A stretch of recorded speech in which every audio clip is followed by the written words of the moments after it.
Treasure Island by Robert Louis Stevenson. Part 1. The Old Buccaneer. Chapter 1. The Old Sea Dog at the Admiral Benbow.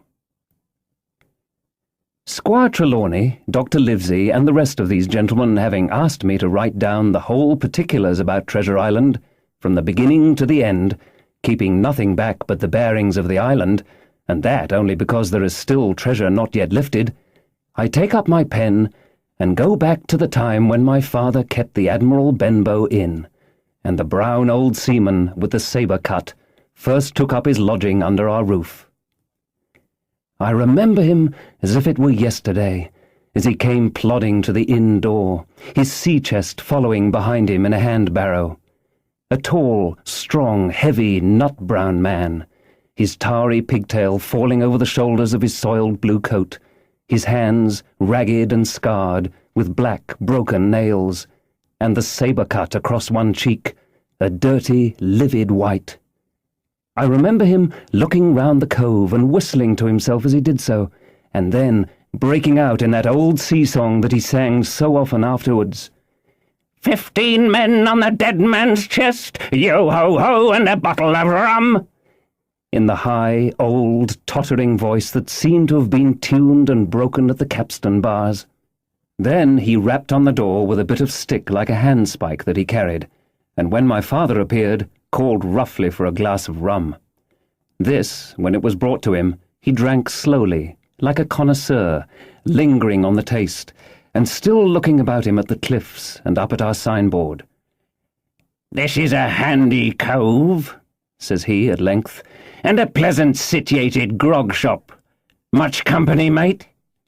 My father told him no, very little company, the more was the pity. "Well then," said he, "this is the berth for me. Here, you, matey," he cried to the man who trundled the barrow, "bring up alongside and help up my chest. I'll stay here a bit," he continued. "I'm a plain man. Rum and bacon and eggs is what I want, and that head up there for to watch ships off. What you mought call me? You mought call me captain? Oh, I see what you're at. There." And he threw down 3 or 4 gold pieces on the threshold. "You can tell me when I've worked through that," says he, looking as fierce as a commander. And, indeed, bad as his clothes were, and coarsely as he spoke, he had none of the appearance of a man who sailed before the mast, but seemed like a mate or skipper, accustomed to be obeyed or to strike. The man who came with the barrow told us the mail had set him down the morning before at the Royal George, that he had inquired what inns there were along the coast, and hearing ours well spoken of, I suppose, and described as lonely, had chosen it from the others for his place of residence, and that was all we could learn of our guest. He was a very silent man by custom. All day he hung round the cove or upon the cliffs with a brass telescope. All evening he sat in a corner of the parlour next the fire and drank rum and water very strong. Mostly he would not speak when spoken to, only look up sudden and fierce, and blow through his nose like a foghorn, and we and the people who came about our house soon learned to let him be. Every day, when he came back from his stroll, he would ask if any seafaring men had gone by along the road. At first we thought it was the want of company of his own kind that made him ask this question, but at last we began to see he was desirous to avoid them. When a seaman put up at the Admiral Benbow, as now and then some did, making by the coast road for Bristol, he would look in at him through the curtained door before he entered the parlour, and he was always sure to be as silent as a mouse when any such was present. For me, at least, there was no secret about the matter, for I was, in a way, a sharer in his alarms. He had taken me aside one day and promised me a silver 4-penny on the 1st of every month if I would only keep my weather eye open for a seafaring man with one leg, and let him know the moment he appeared. Often enough, when the 1st of the month came round, and I applied to him for my wage, he would only blow through his nose at me and stare me down. But before the week was out, he was sure to think better of it, bring me my fourpenny piece, and repeat his orders to look out for the seafaring man with one leg. How that personage haunted my dreams I need scarcely tell you. On stormy nights, when the wind shook the four corners of the house and the surf roared along the cove and up the cliffs, I would see him in 1,000 forms and with 1,000 diabolical expressions. Now the leg would be cut off at the knee, now at the hip. Now he was a monstrous kind of a creature who had never had but the one leg, and that in the middle of his body. To see him leap and run and pursue me over hedge and ditch was the worst of nightmares, and altogether I paid pretty dear for my monthly fourpenny piece in the shape of these abominable fancies. But though I was so terrified by the idea of the seafaring man with one leg, I was far less afraid of the captain himself than anybody else who knew him.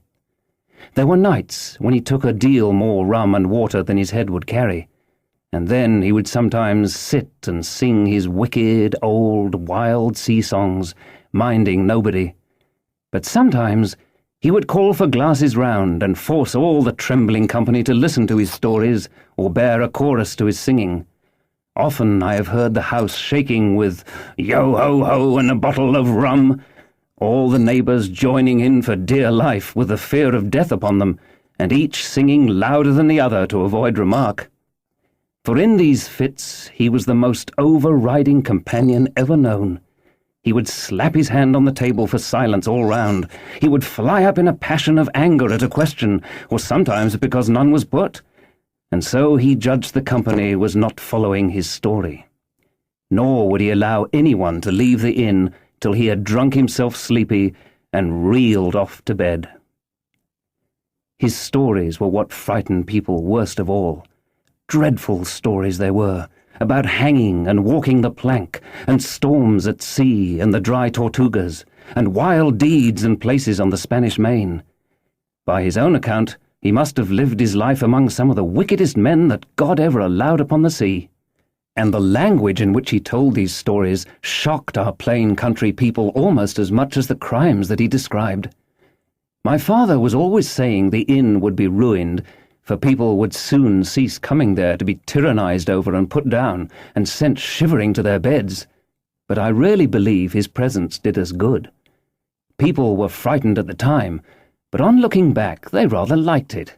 It was a fine excitement in a quiet country life, and there was even a part of the younger men who pretended to admire him, calling him a true sea-dog and a real old salt and such like names, and saying there was the sort of man that made England terrible at sea. In one way, indeed, he bade fair to ruin us, for he kept on staying week after week, and at last month after month, so that all the money had been long exhausted, and still my father never plucked up the heart to insist on having more. If ever he mentioned it, the captain blew through his nose so loudly that you might say he roared, and stared my poor father out of the room. I have seen him wringing his hands after such a rebuff, and I am sure the annoyance and the terror he lived in must have greatly hastened his early and unhappy death. All the time he lived with us, the captain made no change whatever in his dress, but to buy some stockings from a hawker. One of the cocks of his hat having fallen down, he let it hang from that day forth, though it was a great annoyance when it blew. I remember the appearance of his coat, which he patched himself upstairs in his room, and which, before the end, was nothing but patches. He never wrote or received a letter, and he never spoke with any but the neighbours, and with these, for the most part, only when drunk on rum. The great sea chest none of us had ever seen open. He was only once crossed, and that was towards the end, when my poor father was far gone in a decline that took him off. Dr. Livesey came late one afternoon to see the patient, took a bit of dinner from my mother, and went into the parlour to smoke a pipe until his horse should come down from the hamlet, for we had no stabling at the old Benbow. I followed him in, and I remember observing the contrast, the neat, bright doctor with his powder as white as snow, and his bright black eyes and pleasant manners, made with the coltish country folk, and, above all, with that filthy, heavy, bleared scarecrow of a parrot of ours, sitting far gone in rum, with his arms on the table. Suddenly he, the captain that is, began to pipe up his eternal song. 15 men on the dead man's chest, yo-ho-ho, and a bottle of rum. Drink and the devil had done for the rest, yo-ho-ho, and a bottle of rum. At first I had supposed the dead man's chest to be that identical big box of his upstairs in the front room, and the thought had been mingled in my nightmares with that of the one-legged seafaring man. But by this time we had all long ceased to pay any particular notice to the song. It was new that night to nobody but Dr. Livesey, and on him I observed it did not produce an agreeable effect, for he looked up for a moment quite angrily before he went on with his talk to old Taylor, the gardener, on a new cure for the rheumatics. In the meantime, the captain gradually brightened up at his own music, and at last flapped his hand upon the table before him in a way we all knew to mean silence. The voices stopped at once, all but Dr. Livesey's. He went on as before, speaking clear and kind, and drawing briskly at his pipe between every word or two. The captain glared at him for a while, flapped his hand again, glared still harder, and at last broke out with a villainous low oath. "Silence there between decks!" "Were you addressing me, sir?" says the doctor, and when the ruffian had told him, with another oath, that this was so, "I have only one thing to say to you, sir," replies the doctor, "that if you keep on drinking rum, the world will soon be quit of a very dirty scoundrel." The old fellow's fury was awful. He sprang to his feet, drew and opened a sailor's clasp knife, and balancing it open on the palm of his hand, threatened to pin the doctor to the wall. The doctor never so much as moved. He spoke to him, as before, over his shoulder, and in the same tone of voice, rather high so that all the room might hear, but perfectly calm and steady.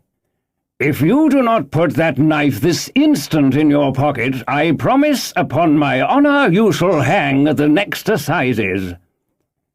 Then followed a battle of looks between them, but the captain soon knuckled under, put up his weapon, and resumed his seat, grumbling like a beaten dog. "And now, sir," continued the doctor, "since I now know there's such a fellow in my district, you may count I'll have an eye upon you day and night. I'm not a doctor only, I'm a magistrate, and if I catch a breath of complaint against you, if it's only for a piece of incivility like tonight's, I'll take effectual means to have you hunted down and routed out of this. Let that suffice." Soon after, Dr. Livesey's horse came to the door, and he rode away. But the captain held his peace that evening, and for many evenings to come.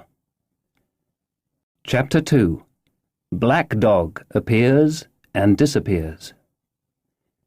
It was not very long after this that there occurred the first of the mysterious events that rid us at last of the captain, though not, as you will see, of his affairs. It was a bitter cold winter, with long, hard frosts and heavy gales, and it was plain from the first that my poor father was little likely to see the spring. He sank daily, and my mother and I had all the inn upon our hands, and were kept busy enough without paying much regard to our unpleasant guest. It was one January morning, very early, a pinching, frosty morning, the cove all grey with hoar-frost, the ripple lapping softly on the stones, the sun still low and only touching the hilltops and shining far to seaward. The captain had risen earlier than usual and set out down the beach, his cutlass swinging under the broad skirts of the old blue coat, his brass telescope under his arm, his hat tilted back upon his head.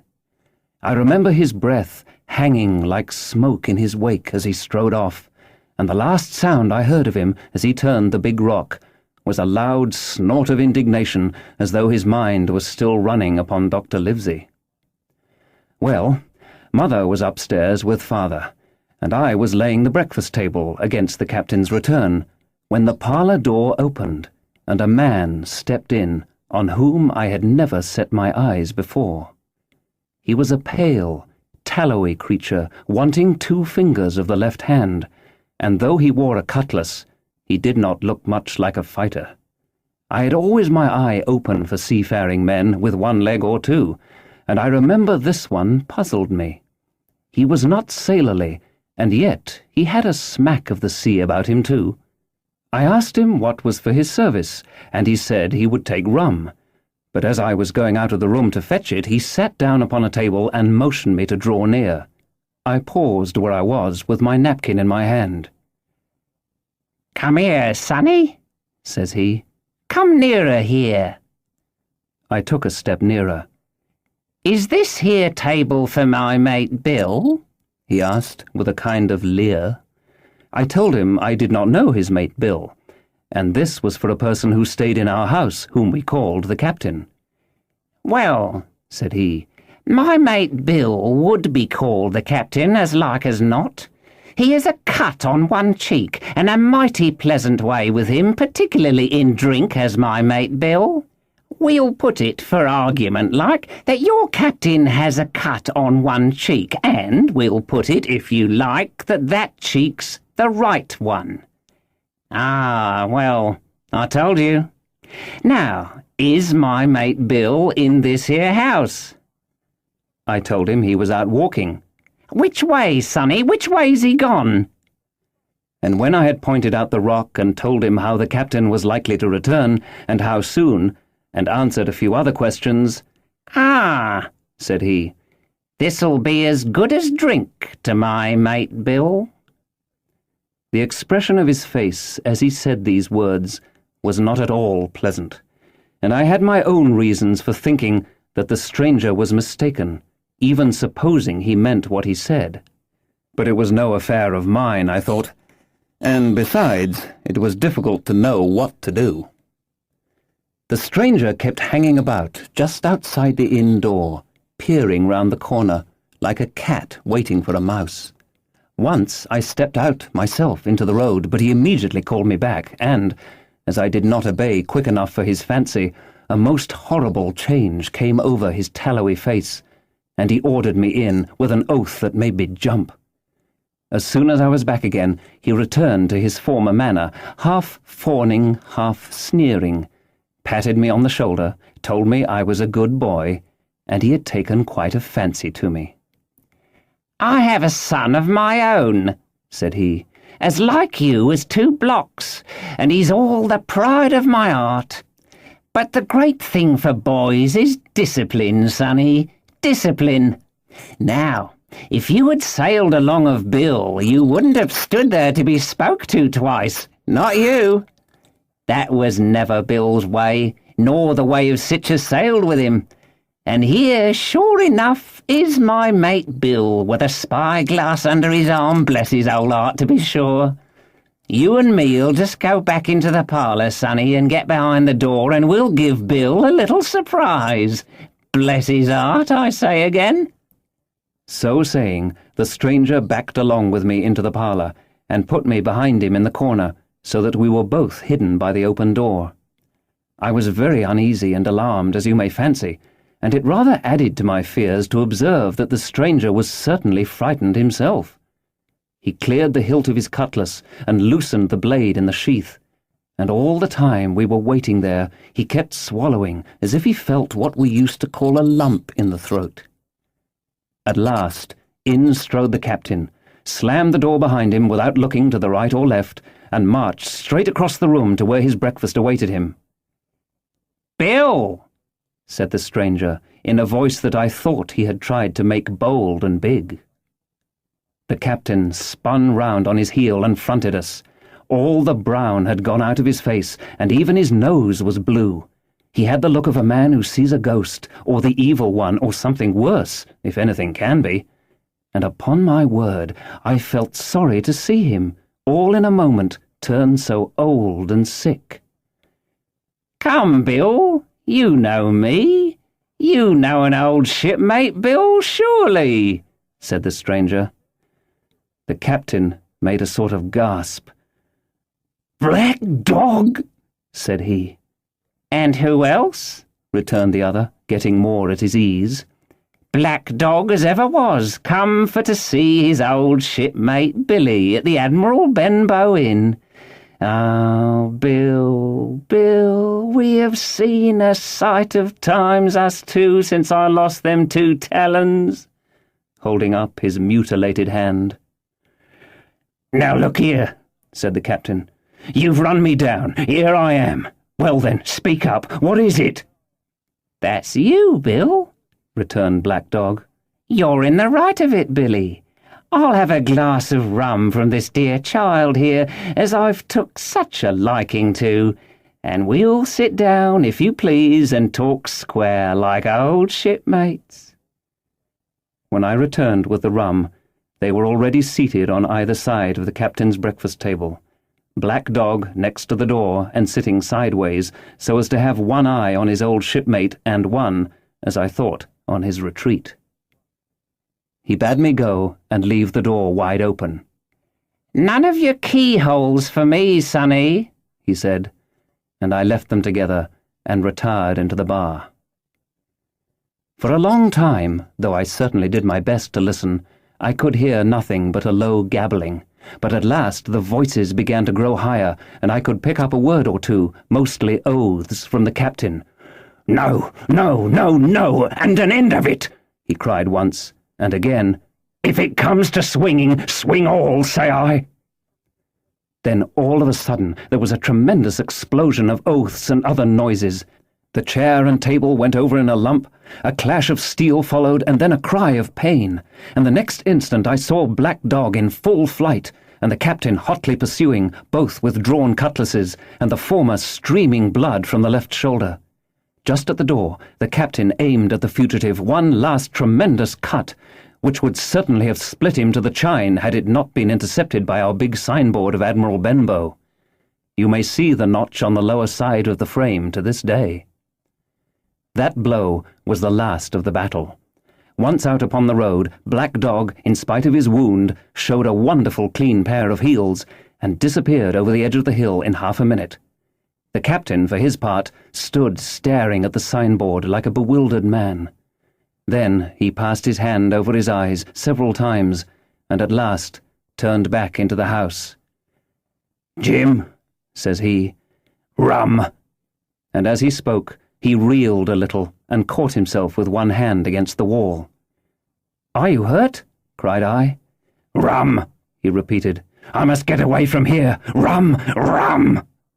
I ran to fetch it, but I was quite unsteadied by all that had fallen out, and I broke one glass and fouled the tap, and while I was still getting in my own way, I heard a loud fall in the parlour, and, running in, beheld the captain lying full length upon the floor. At the same instant, my mother, alarmed by the cries and fighting, came running downstairs to help me. Between us we raised his head. He was breathing very loud and hard, but his eyes were closed, and his face a horrible colour. "Dear, dearie me!" cried my mother. "What a disgrace upon the house, and your poor father sick!" In the meantime, we had no idea what to do to help the captain, nor any other thought, but that he had got his death hurt in the scuffle with the stranger. I got the rum, to be sure, and tried to put it down his throat, but his teeth were tightly shut, and his jaws as strong as iron.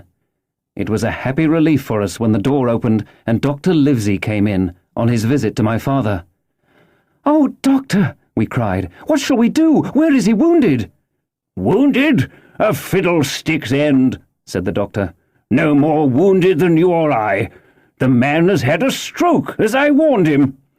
Now, Mrs. Hawkins, just you run upstairs to your husband and tell him, if possible, nothing about it.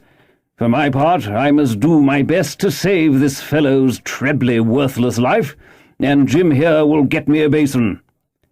When I got back with the basin, the doctor had already ripped up the captain's sleeve and exposed his great sinewy arm. It was tattooed in several places.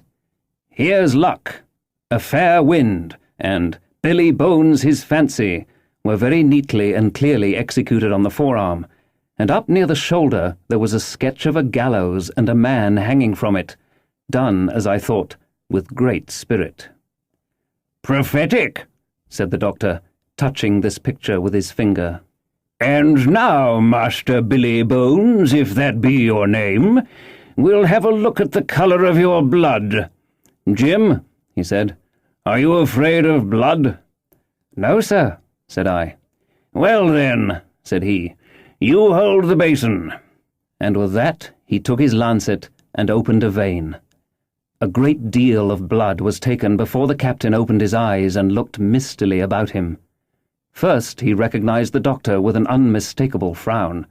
Then his glance fell upon me, and he looked relieved. But suddenly his colour changed, and he tried to raise himself, crying, "Where's Black Dog?" "There's no black dog here," said the doctor, "except what you have on your own back. You have been drinking rum. You have had a stroke, precisely as I told you, and I have just, very much against my own will, dragged you head foremost out of the grave. Now, Mr. Bones—" "That's not my name," he interrupted. "Much I care," returned the doctor. "It's the name of a buccaneer of my acquaintance, and I call you by it for the sake of shortness. And what I have to say to you is this. One glass of rum won't kill you, but if you take one, you'll take another and another, and I stake my wig if you don't break off short, you'll die. Do you understand that? Die, and go to your own place, like the man in the Bible. Come now, make an effort. I'll help you to your bed for once." Between us, with much trouble, we managed to hoist him upstairs and laid him on his bed, where his head fell back on the pillow, as if he were almost fainting. "Now, mind you," said the doctor, "I clear my conscience. The name of rum for you is death." And with that he went off to see my father, taking me with him by the arm. "This is nothing," he said as soon as he had closed the door. "I have drawn blood enough to keep him quiet a while. He should lie for a week where he is. That is the best thing for him and you. But another stroke would settle him." Chapter 3. The Black Spot. About noon I stopped at the captain's door with some cooling drinks and medicines. He was lying very much as we had left him, only a little higher, and he seemed both weak and excited. "Jim," he said, "you're the only one here that's worth anything, and you know I've been always good to you. Never a month but I've given you a silver fourpenny for yourself. And now, you see, mate, I'm pretty low, and deserted by all. And, Jim, you'll bring me one noggin of rum now, won't you, matey?" "The doctor—" I began, but he broke in, cursing the doctor in a feeble voice but heartily. "Doctors is all swabs," he said, "and that doctor there, why, what do he know about seafaring men? I been in places hot as pitch, and mates dropping round with yellow jack, and the blessed land a-heaving like the sea with earthquakes. What do the doctor know of lands like that? And I lived on rum, I tell you.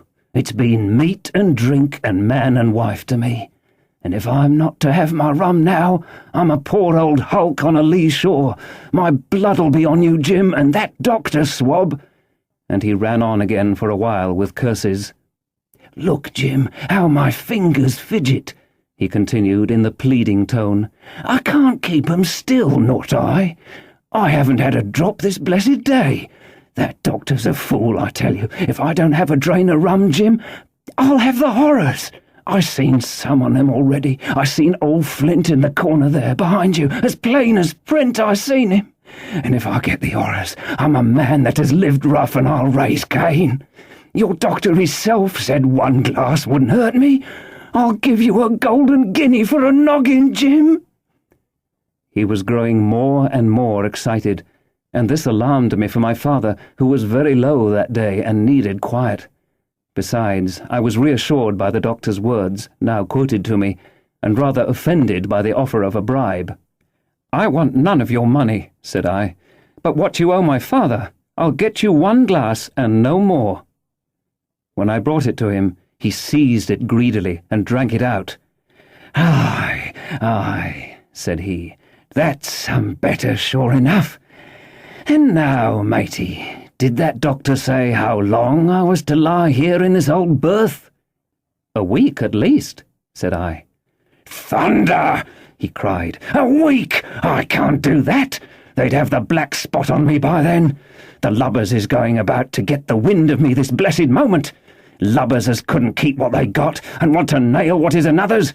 Is that seamanly behaviour now, I want to know?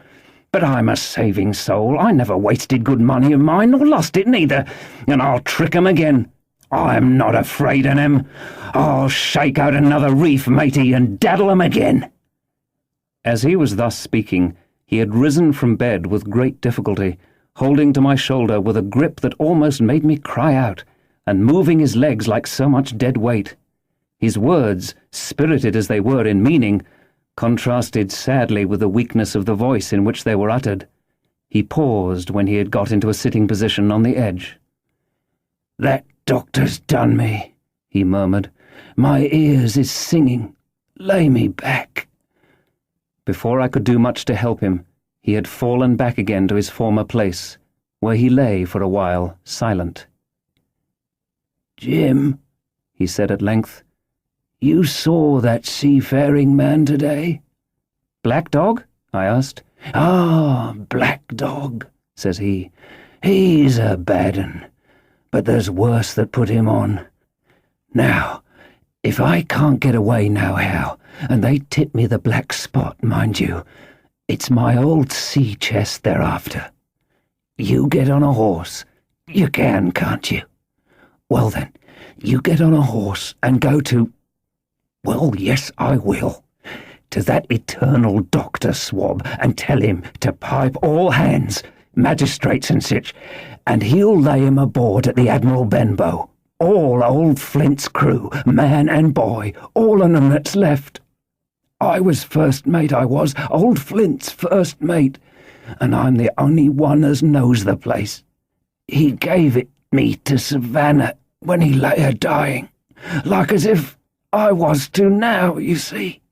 But you won't peach unless they get the black spot on me, or unless you see that Black Dog again, or a seafaring man with one leg, Jim. Him above all." "But what is the black spot, Captain?" I asked. "That's a summons, mate. I'll tell you if they get that. But you keep your weather eye open, Jim, and I'll share with you equals, upon my honour." He wandered a little longer, his voice growing weaker. But soon after I had given him his medicine, which he took like a child, with the remark, "If ever a seaman wanted drugs, it's me," he fell at last into a heavy, swoon-like sleep, in which I left him.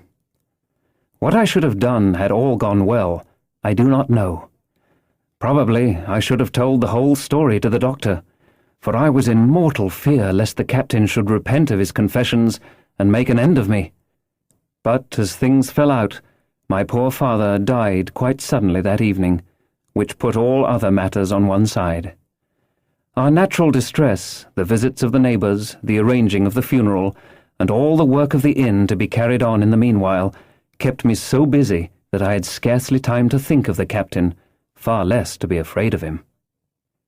He got downstairs next morning, to be sure, and had his meals as usual, though he ate little, and had more, I'm afraid, than his usual supply of rum, for he helped himself out of the bar, scowling and blowing through his nose, and no one dared to cross him. On the night before the funeral he was as drunk as ever, and it was shocking in that house of mourning to hear him singing away at his ugly old sea-song. But, weak as he was, we were all in the fear of death for him, and the doctor was suddenly taken up with a case many miles away, and was never near the house after my father's death. I have said the captain was weak, and indeed he seemed rather to grow weaker than regain his strength. He clambered up and down stairs, and went from the parlour to the bar and back again, and sometimes put his nose out of doors to smell the sea, holding on to the walls as he went for support, and breathing hard and fast like a man on a steep mountain. He never particularly addressed me, and it is my belief he had as good as forgotten his confidences. But his temper was more flighty, and allowing for his bodily weakness more violent than ever. He had an alarming way now, when he was drunk, of drawing his cutlass and laying it bare before him on the table. But with all that, he minded people less, and seemed shut up in his own thoughts, and rather wandering. Once, for instance, to our extreme wonder, he piped up to a different air, a kind of country love song, that he must have learned in his youth before he had begun to follow the sea. So things passed until the day after the funeral, and about 3 o'clock of a bitter, foggy, frosty afternoon, I was standing at the door for a moment, full of sad thoughts about my father, when I saw someone drawing slowly near along the road. He was plainly blind, for he tapped before him with a stick and wore a great green shade over his eyes and nose, and he was hunched as if with age or weakness, and wore a huge old tattered sea-cloak with a hood that made him appear positively deformed. I never saw in my life a more dreadful-looking figure. He stopped a little from the inn, and raising his voice in an odd sing-song, addressed the air in front of him.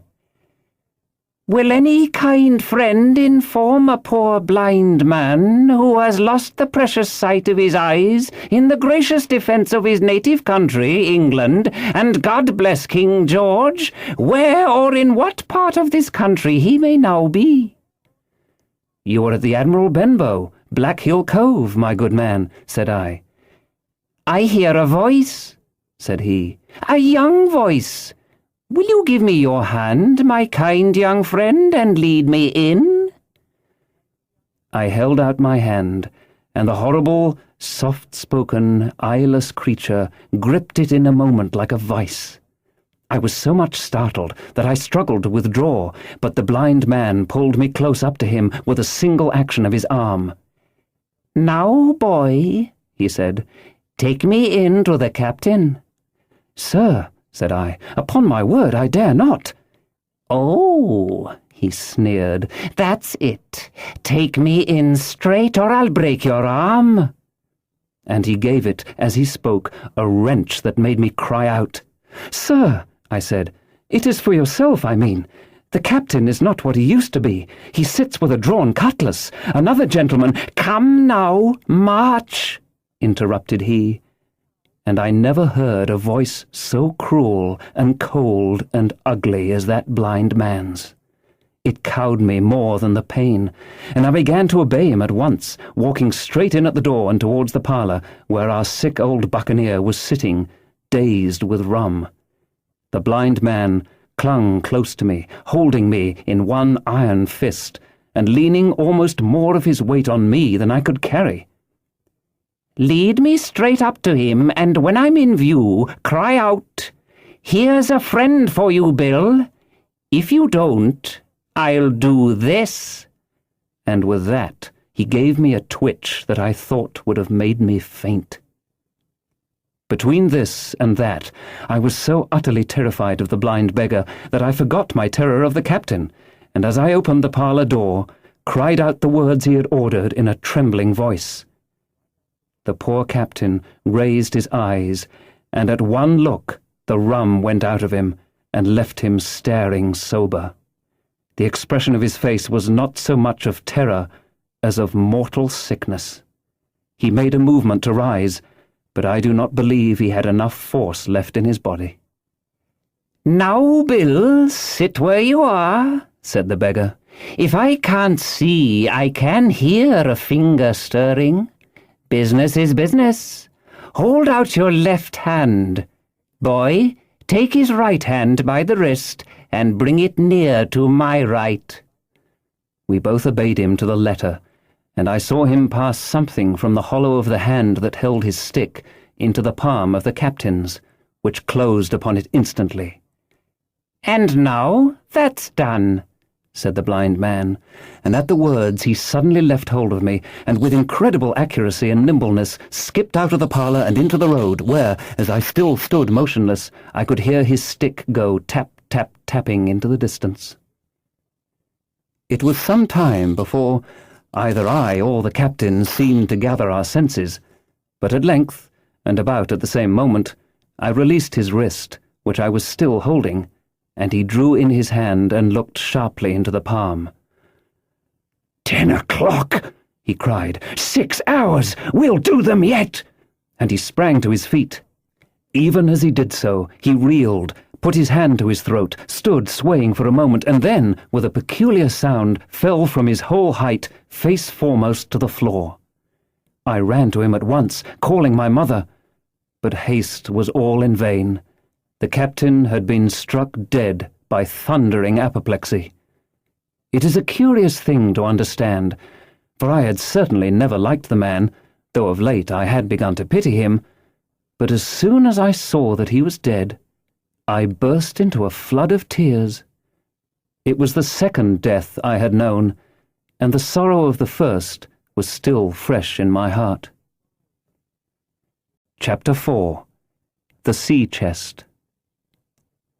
I lost no time, of course, in telling my mother all that I knew, and perhaps should have told her long before, and we saw ourselves at once in a difficult and dangerous position. Some of the man's money, if he had any, was certainly due to us, but it was not likely that our captain's shipmates, above all the 2 specimens seen by me, Black Dog and the blind beggar, would be inclined to give up their booty in payment of the dead man's debts. The captain's order to mount at once and ride for Dr. Livesey would have left my mother alone and unprotected, which was not to be thought of. Indeed, it seemed impossible for either of us to remain much longer in the house. The fall of coals in the kitchen grate, the very ticking of the clock, filled us with alarms. The neighbourhood, to our ears, seemed haunted by approaching footsteps, and what between the dead body of the captain on the parlour floor and the thought of that detestable blind beggar hovering near at hand and ready to return, there were moments when, as the saying goes, I jumped in my skin for terror.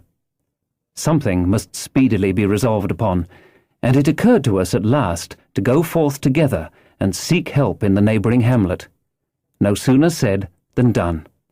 Bareheaded as we were, we ran out at once in the gathering evening and the frosty fog. The hamlet lay not many 100 yards away, though out of view, on the other side of the next cove, and what greatly encouraged me, it was in an opposite direction from that whence the blind man had made his appearance, and whither he had presumably returned. We were not many minutes on the road, though we sometimes stopped to lay hold of each other and hearken, but there was no unusual sound, nothing but the low wash of the ripple and the croaking of the crows in the wood.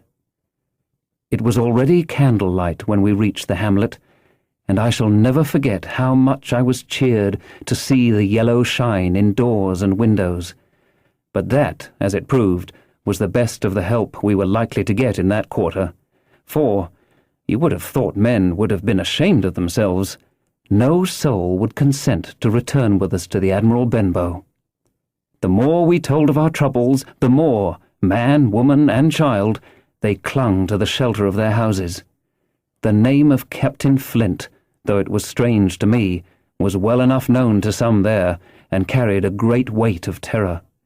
Some of the men who had been to field work on the far side of the Admiral Benbow remembered, besides, to have seen several strangers on the road, and, taking them to be smugglers, to have bolted away, and one, at least, had seen a little lugger in what we called Kit's Hole. For that matter, anyone who was a comrade of the captain's was enough to frighten them to death.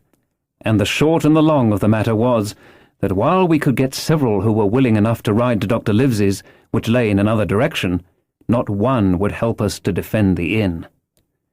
They say cowardice is infectious, but then argument is, on the other hand, a great emboldener, and so, when each had said his say, my mother made them a speech.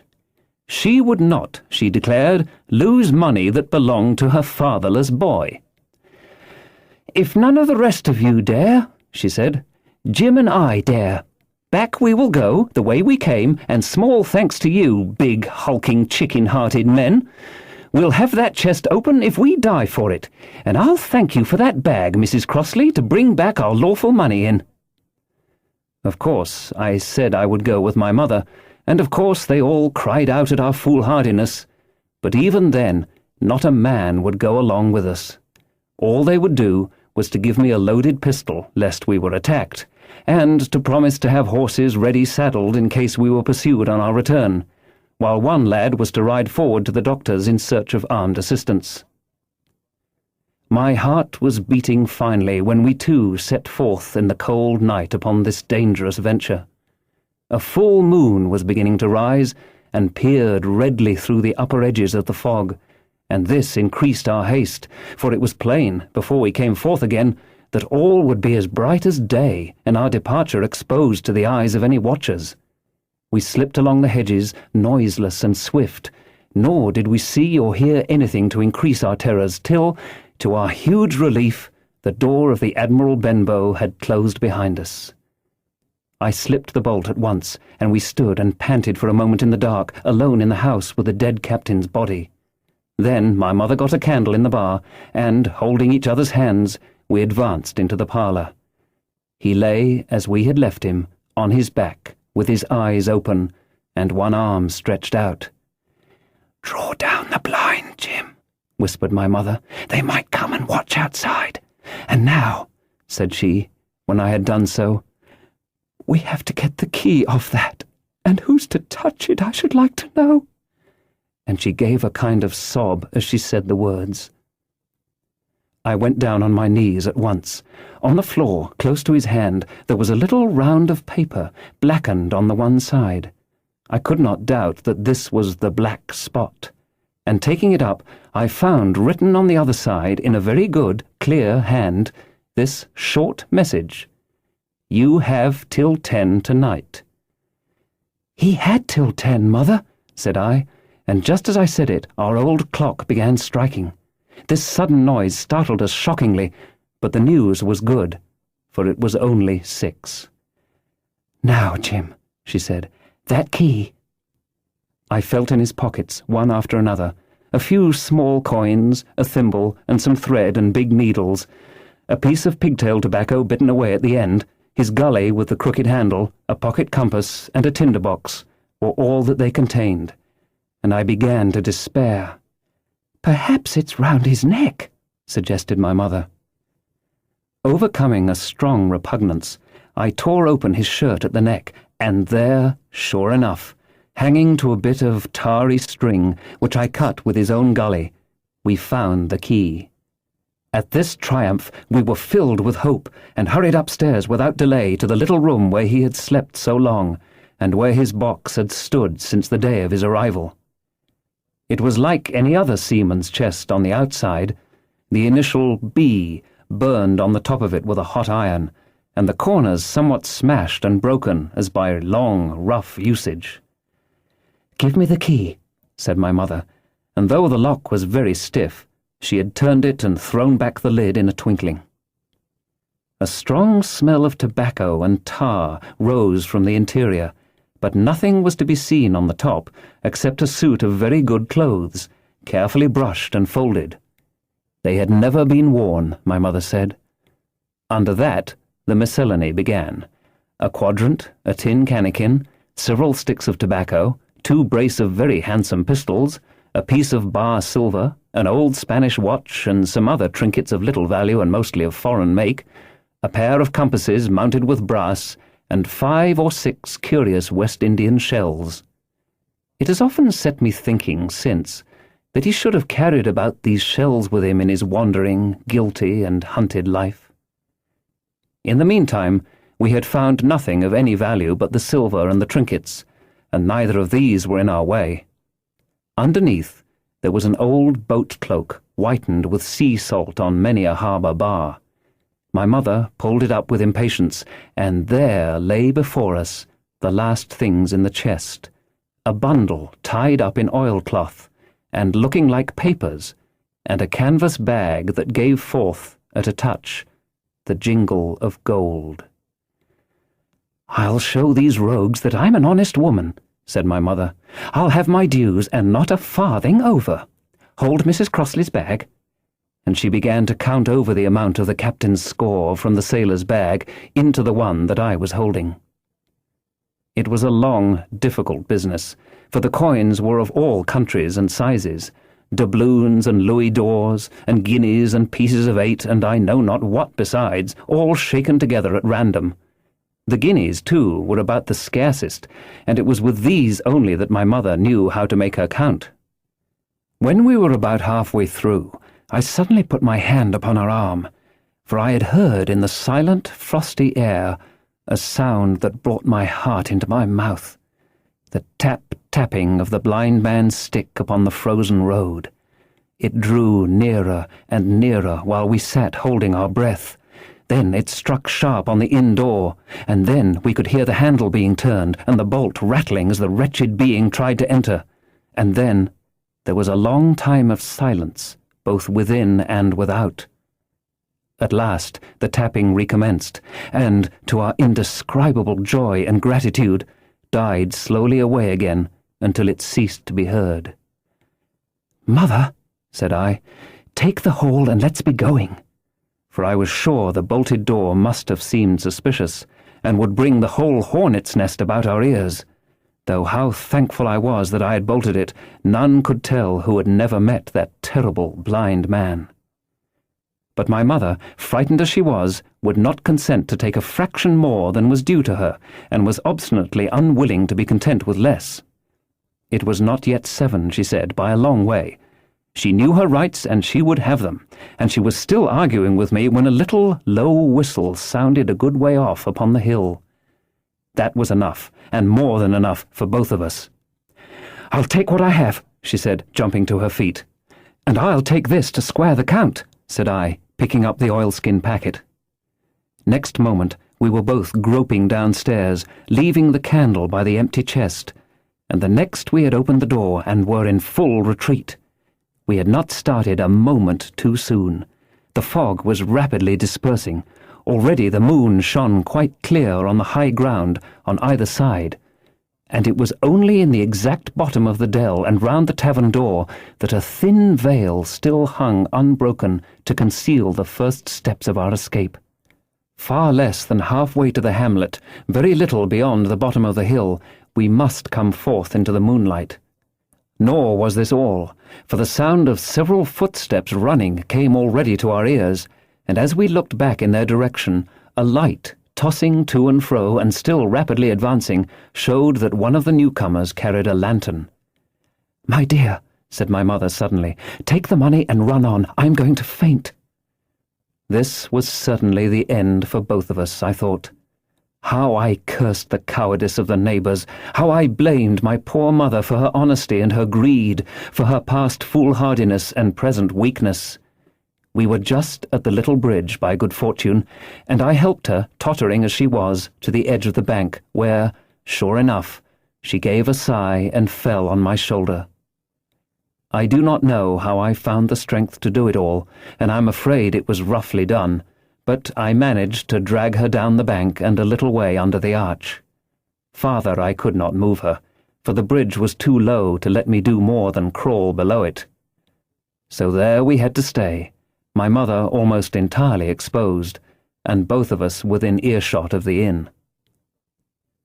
Chapter 5. The Last of the Blind Man.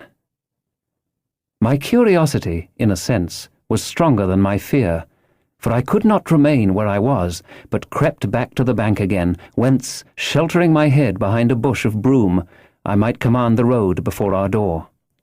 I was scarcely in position ere my enemies began to arrive, 7 or 8 of them, running hard, their feet beating out of time along the road, and the man with the lantern some paces in front. 3 men ran together, hand in hand, and I made out, even through the mist, that the middle man of this trio was the blind beggar. The next moment his voice showed me that I was right. "Down with the door!" he cried. "Aye, aye, sir," answered 2 or 3, and a rush was made upon the Admiral Benbow, the lantern-bearer following. And then I could see them pause, and hear speeches passed in a lower key, as if they were surprised to find the door open. But the pause was brief, for the blind man again issued his commands. His voice sounded louder and higher, as if he was afire with eagerness and rage. In! He shouted and cursed them for their delay. 4 or 5 of them obeyed at once, 2 remaining on the road with the formidable beggar. There was a pause, then a cry of surprise, and then a voice shouting from the house, "Bill's dead!" But the blind man swore at them again for their delay. "Search him, some of you shirking lubbers, and the rest of you aloft and get the chest!" he cried. I could hear their feet rattling up our old stairs, so that the house must have shook with it. Promptly afterwards, fresh sounds of astonishment arose. The window of the captain's room was thrown open with a slam and a jingle of broken glass, and a man leaned out into the moonlight, head and shoulders, and addressed the blind beggar on the road below him. "Pew!" he cried. "They've been before us! Someone's turned the chest out alow and aloft! Is it there?" roared Pew. "The money's there!" The blind man cursed the money. "Flint's fist, I mean!" he cried. "We don't see it here nohow," returned the man. "Here, you below there! Is it on Bill?" cried the blind man again. At that, another fellow, probably him who had remained below to search the captain's body, came to the door of the inn. "Bill's been overhauled already," said he. "Nothing left." "It's these people of the inn! It's that boy! I wish I had put his eyes out!" cried the blind man Pew. "They were here no time ago. They had the door bolted when I tried it. Scatter, lads, and find 'em!" "Sure enough, they left their glim here," said the fellow from the window. "Scatter and find 'em! Rout the house out!" reiterated Pew, striking with his stick upon the road. Then there followed a great to-do through all our old inn. Heavy feet pounding to and fro, furniture thrown over, doors kicked in, until the very rocks re-echoed, and the men came out again, one after another, on the road, and declared that we were nowhere to be found. And just then the same whistle that had alarmed my mother and myself over the dead captain's money was once more clearly audible through the night, but this time twice repeated. I had thought it to be the blind man's trumpet, so to speak, summoning his crew to the assault, but I now found that it was a signal from the hillside towards the hamlet, and, from its effects upon the buccaneers, a signal to warn them of approaching danger. "There's Dirk again," said one. "Twice. We'll have to budge, mates." "Budge, you skulk!" cried Pew. "Dirk was a fool and a coward from the first. You wouldn't mind him. They must be close by. They can't be far. You have your hands on it. Scatter and look for them, dogs. Oh, shiver my soul," he cried. "If I had eyes!" This appeal seemed to produce some effect, for 2 of the fellows began to look here and there among the lumber, but half-heartedly, I thought, and with half an eye to their own danger all the time, while the rest stood irresolute on the road. "You have your hands on thousands, you fools, and you hang a leg. You'd be as rich as kings if you could find it, and you know it's here, and you stand there malingering. There wasn't one of you dared face Bill, and I did it, a blind man, and I'm to lose my chance for you. I'm to be a poor, crawling beggar sponging for rum when I might be rolling in a coach. If you had the pluck of a weevil in a biscuit, you would catch them still." "Hang it, Pew, we've got the doubloons," grumbled one. "They might have hid the blessed thing," said another. "Take the George's, Pew, and don't stand there squalling." Squalling was the word for it. Pew's anger rose so high at these objections, till at last, his passion completely taking the upper hand, he struck at them right and left in his blindness, and his stick sounded heavily on more than one. These, in their turn, cursed back at the blind miscreant, threatened him in horrid terms, and tried in vain to catch the stick and wrest it from his grasp. This quarrel was the saving of us, for while it was still raging, another sound came from the top of the hill on the side of the hamlet, the tramp of horses galloping. Almost at the same time, a pistol shot, flash and report came from the hedge-side, and that was plainly the last signal of danger. For the buccaneers turned at once and ran, separating in every direction, one seaward along the cove, one slant across the hill, and so on, so that in half a minute not a sign of them remained but Pew. Him they had deserted, whether in sheer panic or out of revenge for his ill words and blows, I know not. But there he remained behind, tapping up and down the road in a frenzy, and groping and calling for his comrades. Finally he took the wrong turn and ran a few steps past me, towards the hamlet, crying, "Johnny! Black Dog! Dirk!" and other names. "You won't leave Old Pew, mates, not Old Pew!" Just then the noise of horses topping the rise and 4 or 5 riders came in sight in the moonlight and swept at full gallop down the slope. At this, Pew saw his error, turned with a scream and ran straight for the ditch, into which he rolled. But he was on his feet again in a second, and made another dash, now utterly bewildered, right under the nearest of the coming horses. The rider tried to save him, but in vain. Down went Pew with a cry that rang high into the night, and the 4 hoofs trampled and spurned him and passed by. He fell on his side, then gently collapsed upon his face, and moved no more. I leapt to my feet and hailed the riders. They were pulling up, at any rate, horrified at the accident, and I soon saw what they were. One, tailing out behind the rest, was a lad that had gone from the hamlet to Dr. Livesey's.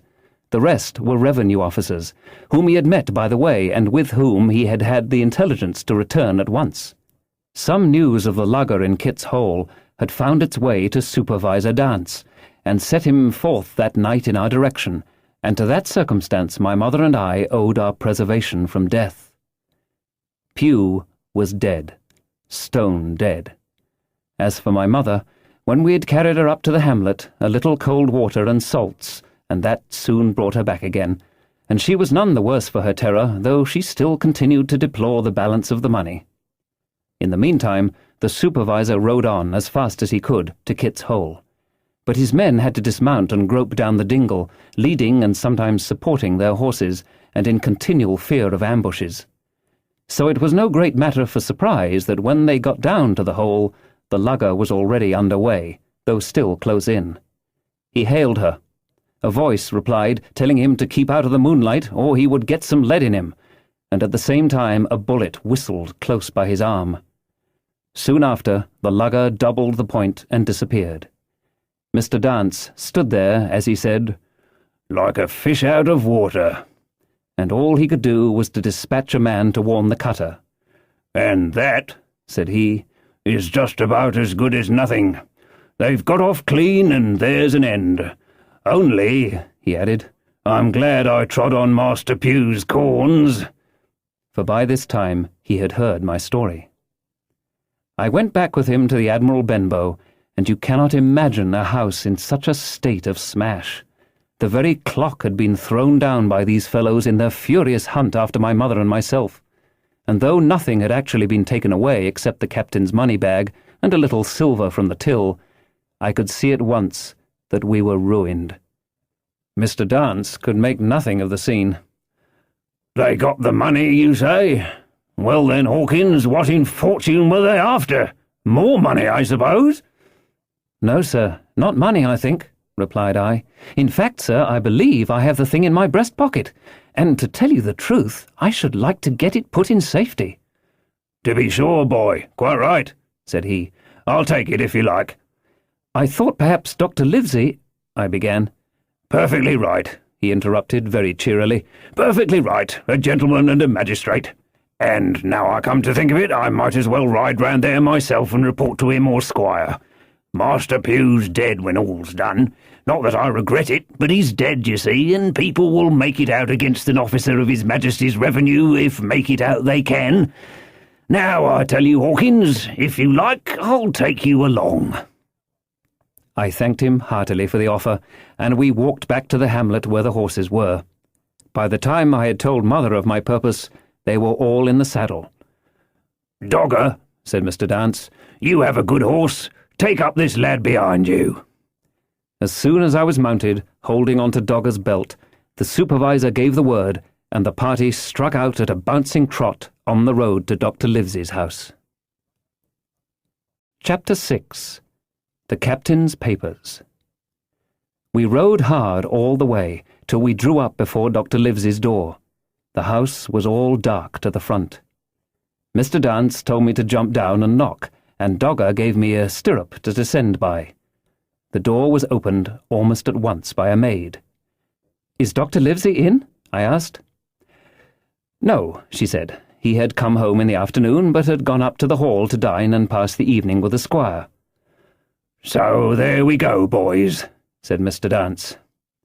This time, as the distance was short, I did not mount, but ran with dogger's stirrup leather to the lodge gates, and up the long, leafless, moonlit avenue to where the white line of the hall buildings looked on either hand on great old gardens. Here Mr. Dance dismounted, and taking me along with him, was admitted at a word into the house. The servant led us down a matted passage, and showed us at the end into a great library, all lined with bookcases and busts upon the top of them, where the squire and Dr. Livesey sat, pipe in hand, on either side of a bright fire. I had never seen the squire so near at hand. He was a tall man, over 6 feet high, and broad in proportion, and he had a bluff, rough and ready face, all roughened and reddened and lined in his long travels. His eyebrows were very black, and moved readily, and this gave him a look of some temper, not bad, you would say, but quick and high. "Come in, Mr. Dance," says he, very stately and condescending. "Good evening, Dance," says the doctor with a nod, "and good evening to you, friend Jim. What good wind brings you here?" The supervisor stood up, straight and stiff, and told his story like a lesson. And you should have seen how the two gentlemen leaned forward and looked at each other, and forgot to smoke in their surprise and interest. When they heard how my mother went back to the inn, Dr. Livesey fairly slapped his thigh, and the squire cried, "Bravo!" and broke his long pipe against the grate. Long before it was done, Mr. Trelawney, that, you will remember, was the squire's name, had got up from his seat and was striding about the room, and the doctor, as if to hear the better, had taken off his powdered wig and sat there looking very strange indeed with his own close-cropped black poll. At last, Mr. Dance finished the story. "Mr. Dance," said the squire, "you are a very noble fellow, and as for riding down that black, atrocious miscreant, I regard it as an act of virtue, sir, like stamping on a cockroach. This lad Hawkins is a trump, I perceive. Hawkins, will you ring that bell? Mr. Dance must have some ale."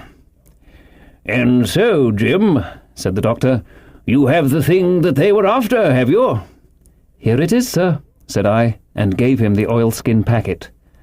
The doctor looked it all over, as if his fingers were itching to open it, but instead of doing that, he put it quietly in the pocket of his coat. "Squire," said he, "when Dance has had his ale, he must, of course, be off on his Majesty's service, but I mean to keep Jim Hawkins here to sleep at my house, and, with your permission, I propose we should have up the cold pie and let him sup." "As you will, Livesey," said the squire. "Hawkins has earned better than cold pie." So a big pigeon pie was brought in and put on a side table, and I made a hearty supper, for I was as hungry as a hawk, while Mr. Dance was further complimented and at last dismissed. "And now, squire," said the doctor. "And now, Livesey," said the squire in the same breath. One at a time, laughed Dr. Livesey. "You have heard of this Flint, I suppose?" "Heard of him?" cried the squire. "Heard of him, you say? He was the bloodthirstiest buccaneer that sailed. Blackbeard was a child to Flint. The Spaniards were so prodigiously afraid of him that I tell you, sir, I was sometimes proud he was an Englishman. I've seen his topsails with these eyes off Trinidad, and the cowardly son of a rum puncheon that I sailed with put back, sir, into port of Spain." "Well, I've heard of him myself in England," said the doctor. "But the point is, had he money?" "Money?" cried the squire. "Have you heard the story? What were these villains after but money? What do they care for but money? For what would they risk their rascal carcasses but money?" "That we shall soon know," replied the doctor. "But you are so confoundedly hot-headed and exclamatory that I cannot get a word in. What I want to know is this. Supposing that I have here in my pocket some clue to where Flint buried his treasure, Will that treasure amount to much?" "Amount, sir?" cried the squire. "It will amount to this. If we have the clue you talk about, I fit out a ship in Bristol dock and take you and Hawkins here along, and I'll have that treasure if I search a year." "Very well," said the doctor. "Now then, if Jim is agreeable, we'll open the packet." And he laid it before him on the table. The bundle was sewn together, and the doctor had to get out his instrument case and cut the stitches with his medical scissors. It contained two things, a book and a sealed paper. "First of all, we'll try the book," observed the doctor. The squire and I were both peering over his shoulder as he opened it, for Dr. Livesey had kindly motioned me to come round from the side table, where I had been eating, to enjoy the sport of the search. On the first page there were only some scraps of writing, such as a man with a pen in his hand might make for idleness or practice. One was the same as the tattoo mark, "Billy Bones, his fancy." Then there was "Mr. W. Bones, mate," "No more rum," "Off Palm Key he got it," and some other snatches, mostly single words and unintelligible. I could not help wondering who it was that had got it, and what it was that he got. A knife in his back, as like as not. "Not much instruction there," said Dr. Livesey as he passed on. The next 10 or 12 pages were filled with a curious series of entries. There was a date at one end of the line, and at the other a sum of money, as in common account books, but instead of explanatory writing, only a varying number of crosses between the two. On the 12th of June, 1745, for instance, a sum of £70 had plainly become due to someone, and there was nothing but 6 crosses to explain the cause. In a few cases, to be sure, the name of a place would be added as "off Caracas," or a mere entry of latitude and longitude, as 62 degrees 17 minutes 20 seconds by 19 degrees 2 minutes 40 seconds. The record lasted over nearly 20 years, the amount of the separate entries growing larger as time went on, and at the end a grand total had been made out, after 5 or 6 wrong additions, and these words appended: "Bones, his pile." "I can't make head or tail of this," said Dr. Livesey. "The thing is as clear as noonday," cried the squire. "This is the Black-Hearted Hound's account book. These crosses stand for the names of ships or towns that they sank or plundered. The sums are the scoundrel's share, and where he feared an ambiguity, you see he added something clearer. Off Caracas now. You see, here was some unhappy vessel boarded off that coast. God help the poor souls that manned her. Coral long ago." "Right," said the doctor. "See what it is to be a traveller. Right, and the amounts increase, you see, as he rose in rank." There was little else in the volume but a few bearings of places noted in the blank leaves towards the end, and a table for reducing French, English, and Spanish moneys to a common value. "Thrifty man," cried the doctor. "He wasn't the one to be cheated." "And now," said the squire, "for the other." The paper had been sealed in several places with a thimble by way of seal, the very thimble, perhaps, that I had found in the captain's pocket. The doctor opened the seals with great care, and there fell out the map of an island, with latitude and longitude, soundings, names of hills and bays and inlets, and every particular that would be needed to bring a ship to a safe anchorage upon its shores. It was about 9 miles long and 5 across, shaped, you might say, like a fat dragon standing up, and had 2 fine landlocked harbours and a hill in the centre part marked "The Spyglass." There were several editions of a later date, but above all 3 crosses of red ink. 2 on the north part of the island, 1 in the southwest, and beside this last, in the same red ink, and in a small, neat hand, very different from the captain's tottery characters, these words: "Bulk of treasure here." Over on the back, the same hand had written the further information. Tall tree, spyglass shoulder, bearing a point to the north of north-northeast. Skeleton Island, east-southeast and by east, 10 feet. The bar silver is in the north cache. You can find it by the trend of the east hummock, 10 fathoms south of the black crag with the face on it.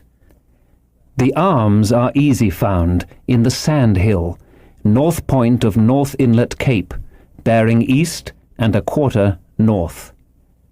J.F. That was all. But brief as it was, and to me incomprehensible, it filled the squire and Dr. Livesey with delight. "Livesey," said the squire, "you will give up this wretched practice at once. Tomorrow I start for Bristol. In 3 weeks' time, 3 weeks, 2 weeks, 10 days, we'll have the best ship, sir, and the choicest crew in England. Hawkins shall come as cabin boy. You'll make a famous cabin boy, Hawkins. You, Livesey, are ship's doctor. I am admiral. We'll take Redruth, Joyce, and Hunter. We'll have favourable winds, a quick passage, and not the least difficulty in finding the spot. And money to eat, to roll in, to play duck and drake with ever after." "Trelawney," said the doctor, "I'll go with you, and I'll go bail for it, so will Jim, and be a credit to the undertaking. There's only one man I'm afraid of." "And who's that?" cried the squire. "Name the dog, sir." "You," replied the doctor, "for you cannot hold your tongue. We are not the only men who know of this paper. These fellows who attacked the inn tonight, bold, desperate blades for sure, and the rest who stayed aboard that lugger, and more, I dare say, not far off, are, one and all, through thick and thin, bound that they'll get that money. We must none of us go alone till we get to sea. Jim and I shall stick together in the meanwhile. You'll take Joyce and Hunter when you ride to Bristol, and from first to last, not one of us must breathe a word of what we've found." "Livesey," returned the squire, "you are always in the right of it. I'll be as silent as the grave." Part 2. The Sea Cook. Chapter 7. I Go to Bristol. It was longer than the squire imagined ere we were ready for the sea, and none of our first plans, not even Dr. Livesey's, of keeping me beside him, could be carried out as we intended. The doctor had to go to London for a physician to take charge of his practice.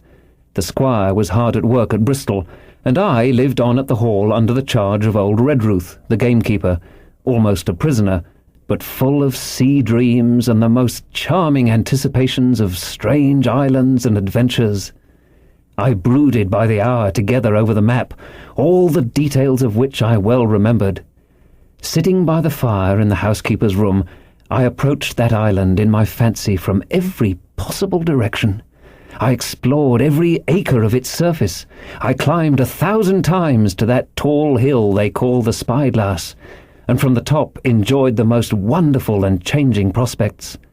Sometimes the isle was thick with savages with whom we fought, sometimes full of dangerous animals that hunted us.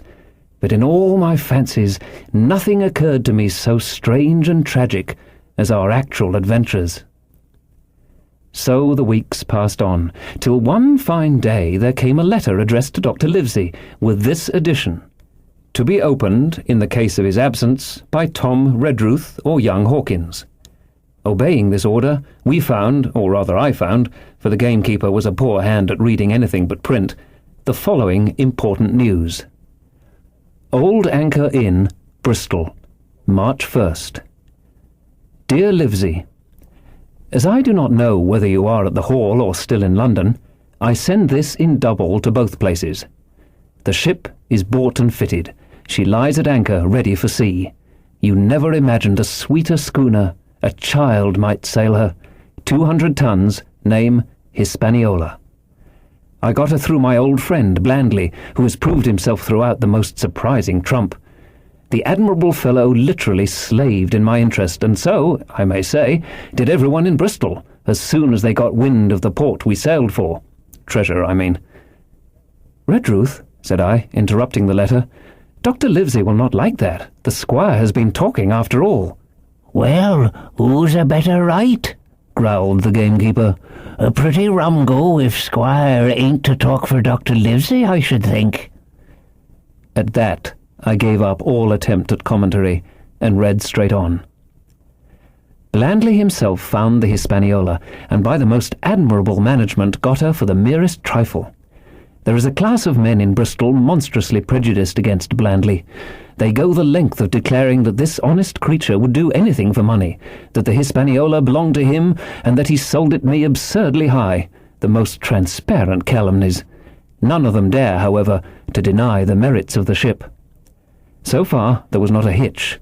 The workpeople, to be sure, riggers and what not, were most annoyingly slow, but time cured that. It was the crew that troubled me.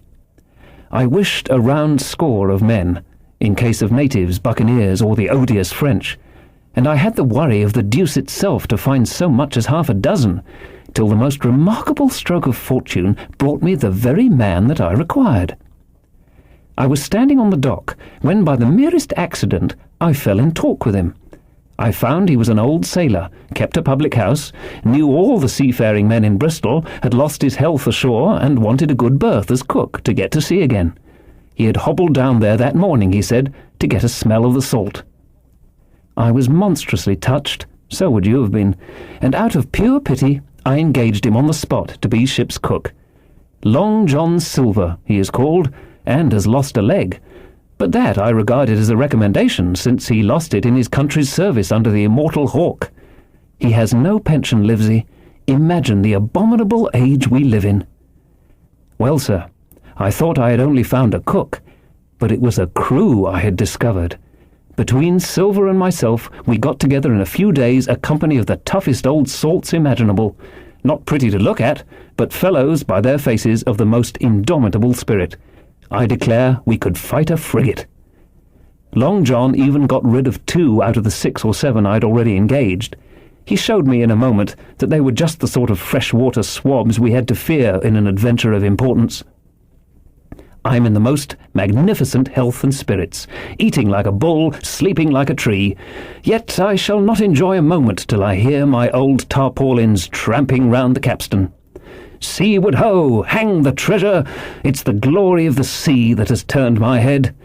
So now, Livesey, come post. Do not lose an hour, if you respect me. Let young Hawkins go at once to see his mother, with Redruth for a guard, and then both come full speed to Bristol. John Trelawney. Postscript. I did not tell you that Blandly, who, by the way, is to send a consort after us if we don't turn up by the end of August, had found an admirable fellow for sailing master, a stiff man, which I regret, but in all other respects a treasure. Long John Silver unearthed a very competent man for a mate, a man named Arrow. I have a boatswain who pipes, Livesey, so things shall go man-o'-war fashion on board the good ship Hispaniola. I forgot to tell you that Silver is a man of substance. I know of my own knowledge that he has a banker's account, which has never been overdrawn. He leaves his wife to manage the inn, and as she is a woman of colour, a pair of old bachelors like you and I may be excused for guessing that it is the wife, quite as much as the health, that sends him back to roving. J.T. P.P.S. Hawkins may stay 1 night with his mother. J.T. You can fancy the excitement into which that letter put me. I was half beside myself with glee, and if ever I despised a man, it was old Tom Redruth, who could do nothing but grumble and lament. Any of the under gamekeepers would gladly have changed places with him, but such was not the squire's pleasure, and the squire's pleasure was like law among them all. Nobody but old Redruth would have dared so much as even to grumble. The next morning he and I set out on foot for the Admiral Benbow, and there I found my mother in good health and spirits. The captain, who had so long been a cause of so much discomfort, was gone where the wicked ceased from troubling. The squire had had everything repainted and the public rooms and the sign repainted, and had added some furniture. Above all, a beautiful armchair for Mother in the bar. He had found her a boy as an apprentice also, so that she should not want help while I was gone. It was on seeing that boy that I understood, for the first time, my situation. I had thought up to that moment of the adventures before me, not at all of the home that I was leaving. And now, at the sight of this clumsy stranger, who was to stay here in my place beside my mother, I had my first attack of tears. I'm afraid I led that boy a dog's life, for as he was new to the work, I had 100 opportunities of setting him right and putting him down, and I was not slow to profit by them. The night passed, and the next day, after dinner, Redruth and I were afoot again and on the road. I said goodbye to Mother and the cove where I had lived since I was born, and the dear old Admiral Benbow, since he was repainted, no longer quite so dear. One of my last thoughts was of the captain, who had so often strode along the beach with his cocked hat, his sabre-cut cheek, and his old brass telescope. Next moment, we had turned the corner, and my home was out of sight. The mail picked us up about dusk at the Royal George on the Heath. I was wedged in between Redruth and a stout old gentleman, and in spite of the swift motion and the cold night air, I must have dozed a great deal from the very first, and then slept like a log uphill and down dale through stage after stage, for when I was awakened at last, it was by a punch in the ribs, and I opened my eyes to find that we were standing still before a large building in a city street, and that the day had already broken a long time. "Where are we?" I asked. "Bristol," said Tom. "Get down." Mr. Trelawney had taken up his residence at an inn far down the docks to superintend the work upon the schooner. Thither we had now to walk, and our way, to my great delight, lay along the quays and beside the great multitude of ships of all sizes and rigs and nations.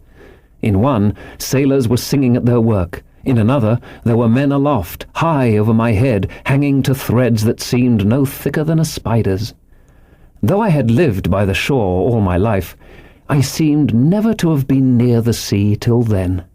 The smell of tar and salt was something new. I saw the most wonderful figureheads that had all been far over the ocean. I saw, besides, many old sailors with rings in their ears and whiskers curled in ringlets and tarry pigtails and their swaggering, clumsy sea walk. And if I had seen as many kings or archbishops, I could not have been more delighted. And I was going to see myself, to see in a schooner with a piping boatswain and pigtailed singing seamen, to see bound for an unknown island and to seek for buried treasures. While I was still in this delightful dream, we came suddenly in front of a large inn and met Squire Trelawney, all dressed out like a sea officer, in stout blue cloth, coming out of the door with a smile on his face and a capital imitation of a sailor's walk. "Here you are," he said, "and the doctor came last night from London. Bravo! The ship's company is complete." "Oh, sir," cried I, "when do we sail?"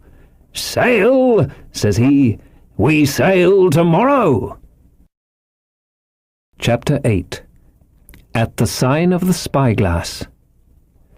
When I had done breakfasting, the squire gave me a note addressed to John Silver at the Sign of the Spyglass, and told me I should easily find the place by following the line of the docks, and keeping a bright lookout for a little tavern with a large brass telescope for sign.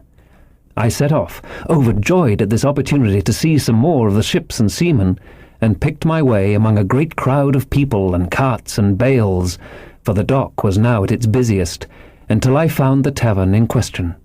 It was a bright enough little place of entertainment. The sign was newly painted, the windows had neat red curtains, the floor was cleanly sanded. There was a street on either side, and an open door on both, which made the large, low room pretty clear to see in spite of clouds of tobacco smoke. The customers were mostly seafaring men, and they talked so loudly that I hung at the door, almost afraid to enter. As I was waiting, a man came out of a side room, and at a glance I was sure he must be Long John. His left leg was cut off close by the hip, and under the left shoulder he carried a crutch, which he managed with wonderful dexterity, hopping about upon it like a bird. He was very tall and strong, with a face as big as a ham, plain and pale, but intelligent and smiling.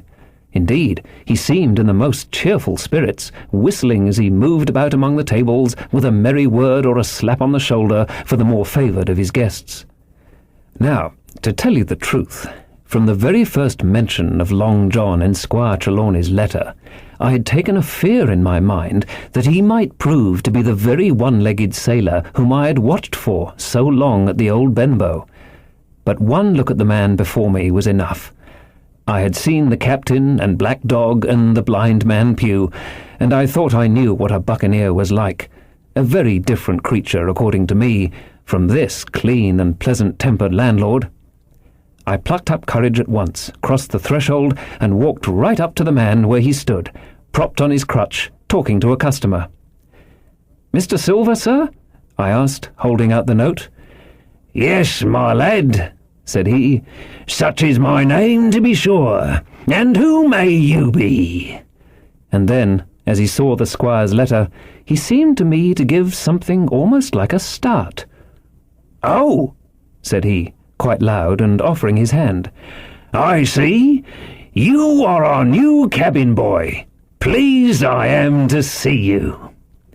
And he took my hand in his large, firm grasp. Just then, one of the customers at the far side rose suddenly and made for the door. It was close by him, and he was out in the street in a moment. But his hurry had attracted my notice, and I recognized him at a glance. It was the tallow-faced man wanting 2 fingers, who had come first to the Admiral Benbow. "Oh," I cried, "stop him! It's Black Dog!" "I don't care 2 coppers who he is," cried Silver, "but he hasn't paid his score. Harry, run and catch him." One of the others, who was nearest the door, leapt up and started in pursuit. "If he were Admiral Hawke, he shall pay his score," cried Silver, and then, relinquishing my hand, "Who did you say he was?" he asked. "Black what?" "Dog, sir," said I.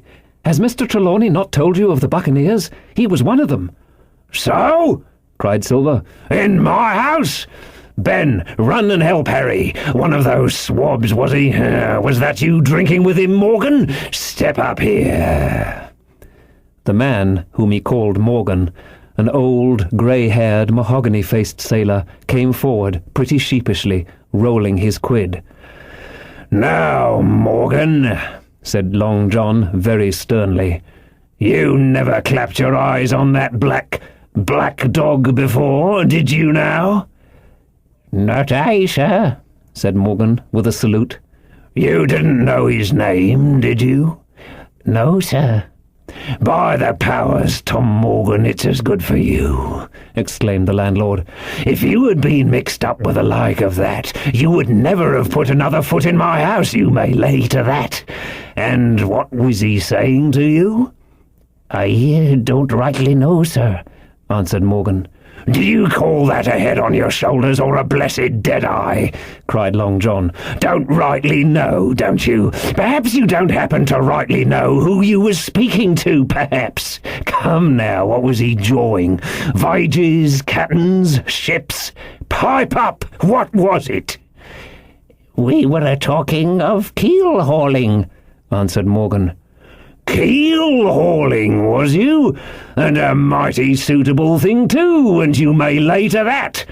Get back to your place for a lubber, Tom." And then, as Morgan rolled back to his seat, Silver added to me, in a confidential whisper that was very flattering, as I thought, "He's quite an honest man, Tom Morgan, only stupid. And now," he ran on again aloud, "let's see, Black Dog? No, I don't know the name, not I. Yet I kind of think yes, I've seen the swab. He used to come here with a blind beggar, he used." "That he did, you may be sure," said I.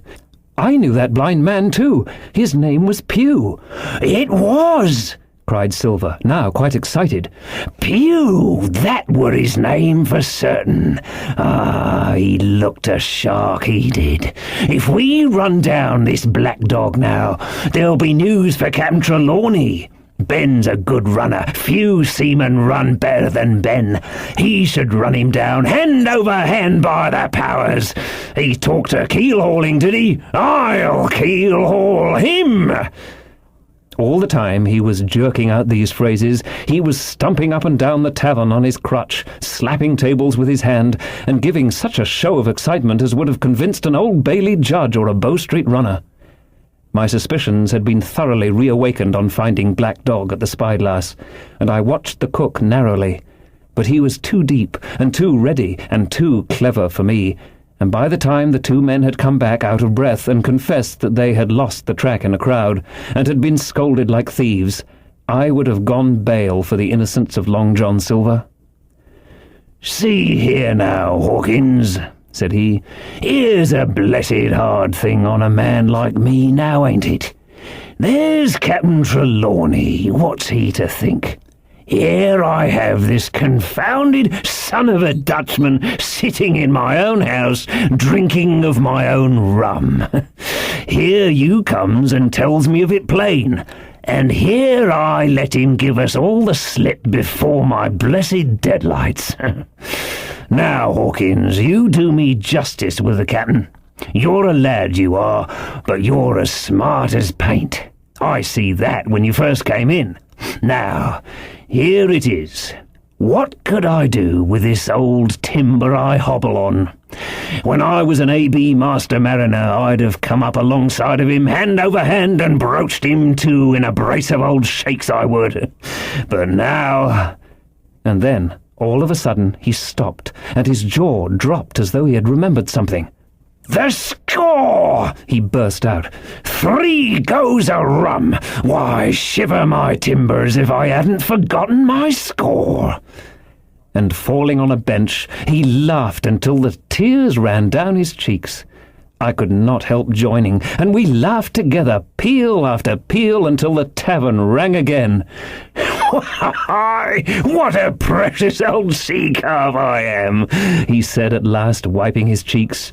"You and me should get on well, Hawkins, for I'll take my Davy I should be rated ship's boy. But come now, stand by to go about. This won't do. Duty is duty, messmates. I'll put on my old cocked hat and step along of you to Captain Trelawney and report this here affair. For, mind you, it's serious, young Hawkins, and neither you nor me's come out of it with what I should make so bold as to call credit. Nor you neither, says you. Not smart, none of the pair of us smart. But dash my buttons, that was a good 'un about my score." And he began to laugh again, and that so heartily that, though I did not see the joke as he did, I was again obliged to join him in his mirth. On our little walk along the quays, he made himself the most interesting companion, telling me about the different ships that we passed by, their rig, tonnage, and nationality, explaining the work that was going forward, how one was discharging, another taking in cargo, and a third making ready for sea, and every now and then telling me some little anecdote of ships or seamen, or repeating a nautical phrase till I had learned it perfectly. I began to see that here was one of the best possible shipmates. When we got to the inn, the squire and Dr. Livesey were seated together, finishing a quart of ale with a toast in it, before they should go aboard the schooner on a visit of inspection. Long John told the story from first to last, with a great deal of spirit and the most perfect truth. "That was how it were now, weren't it, Hawkins?" he would say now and again, and I could always bear him entirely out. The two gentlemen regretted that Black Dog had got away, but we all agreed there was nothing to be done, and after he had been complimented, Long John took up his crutch and departed. "All hands aboard by 4 this afternoon," shouted the squire after him. "Aye, aye, sir," cried the cook in the passage. "Well, squire," said Dr. Livesey, "I don't put much faith in your discoveries as a general thing, but I will say this. John Silver suits me." "The man's a perfect trump," declared the squire. "And now," added the doctor, "Jim may come on board with us, may he not?" "To be sure he may," said Squire. "Take your hat, Hawkins, and we'll see the ship." Chapter 9. Powder and Arms.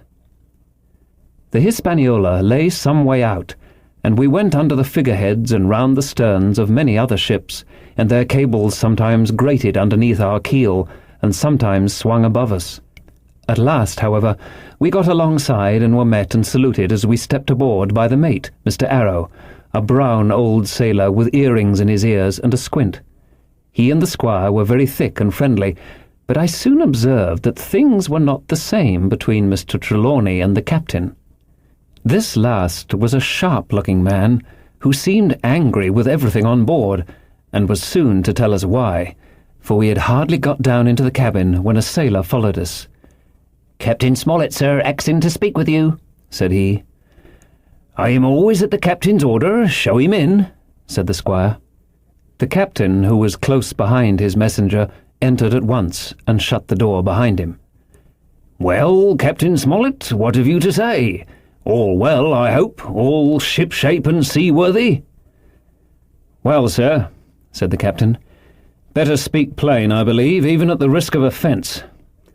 I don't like this cruise, I don't like the men, and I don't like my officer. That's short and sweet." "Perhaps, sir, you don't like the ship?" inquired the squire, very angry as I could see. "I can't speak as to that, sir, not having seen her tried," said the captain. "She seems a clever craft. More I can't say." "Possibly, sir, you may not like your employer either," says the squire. But here Dr. Livesey cut in. "Stay a bit," said he. "Stay a bit. No use of such questions as that but to produce ill feeling. The captain has said too much, or he has said too little, and I am bound to say that I require an explanation of his words. You don't, you say, like this cruise. Now, why?" "I was engaged, sir, on what we call sealed orders to sail this ship for that gentleman where he should bid me," said the captain. "So far, so good. But now I find that every man before the mast knows more than I do. I don't call that fair, now, do you?" "No," said Dr. Livesey, "I don't." "Next," said the captain, "I learn we are going after treasure. Hear it from my own hands, mind you. Now, treasure is ticklish work. I don't like treasure voyages on any account, and I don't like them above all when they are secret, and when, begging your pardon, Mr. Trelawney, the secret has been told to the parrot." "Silver's parrot?" asked the squire. "It's a way of speaking," said the captain. "Blabbed, I mean. It's my belief neither of you gentlemen know what you're about, but I'll tell you my way of it, life or death and a close run." "That is all clear, and I dare say true enough," replied Dr. Livesey. "We take the risk, but we are not so ignorant as you believe us. Next, you say you don't like the crew. Are they not good seamen?" "I don't like them, sir," returned Captain Smollett, "and I think I should have had the choosing of my own hands, if you go to that." "Perhaps you should," replied the doctor. "My friend should perhaps have taken you along with him. But the slight, if there be one, was unintentional. And you don't like Mr. Arrow?" "I don't, sir. I believe he's a good seaman, but he's too free with the crew to be a good officer. A mate should keep himself to himself, shouldn't drink with the men before the mast." "Do you mean he drinks?" cried the squire. "No, sir," replied the captain, "only that he's too familiar." "Well now, and the short and long of it, Captain?" asked the doctor. "Tell us what you want." "Well, gentlemen, are you determined to go on this cruise?" "Like iron," answered the squire. "Very good," said the captain. "Then, as you've heard me very patiently saying things that I could not prove, hear me a few words more. They're putting the powder and the arms in the forehold. Now, you have a good place under the cabin. Why not put them there? First point. Then you're bringing 4 of your own people with you, and they tell me some of them are to be berthed forward. Why not give them the berths here beside the cabin? Second point. "Any more?" asked Mr. Trelawney. "One more," said the captain. "There's been too much blabbing already." "Far too much," agreed the doctor. I'll tell you what I've heard myself," continued Captain Smollett, "that you have a map of an island, that there's crosses on the map to show where treasure is, and that the island lies—" and then he named the latitude and longitude exactly. "I never told that," cried the squire, "to a soul." "The hands know it, sir," returned the captain. "Livesey, that must have been you or Hawkins," cried the squire. "It doesn't much matter who it was," replied the doctor, and I could see that neither he nor the captain paid much regard to Mr. Trelawney's protestations. Neither did I, to be sure. He was so loose a talker. Yet in this case I believe he was really right, and that nobody had told the situation of the island. "Well, gentlemen," continued the captain, "I don't know who has this map, but I make it a point, it shall be kept secret even from me and Mr. Arrow. Otherwise I would ask you to let me resign." "I see," said the doctor. "You wish us to keep this matter dark, and to make a garrison of the stern part of the ship, manned with my friend's own people, and provided with all the arms and powder on board. In other words, you fear a mutiny." "Sir," said Captain Smollett, "with no intention to take offence, I deny your right to put words into my mouth. No captain, sir, would be justified in going to sea at all if he had ground enough to say that. As for Mr. Arrow, I believe him thoroughly honest. Some of the men are the same. All may be, for what I know. But I am responsible for the ship's safety and the life of every man jack aboard of her. I see things going, as I think, not quite right, and I ask you to take certain precautions or let me resign my berth, and that's all." "Captain Smollett," began the doctor with a smile, "did ever you hear the fable of the mountain and the mouse? You'll excuse me, I dare say, but you remind me of that fable. When you came in here, I'll stake my wig you meant more than this." "Doctor," said the captain, "you are smart. When I came in here, I meant to get discharged. I had no thought that Mr. Trelawney would hear a word." "No more I would," cried the squire. "Had Livesey not been here, I should have seen you to the deuce. As it is, I have heard you. I will do as you desire, but I think the worse of you." "That's as you please, sir," said the captain. "You'll find I do my duty." And with that he took his leave. "Trelawney," said the doctor, "contrary to all my notions, I believe you have managed to get two honest men on board with you, that man and John Silver." "Silver, if you like," cried the squire, "but as for that intolerable humbug, I declare I think his conduct unmanly, unsailorly, and downright un-English." "Well," says the doctor, "we shall see."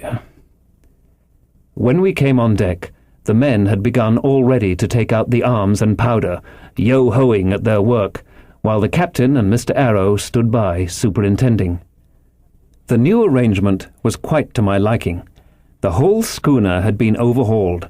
6 berths had been made astern, out of what had been the after part of the main hold, and this set of cabins was only joined to the galley and forecastle by a sparred passage on the port side. It had been originally meant that the captain, Mr. Arrow, Hunter, Joyce, the doctor, and the squire were to occupy these 6 berths. Now Redruth and I were to get 2 of them, and Mr. Arrow and the captain were to sleep on deck in the companion, which had been enlarged on each side till you might almost have called it a roundhouse. Very low it was still, of course, but there was room to swing 2 hammocks, and even the mate seemed pleased with the arrangement. Even he, perhaps, had been doubtful as to the crew, but that is only guess, for as you shall hear, we had not long the benefit of his opinion. We were all hard at work, changing the powder and the berths, when the last man or 2, and Long John along with them, came off in a shore boat. The cook came up the side like a monkey for cleverness, and as soon as he saw what was doing, "So ho, mates," says he, "what's this?" "We're a-changing of the powder, Jack," answers one. "Why, by the powers," cried Long John. "If we do, we'll miss the morning tide." "My orders," said the captain shortly. "You may go below, my man. Hands will want supper." "Aye, aye, sir," answered the cook, and, touching his forelock, he disappeared at once in the direction of his galley. "That's a good man, Captain," said the doctor. "Very likely, sir," replied Captain Smollett. "Easy with that, men, easy." He ran on to the fellows who were shifting the powder, and then, suddenly observing me examining the swivel gun we carried amidships, a long brass 9, "Here, you, ship's boy," he cried. "Out of that! Off with you to the cook and get some work." And then, as I was hurrying off, I heard him say, quite loudly to the doctor, "I'll have no favourites on my ship." I assure you I was quite of the squire's way of thinking, and hated the captain deeply. Chapter 10. The Voyage. All that night we were in a great bustle, getting things stowed in their place, and boatfuls of the squire's friends, Mr. Blandley and the like, coming off to wish him a good voyage and a safe return. We never had a night at the Admiral Benbow when I had half the work, and I was dog-tired when, a little before dawn, the boatswain sounded his pipe and the crew began to man the capstan bars. I might have been twice as weary, yet I would not have left the deck. All was so new and interesting to me. The brief commands, the shrill note of the whistle, the men bustling to their places in the glimmer of the ship's lanterns. "Now, Barbecue, tip up a stave!" cried one voice. "The old one!" cried another. "Aye, aye, mates!" said Long John, who was standing by with his crutch under his arm, and at once broke out in the air and words I knew so well. 15 men on the dead man's chest!" And then the whole crew bore chorus, "Yo, ho, ho, and a bottle of rum!" And at the third ho drove the bars before them with a will. Even at that exciting moment, it carried me back to the old Admiral Benbow in a second, and I seemed to hear the voice of the captain piping in the chorus. But soon the anchor was short up, soon it was hanging dripping at the bows, soon the sails began to draw, and the land and shipping to flit by on either side, and before I could lie down to snatch an hour of slumber, the Hispaniola had begun her voyage to the Isle of Treasure. I'm not going to relate that voyage in detail. It was fairly prosperous. The ship proved to be a good ship, the crew were capable seamen, and the captain thoroughly understood his business. But before we came the length of Treasure Island, 2 or 3 things had happened which require to be known. Mr. Arrow, first of all, turned out even worse than the captain had feared. He had no command among the men, and people did what they pleased with him. But that was by no means the worst of it, for after a day or 2 at sea, he began to appear on deck with hazy eye, red cheeks, stuttering tongue, and other marks of drunkenness. Time after time he was ordered below in disgrace. Sometimes he fell and cut himself. Sometimes he lay all day long in his little bunk at one side of the companion. Sometimes for a day or 2 he would be almost sober and attend to his work at least passably. In the meantime, we could never make out where he got the drink. That was the ship's mystery. Watch him as we pleased, we could do nothing to solve it, and when we asked him to his face, he would only laugh if he were drunk, and if he were sober, deny solemnly that he ever tasted anything but water. He was not only useless as an officer and a bad influence amongst the men, but it was plain that at this rate he must soon kill himself outright. So nobody was much surprised, nor very sorry, when one dark night, with a head sea, he disappeared entirely and was seen no more. "Overboard," said the captain. "Well, gentlemen, that saves the trouble of putting him in irons." But there we were, without a mate, and it was necessary, of course, to advance one of the men. The boatswain, Job Anderson, was the likeliest man aboard, and though he kept his old title, he served in a way as mate. Mr. Trelawney had followed the sea, and his knowledge made him very useful, for he often took a watch himself in easy weather, and the coxswain, Israel Hands, was a careful, wily, old, experienced seaman who could be trusted at a pinch with almost anything. He was a great confidant of Long John Silver, And so the mention of his name leads me on to speak of our ship's cook, Barbecue, as the men called him. Aboard ship, he carried his crutch by a lanyard round his neck to have both hands as free as possible. It was something to see him wedge the foot of the crutch against a bulkhead and, propped against it, yielding to every movement of the ship, get on with his cooking like someone safe ashore. Still more strange was it to see him in the heaviest of weather cross the deck. He had a line or two rigged up to help him across the widest spaces. Long John's earrings, they were called, and he would hand himself from one place to another, now using the crutch, now trailing it alongside by the lanyard, as quickly as another man could walk. Yet some of the men who had sailed with him before expressed their pity to see him so reduced. "He's no common man, Barbecue," said the coxswain to me. "He had good schooling in his young days, and can speak like a book when so minded, and brave. A lion's nothing alongside of Long John. I seen him grapple 4 and knock their heads together, him unarmed." All the crew respected and even obeyed him. He had a way of talking to each and doing everybody some particular service. To me, he was unweariedly kind, and always glad to see me in the galley, which he kept as clean as a new pin, the dishes hanging up burnished, and his parrot in a cage in one corner. "Come away, Hawkins," he would say. "Come and have a yarn with John. Nobody more welcome than yourself, my son. Sit you down and hear the news. Here's Captain Flint. I calls my parrot Captain Flint after the famous buccaneer. Here's Captain Flint predicting success to our voyage. Wasn't you, Captain?" And the parrot would say with great rapidity, "Pieces of 8, pieces of 8, pieces of 8, till you wondered that it was not out of breath, or till John threw his handkerchief over the cage. "Now, that bird," he would say, "is maybe 200 years old, Hawkins. They lives forever, mostly. And if anybody's seen more wickedness, it must be the devil himself. She's sailed with England, the great Captain England, the pirate. She's been at Madagascar and at Malabar and Suriname and Providence and Portobello. She was at the fishing up of the wrecked plate ships. It's there she learned pieces of 8. And little wonder, 350,000 of them, Hawkins. She was at the boarding of the Viceroy of the Indies out of Goa, she was, and to look at her you would think she was a babby. But you smelt powder, didn't you, Captain?" "Stand by to go about," the parrot would scream. "Ah, she's a handsome craft, she is," the cook would say, and give her sugar from his pocket, and then the bird would peck at the bars and swear straight on, passing belief for wickedness. "There," John would add, "you can't touch pitch and not be mucked, lad. Here's this poor old innocent bird of mine swearing blue fire, and none the wiser, you may lay to that. She would swear the same in a manner of speaking before Chaplin."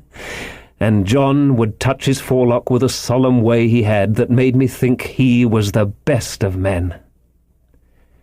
In the meantime, Squire and Captain Smollett were still on pretty distant terms with one another. The squire made no bones about the matter. He despised the captain. The captain, on his part, never spoke but when he was spoken to, and then sharp and short and dry, and not a word wasted. He owned, when driven into a corner, that he seemed to have been wrong about the crew, that some of them were as brisk as he wanted to see, and all had behaved fairly well. As for the ship, he had taken a downright fancy to her. "She'll lie a point nearer the wind than a man has a right to expect of his own married wife, sir. But," he would add, "all I say is we're not home again, and I don't like the cruise." The squire at this would turn away and march up and down the deck, chin in air. "A trifle more of that, man," he would say, "and I should explode." We had some heavy weather, which only proved the qualities of the Hispaniola. Every man on board seemed well content, and they must have been hard to please if they had been otherwise, for it is my belief there was never a ship's company so spoiled since Noah put to sea. Double grog was going on the least excuse, There was duff on odd days, as, for instance, if the squire heard it was any man's birthday, and always a barrel of apples standing broached in the waist for anyone to help himself that had a fancy. "Never knew good come of it yet," the captain said to Dr. Livesey. "Spoil forecastle hands, make devils, that's my belief." But good did come of the apple barrel, as you shall hear, for if it had not been for that, we should have had no note of warning, and might all have perished by the hand of treachery. This was how it came about. We had run up the trades to get the wind of the island we were after. I am not allowed to be more plain. And now we were running down for it with a bright lookout day and night. It was about the last day of our outward voyage, by the largest computation. Some time that night, or at latest, before noon on the morrow, we should sight the Treasure Island. We were heading south-southwest, and had a steady breeze abeam and a quiet sea. The Hispaniola rolled steadily, dipping her bowsprit now and then with a whiff of spray.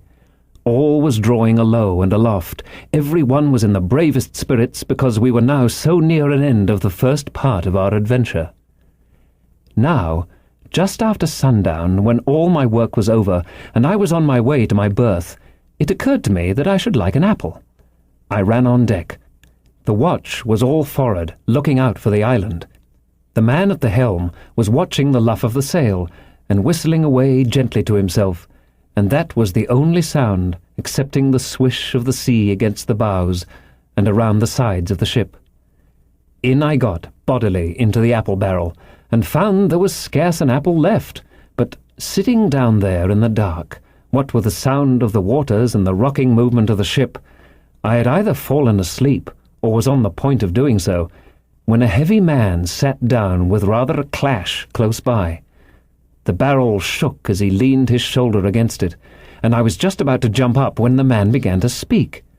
It was Silver's voice, and, before I had heard a dozen words, I would not have shown myself for all the world, but lay there trembling and listening in the extreme of fear and curiosity.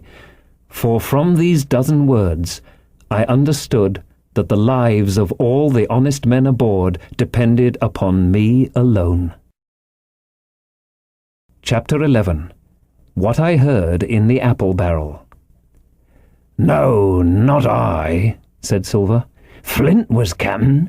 I was quartermaster along of my timber leg. The same broadside I lost my leg, old Pew lost his deadlights. It was a master surgeon, him that amputated me, out of college and all, Latin by the bucket and what not, but he was hanged like a dog and sun-dried like the rest at Corso Castle. That was Robert's men, that was, and comed of changing names to their ships, Royal Fortune and so on. Now, what a ship was christened, so let us stay, I says. So it was with the Cassandra, as brought us all safe home from Malabar, after England took the Viceroy of the Indies. So it was with the old Walrus, Flint's old ship, as I've seen amuck with the red blood and fit to sink with gold." "Ah!" cried another voice, that of the youngest hand on board, and evidently full of admiration. "He was the flower of the flock, was Flint." "Davis was a man too, by all accounts," said Silver. "I never sailed along of him.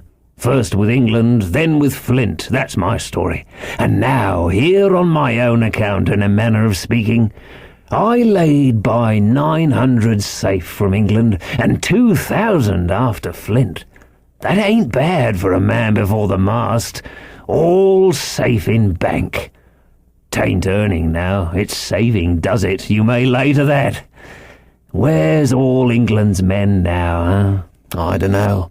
Where's Flint's? Why, most on 'em aboard here, and glad to get the duff. Been begging before that, some on 'em. Old Pew, as had lost his sight and might have thought shame, spends £1,200 in a year, like a lord in Parliament. Where's he now? Well, he's dead now and under hatches, but for 2 years before that, shiver my timbers, the man was starving. He begged and he stole and he cut throats and starved at that, by the powers." "Well, it ain't much use after all," said the young seaman. "'Tain't much use for fools, you may lay to it, that nor nothing," cried Silver. "But now, you look here. You're young, you are, but you're as smart as paint. I see that when I set my eyes on you, and I'll talk to you like a man." You may imagine how I felt when I heard this abominable old rogue addressing another in the very same words of flattery as he had used to myself. I think, if I had been able, that I would have killed him through the barrel. Meantime he ran on, little supposing he was overheard. "Here it is about gentlemen of fortune. They lives rough and they risk swinging, but they eat and drink like fighting cocks, and when a cruise is done, why, it's hundreds of pounds instead of hundreds of farthings in their pockets. Now, the most goes for rum and a good fling, and to sea again in their shirts. But that's not the course I lay. I puts it all away, some here, some there, and none too much anywheres by reason of suspicion. I'm 50, mark you. Once back from this cruise, I set up gentlemen in earnest. Time enough too, says you. Ah, but I've lived easy in the meantime, never denied myself a nothing heart desires, and slept soft and ate dainty all my days, but when at sea. And how did I begin? Before the mast, like you." "Well," said the other, "but all the other money's gone now, ain't it? You daren't show face in Bristol after this." "Why, where might you suppose it was?" asked Silver derisively. "At Bristol, in banks and places," answered his companion. "It were," said the cook. "It were when we weighed anchor, but my old missus has it all by now, and the spyglass is sold, lease and goodwill and rigging, and the old girl's off to meet me. I would tell you where, for I trust you, but it'd make jealousy among the mates." "And can you trust your missus?" asked the other. "Gentlemen of fortune," returned the cook, "usually trust little among themselves, and right they are, you may lay to it. But I have a way with me, I have. When a mate brings a slip on his cable, one as knows me, I mean, it won't be in the same world with old John. There was some that was feared of Pew, and some that was feared of Flint. But Flint his own self was feared of me. Feared he was, and proud. They was the roughest crew afloat, was Flint's. The devil himself would have been feared to go to sea with them. Well, now I tell you, I'm not a boasting man, and you've seen yourself how easy I keep company. But when I was quartermaster, lambs wasn't the word for Flint's old buccaneers. Ah, you may be sure of yourself in old John's ship." "Well, I tell you now," replied the lad, "I didn't half a quarter like the job till I had this talk with you, John, but there's my hand on it now." "And a brave lad you were, and smart too," answered Silver, shaking hands so heartily that all the barrel shook. "And a finer figurehead for a gentleman of fortune I never clapped my eyes on." By this time I had begun to understand the meaning of their terms. By a gentleman of fortune they plainly meant neither more nor less than a common pirate, and the little scene that I had overheard was the last act in the corruption of one of the honest hands, perhaps of the last one left aboard.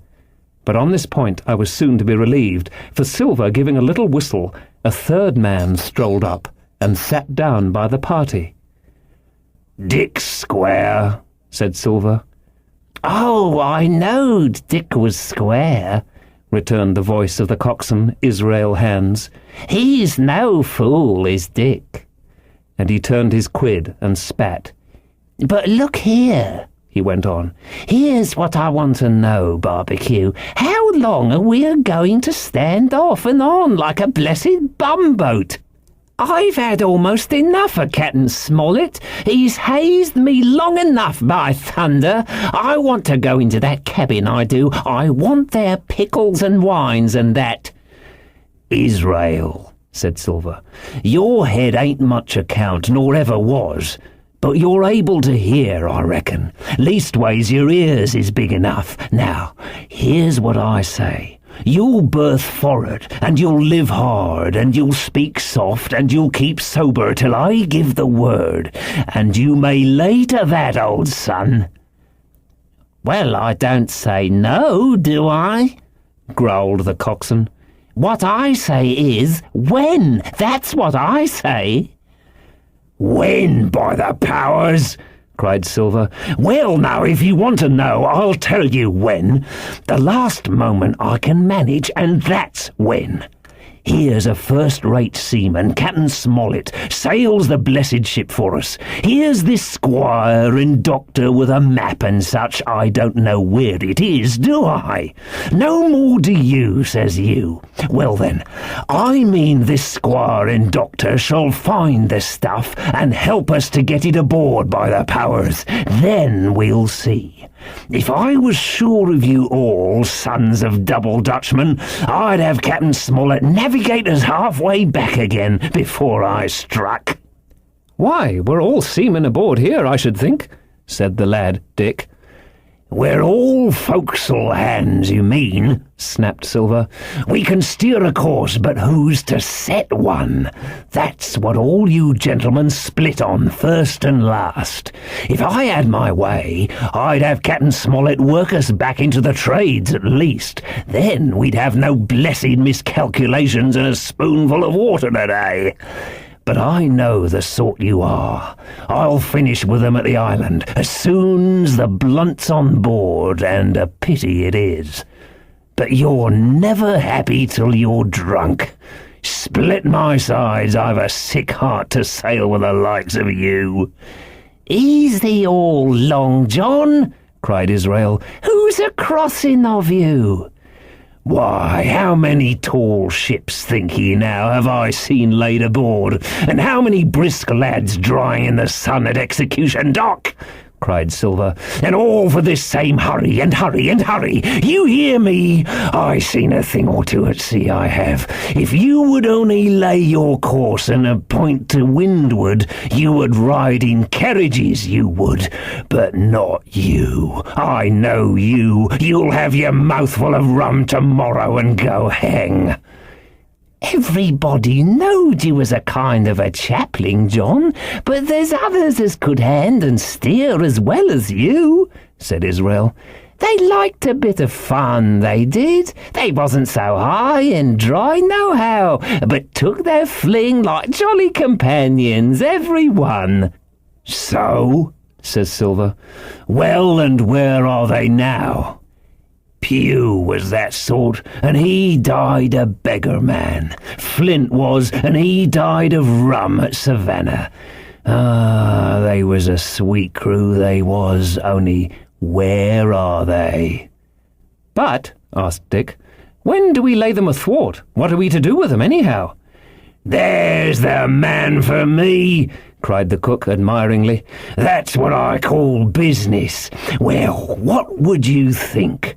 Put 'em ashore like maroons? That would have been England's way. Or cut 'em down like that much pork? That would have been Flint's or Billy Bones's. Billy was the man for that, said Israel. Dead men don't bite, says he. Well, he's dead now himself. He knows the long and short of it now, and if ever a rough hand come to port, it was Billy. Right you are, said Silver. Rough and ready, but mark you here. I'm an easy man, I'm quite the gentleman, says you, but this time it's serious. Duty is duty, mates. I give my vote. Death. When I'm in Parliament and riding in my coach, I don't want none of these sea lawyers in the cabin a-coming home unlooked for like the devil at prayers. Wait is what I say. But when the time comes, why, let her rip." "John," cries the coxswain, "you're a man." "You'll say so, Israel, when you see," said Silver. "Only one thing I claim. I claim Trelawney. I'll wring his calf's head off his body with these hands. Dick," he added, breaking off, "you just jump up like a sweet lad and get me an apple to wet my pipe like."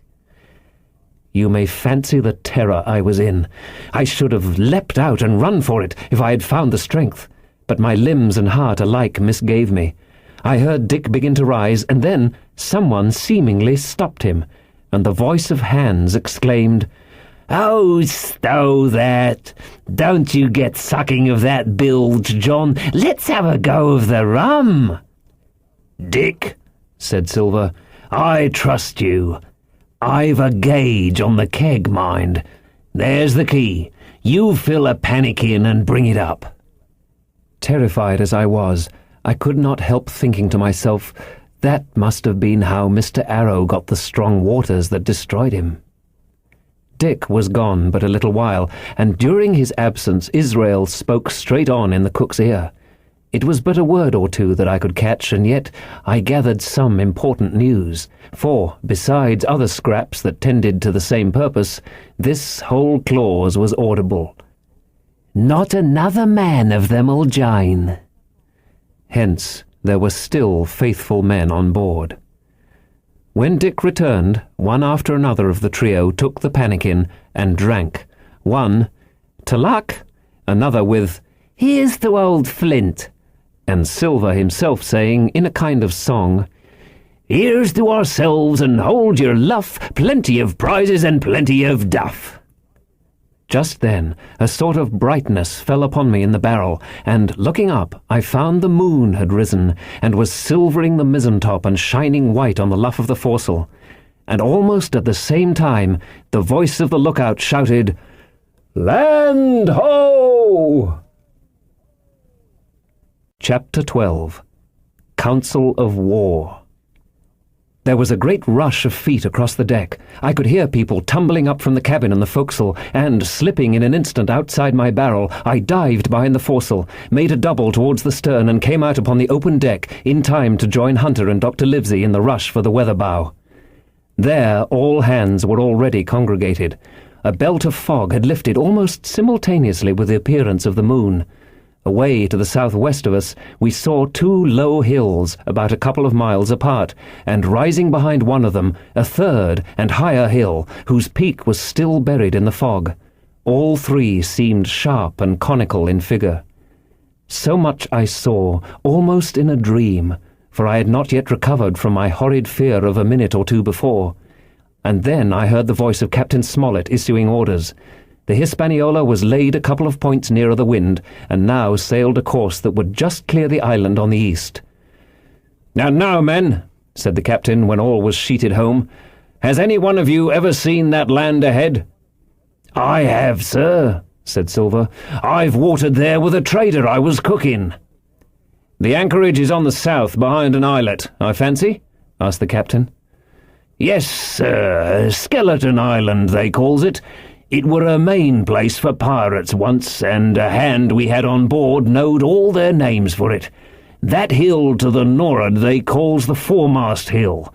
There are 3 hills in a row running south'ard, fore, main, and mizzen, sir. But the main, that's the big un with the cloud on it, they usually calls the Spyglass, by reason of a lookout they kept when they was in the anchorage cleaning. For it's there they cleaned their ships, sir, asking your pardon." "I have a chart here," says Captain Smollett. "See if that's the place." Long John's eyes burned in his head as he took the chart, but by the fresh look of the paper I knew he was doomed to disappointment. This was not the map we found in Billy Bones's chest, but an accurate copy, complete in all things, names and heights and soundings, with the single exception of the red crosses and the written notes. Sharp as must have been his annoyance, Silver had the strength of mind to hide it. "Yes, sir," said he. "This is the spot to be sure, and very prettily drawed out. Who might have done that, I wonder? The pirates were too ignorant, I reckon. Aye, here it is. Captain Kidd's Anchorage, just the name my shipmate called it. There's a strong current runs along the south, and then away nor'ard up the west coast. Right you was, sir, says he, to haul your wind and keep the weather of the island. Leastways, if such was your intention as to enter and careen, and there ain't no better place for that in these waters." "Thank you, my man," says Captain Smollett. "I'll ask you later on to give us a help. You may go." I was surprised at the coolness with which John avowed his knowledge of the island, and I own I was half frightened when I saw him drawing nearer to myself. He did not know, to be sure, that I had overheard his counsel from the apple barrel, and yet I had, by this time, taken such a horror of his cruelty, duplicity, and power, that I could scarce conceal a shudder when he laid his hand upon my arm. "Ah," says he, "this here is a sweet spot, this island, a sweet spot for a lad to get ashore on. You'll bathe, and you'll climb trees, and you'll hunt goats, you will, and you'll get aloft on them hills like a goat yourself. Why, it makes me young again. I was going to forget my timber leg, I was. It's a pleasant thing to be young and have 10 toes, and you may later that. When you want to do a bit of exploring, you just ask old John, and he'll put up a snack for you to take along." And, clapping me in the friendliest way upon the shoulder, he hobbled off forward and went below. Captain Smollett, the squire, and Dr. Livesey were talking together on the quarterdeck, and, anxious as I was to tell them my story, I durst not interrupt them openly. While I was still casting about in my thoughts to find some probable excuse, Dr. Livesey called me to his side. He had left his pipe below, and, being a slave to tobacco, had meant that I should fetch it. But as soon as I was near enough to speak and not be overheard, I broke out immediately. "Doctor, let me speak. Get the captain and squire down to the cabin, and then make some pretence to send for me. I have terrible news." The doctor changed countenance a little, but next moment he was master of himself.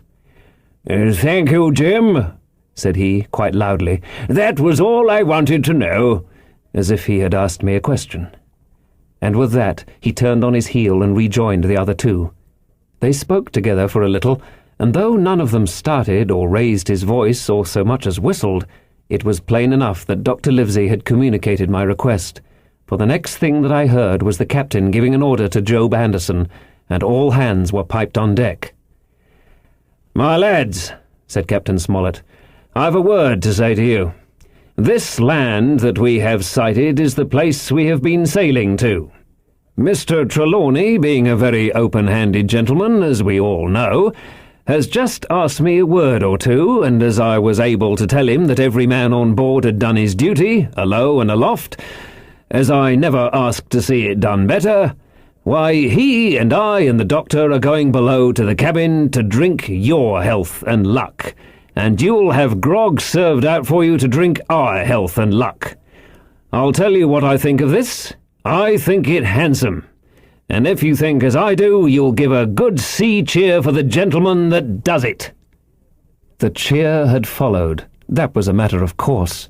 But it rang out so full and hearty that I confess I could hardly believe these same men were plotting for our blood. "One more cheer for Captain Smollett," cried Long John, when the first had subsided. And this also was given with a will. On the top of that, the three gentlemen went below, and not long after word was sent forward that Jim Hawkins was wanted in the cabin.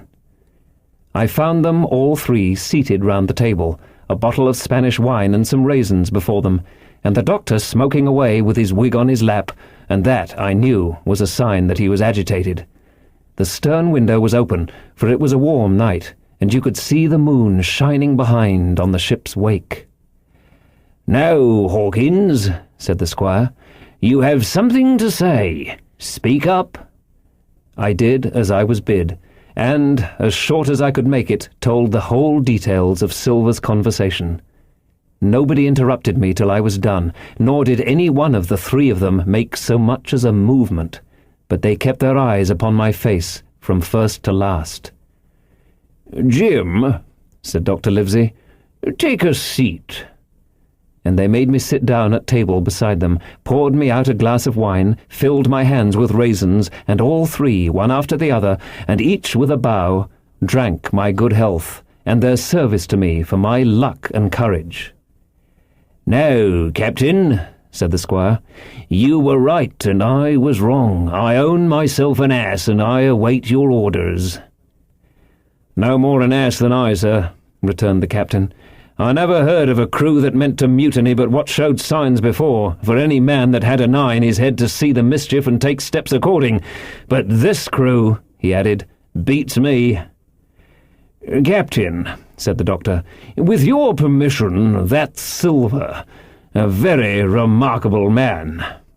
"He'd look remarkably well from a yardarm, sir," returned the captain. "But this is talk. This don't lead to anything. I see 3 or 4 points, and with Mr. Trelawney's permission I'll name them." "You, sir, are the captain. It's for you to speak," says Mr. Trelawney grandly. "First point," began Mr. Smollett. "We must go on, because we can't turn back. If I gave the word to go about, they would rise at once. Second point, we have time before us, at least, until this treasure's found. Third point, there are faithful hands. Now, sir, it's got to come to blows sooner or later, and what I propose is to take time by the forelock, as the saying is, and come to blows some fine day when they least expect it. We can count, I take it, on your own home servants, Mr. Trelawney." "As upon myself," declared the squire. 3, reckoned the captain. "Ourselves make 7, counting Hawkins here. Now, about the honest hands?" "Most likely Trelawney's own men," said the doctor, "those he had picked up for himself before he lit on Silver." "Nay," replied the squire, "Hans was one of mine." "I did think I could have trusted Hans," added the captain. "And to think that they're all Englishmen," broke out the squire. "Sir, I could find it in my heart to blow the ship up." "Well, gentlemen," said the captain, "the best that I can say is not much. We must lay to, if you please, and keep a bright lookout. It's trying on a man, I know. It would be pleasanter to come to blows. But there's no help for it till we know our men. Lay to and whistle for a wind. That's my view." "Jim here," said the doctor, "can help us more than anyone. The men are not shy with him, and Jim is a noticing lad. Hawkins, I put prodigious faith in you," added the squire. I began to feel pretty desperate at this, for I felt altogether helpless, and yet, by an odd train of circumstances, it was indeed through me that safety came.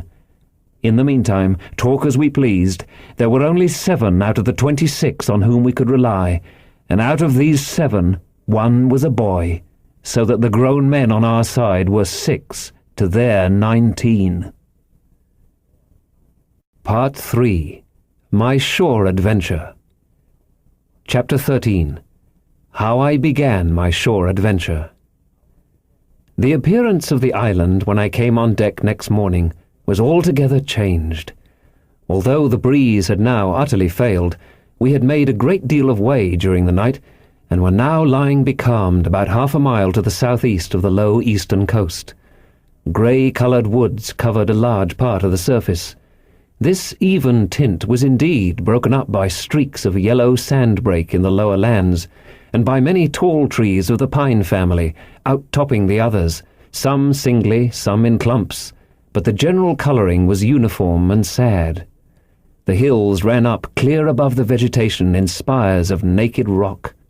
All was strangely shaped, and the spyglass, which was by 300 or 400 feet the tallest on the island, was likewise the strangest in configuration, running up sheer from almost every side, and then suddenly cut off at the top like a pedestal to put a statue on. The Hispaniola was rolling scuppers under in the ocean swell. The booms were tearing at the blocks, the rudder was banging to and fro, and the whole ship creaking, groaning, and jumping like a manufactory. I had to cling tight to the backstay, and the world turned giddily before my eyes, for though I was a good enough sailor when there was a way on, this standing still and being rolled about like a bottle was a thing I never learned to stand without a qualm or so, above all in the morning, on an empty stomach. Perhaps it was this. Perhaps it was the look of the island with its grey, melancholy woods and wild stone spires, and the surf that we could both see and hear foaming and thundering on the steep beach. At least, although the sun shone bright and hot, and the shore birds were fishing and crying all around us, and you would have thought anyone would have been glad to get to land after being so long at sea, my heart sank, as the saying is, into my boots, and from that first look onward, I hated the very thought of Treasure Island. We had a dreary morning's work before us, for there was no sign of any wind, and the boats had to be got out and manned, and the ship warped 3 or 4 miles round the corner of the island and up the narrow passage to the haven behind Skeleton Island. I volunteered for one of the boats, where I had, of course, no business.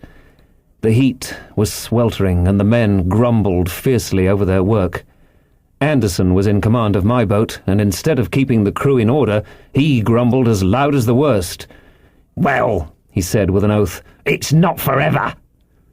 I thought this was a very bad sign, for up to that day the men had gone briskly and willingly about their business, but the very sight of the island had relaxed the cords of discipline. All the way in, Long John stood by the steersman and conned the ship. He knew the passage like the palm of his hand, and though the man in the chains got everywhere more water than was down in the chart, John never hesitated once.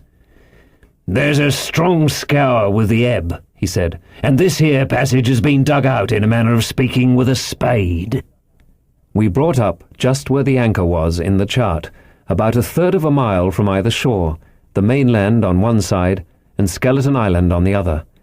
The bottom was clean sand.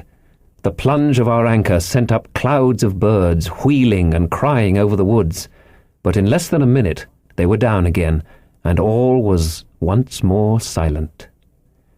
The place was entirely landlocked, buried in woods, the trees coming right down to high water mark, the shores mostly flat, and the hilltops standing round at a distance in a sort of amphitheatre, one here, one there. 2 little rivers, or rather 2 swamps, emptied out into this pond, as you might call it, and the foliage round that part of the shore had a kind of poisonous brightness. From the ship we could see nothing of the house or stockade, for they were quite buried among trees, and if it had not been for the chart on the companion, we might have been the first that had ever anchored there since the island arose out of the seas. There was not a breath of air moving, nor a sound but that of the surf booming 1/2 a mile away along the beaches and against the rocks outside. A peculiar stagnant smell hung over the anchorage, a smell of sodden leaves and rotting tree trunks. I observed the doctor sniffing and sniffing, like someone tasting a bad egg. "I don't know about treasure," he said, "but I'll stake my wig there's fever here." If the conduct of the men had been alarming in the boat, it became truly threatening when they had come aboard. They lay about the deck, growling together in talk. The slightest order was received with a black look, and grudgingly and carelessly obeyed. Even the honest hands must have caught the infection, for there was not one man aboard to mend another. Mutiny, it was plain, hung over us like a thundercloud. And it was not only we of the cabin party who perceived the danger. Long John was hard at work, going from group to group, spending himself in good advice, and as, for example, no man could have shown a better. He fairly outstripped himself in willingness and civility. He was all smiles to everyone. If an order were given, John would be on his crutch in an instant, with the cheeriest "Aye, aye, sir," in the world, and when there was nothing else to do, he kept up one song after another, as if to conceal the discontent of the rest. Of all the gloomy features of that gloomy afternoon, this obvious anxiety on the part of Long John appeared the worst. We held a council in the cabin. "Sir," said the captain, "if I risk another order, the whole ship'll come about our ears by the run. You see, sir, here it is. I get a rough answer, do I not? Well, if I speak back, Pikes will be going in 2 shakes. If I don't, Silver will see there's something under that and the game's up. Now, we've only one man to rely on. And who is that? Asked the squire. Silver, sir, returned the captain. He's as anxious as you and I to smother things up. This is a tiff.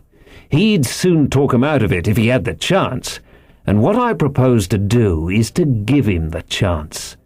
Let's allow the men an afternoon ashore. If they all go, why, we'll fight the ship. If they none of them go, well then, we hold the cabin, and God defend the right. If some go, you mark my words, sir, Silver'll bring 'em aboard again as mild as lambs. It was so decided. Loaded pistols were served out to all the shore men. Hunter, Joyce, and Redruth were taken into our confidence, and received the news with less surprise and a better spirit than we had looked for, and then the captain went on deck and addressed the crew. "My lads," said he, "we've had a hot day, and are all tired and out of sorts. A turn ashore'll hurt nobody. The boats are still in the water. You can take the gigs, and as many as please can go ashore for the afternoon. I'll fire a gun half an hour before sundown."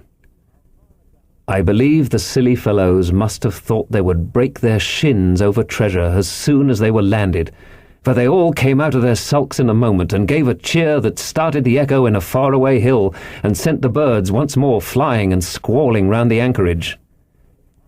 The captain was too bright to be in the way. He whipped out of sight in a moment, leaving Silver to arrange the party, and I fancy it was as well he did so. Had he been on deck, he could no longer so much as have pretended not to understand the situation. It was as plain as day. Silver was the captain, and a mighty rebellious crew he had of it. The honest hands, and I was soon to see it proved that there were such on board, must have been very stupid fellows.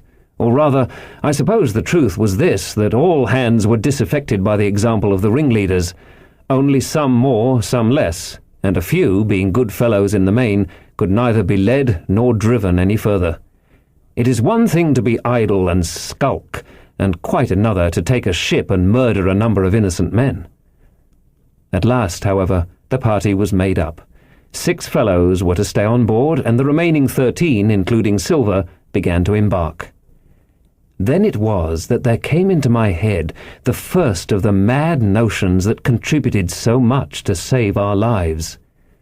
If 6 men were left by Silver, it was plain our party could not take and fight the ship, and since only 6 were left, it was equally plain that the cabin party had no present need of my assistance. It occurred to me at once to go ashore. In a jiffy, I had slipped over the side and curled up in the foresheets of the nearest boat, and almost at the same moment she shoved off. No one took notice of me, only the bow oar saying, "Is that you, Jim? Keep your head down." But Silver from the other boat looked sharply over and called out to know if that were me, and from that moment I began to regret what I had done.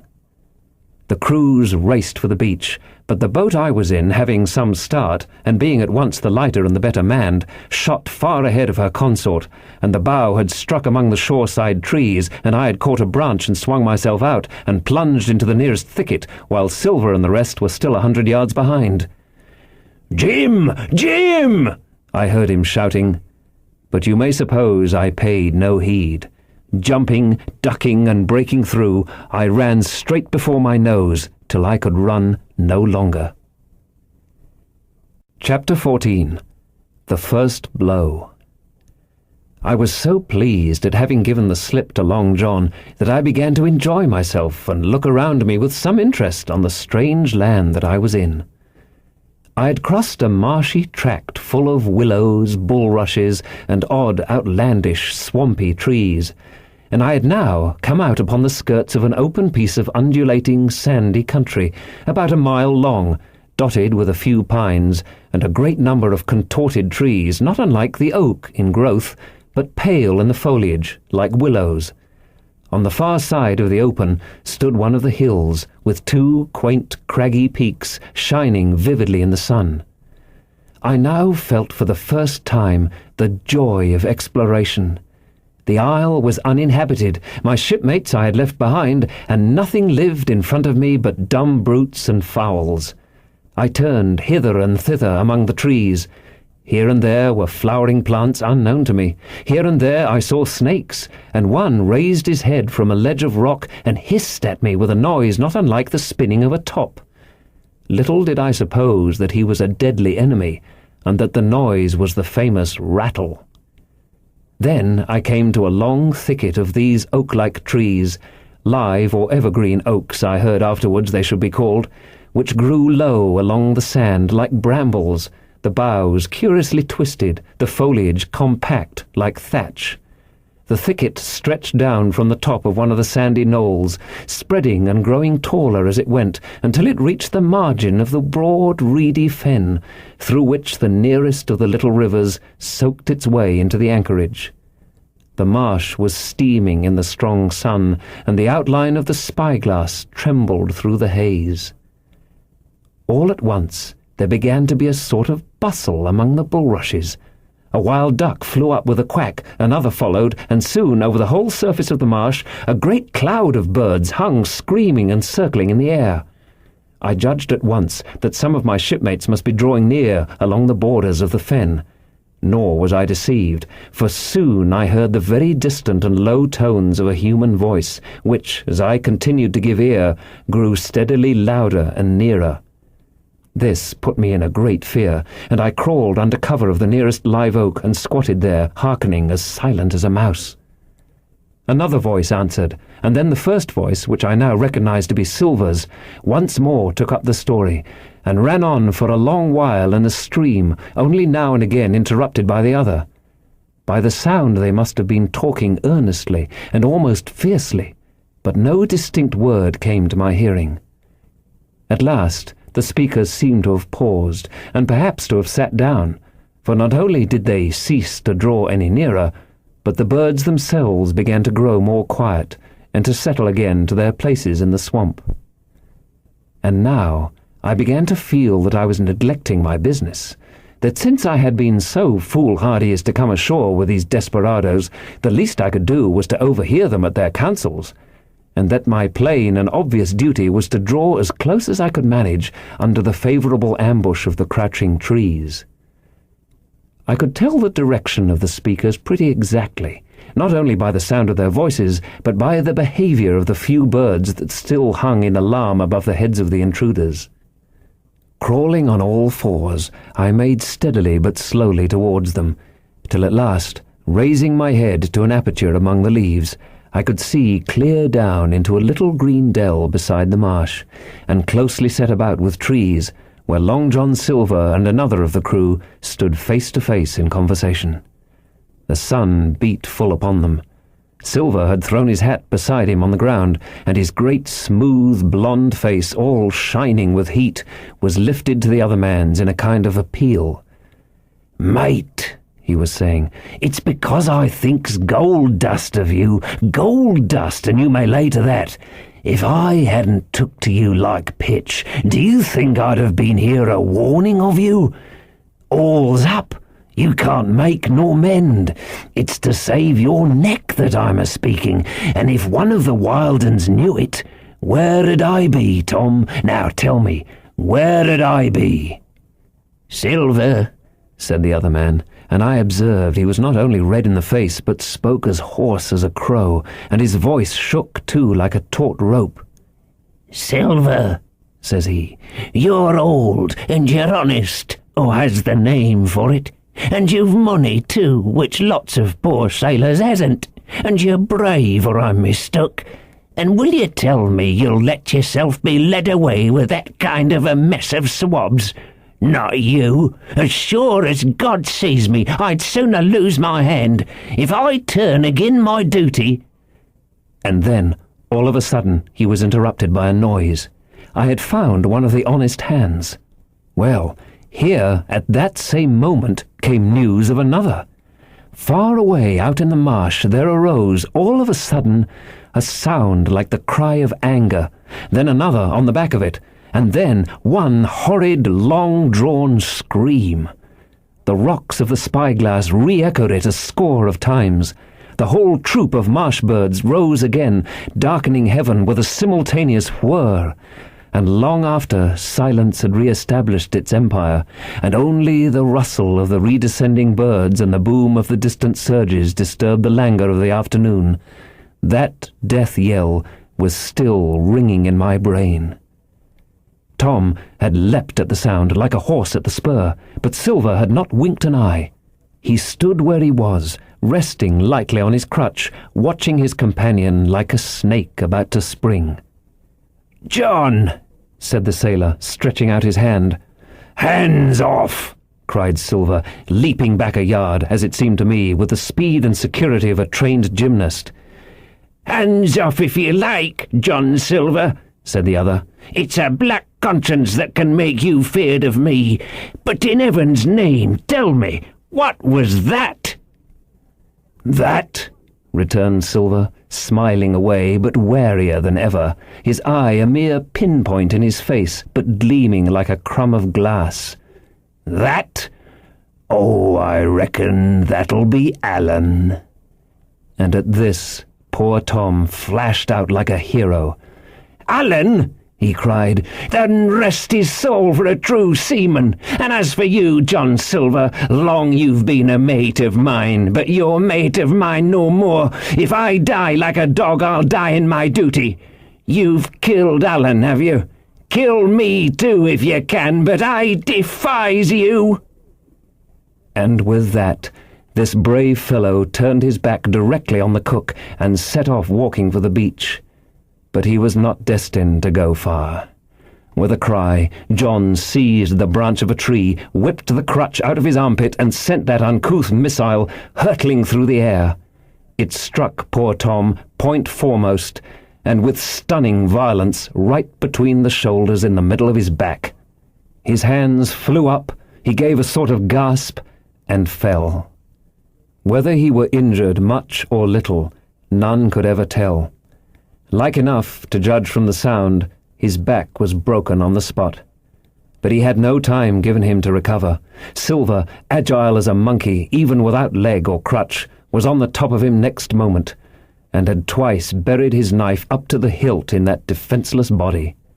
From my place of ambush, I could hear him pant aloud as he struck the blows. I do not know what it rightly is to faint, but I do know that for the next little while the whole world swam away from before me in a whirling mist. Silver and the birds and the tall spyglass hilltop going round and topsy-turvy before my eyes, and all manner of bells ringing and distant voices shouting in my ears.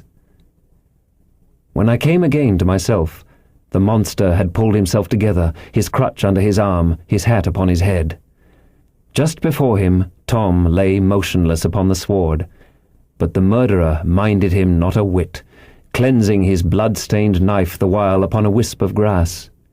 Everything else was unchanged, the sun still shining mercilessly on the steaming marsh and the tall pinnacle of the mountain, and I could scarce persuade myself that murder had been actually done, and a human life cruelly cut short a moment since before my eyes. But now John put his hand into his pocket, brought out a whistle, and blew upon it several modulated blasts that rang far across the heated air. I could not tell, of course, the meaning of the signal, but it instantly awoke my fears. More men would be coming. I might be discovered. They had already slain 2 of the honest people. After Tom and Alan, might not I come next? Instantly I began to extricate myself and crawl back again, with what speed and silence I could manage, to the more open portion of the wood. As I did so, I could hear hails coming and going between the old buccaneer and his comrades, and this sound of danger lent me wings. As soon as I was clear of the thicket, I ran as I never ran before, scarce minding the direction of my flight, so long as it led me from the murderers, and as I ran, fear grew and grew upon me until it turned into a kind of frenzy. Indeed, could anyone be more entirely lost than I? When the gun fired, how should I dare to go down to the boats among those fiends still smoking from their crime? Would not the first of them who saw me wring my neck like a snipe's? Would not my absence itself be an evidence to them of my alarm, and therefore of my fatal knowledge? It was all over, I thought. Goodbye to the Hispaniola, goodbye to the squire, the doctor, and the captain. There was nothing left for me but death by starvation, or death by the hands of the mutineers. All this while, as I say, I was still running, and, without taking any notice, I had drawn near to the foot of the little hill with the two peaks, and had got into a part of the island where the live oaks grew more widely apart, and seemed more like forest trees in their bearing and dimensions. Mingled with these were a few scattered pines, some 50, some nearer 70 feet high. The air, too, smelt more freshly than down beside the marsh.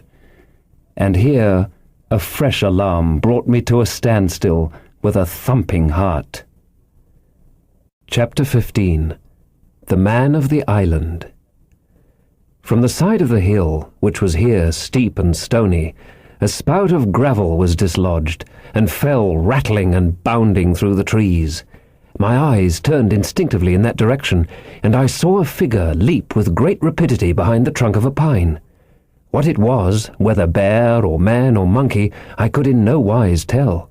It seemed dark and shaggy. More I knew not, but the terror of this new apparition brought me to a stand. I was now, it seemed, cut off upon both sides. Behind me the murderers, before me this lurking nondescript, and immediately I began to prefer the dangers that I knew to those I knew not. Silver himself appeared less terrible in contrast with this creature of the woods, and I turned on my heel, and looking sharply behind me over my shoulder, began to retrace my steps in the direction of the boats. Instantly the figure reappeared, and, making a wide circuit, began to head me off. I was tired at any rate, but had I been as fresh as when I rose, I could see it was in vain for me to contend in speed with such an adversary. From trunk to trunk the creature flitted like a deer, running man-like on two legs, but unlike any man that I had ever seen, stooping almost double as it ran. Yet a man it was, I could no longer be in doubt about that. I began to recall what I had heard of cannibals. I was within an ace of calling for help, but the mere fact that he was a man, however wild, had somewhat reassured me, and my fear of Silver began to revive in proportion. I stood still, therefore, and cast about for some method of escape, and as I was so thinking, the recollection of my pistol flashed into my mind. As soon as I remembered I was not defenceless, courage glowed again in my heart, and I set my face resolutely for this man of the island, and walked briskly towards him. He was concealed by this time behind another tree trunk, but he must have been watching me closely, for as soon as I began to move in his direction, he reappeared and took a step to meet me. Then he hesitated, drew back, came forward again, and at last, to my wonder and confusion, threw himself on his knees and held out his clasped hands in supplication. At that, I once more stopped. "Who are you?" I asked. "Ben Gunn," he answered, and his voice sounded hoarse and awkward, like a rusty lock. "I'm poor Ben Gunn, I am, and I haven't spoke with a Christian these 3 years." I could now see that he was a white man like myself, and that his features were even pleasing. His skin, wherever it was exposed, was burnt by the sun. Even his lips were black, and his fair eyes looked quite startling in so dark a face. Of all the beggarmen that I had seen or fancied, he was the chief for raggedness. He was clothed with tatters of old ship's canvas and old sea-cloth, and this extraordinary patchwork was all held together by a system of the most various and incongruous fastenings, brass buttons, bits of stick, and loops of tarry gaskin. About his waist he wore an old brass-buckled leather belt, which was the one thing solid in his whole accoutrement. 3 years?" I cried. "Were you shipwrecked?" "Nay, mate," said he. "Marooned." I had heard the word, and I knew it stood for a horrible kind of punishment common enough among the buccaneers, in which the offender is put ashore with a little powder and shot, and left behind on some desolate and distant island. "Marooned 3 years agone," he continued, "and lived on goats since then, and berries and oysters. Wherever a man is, says I, a man can do for himself. But, mate, my heart is sore for Christian diet. You mightn't happen to have a piece of cheese about you now? No? Well, many's the long night I've dreamed of cheese, toasted mostly, and woke up again, and here I were." "If ever I can get aboard again," said I, "you shall have cheese by the stone." All this time he had been feeling the stuff of my jacket, smoothing my hands, looking at my boots, and generally, in the intervals of his speech, showing a childish pleasure in the presence of a fellow creature. But at my last words he perked up into a kind of startled slyness. "If ever you can get aboard again, says you?" he repeated. "Why, now, who's to hinder you?" "Not you, I know," was my reply. "And right you was," he cried.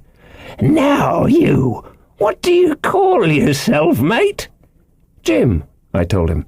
"Jim, Jim," says he, quite pleased, apparently. "Well now, Jim, I've lived that rough as you'd be ashamed to hear of.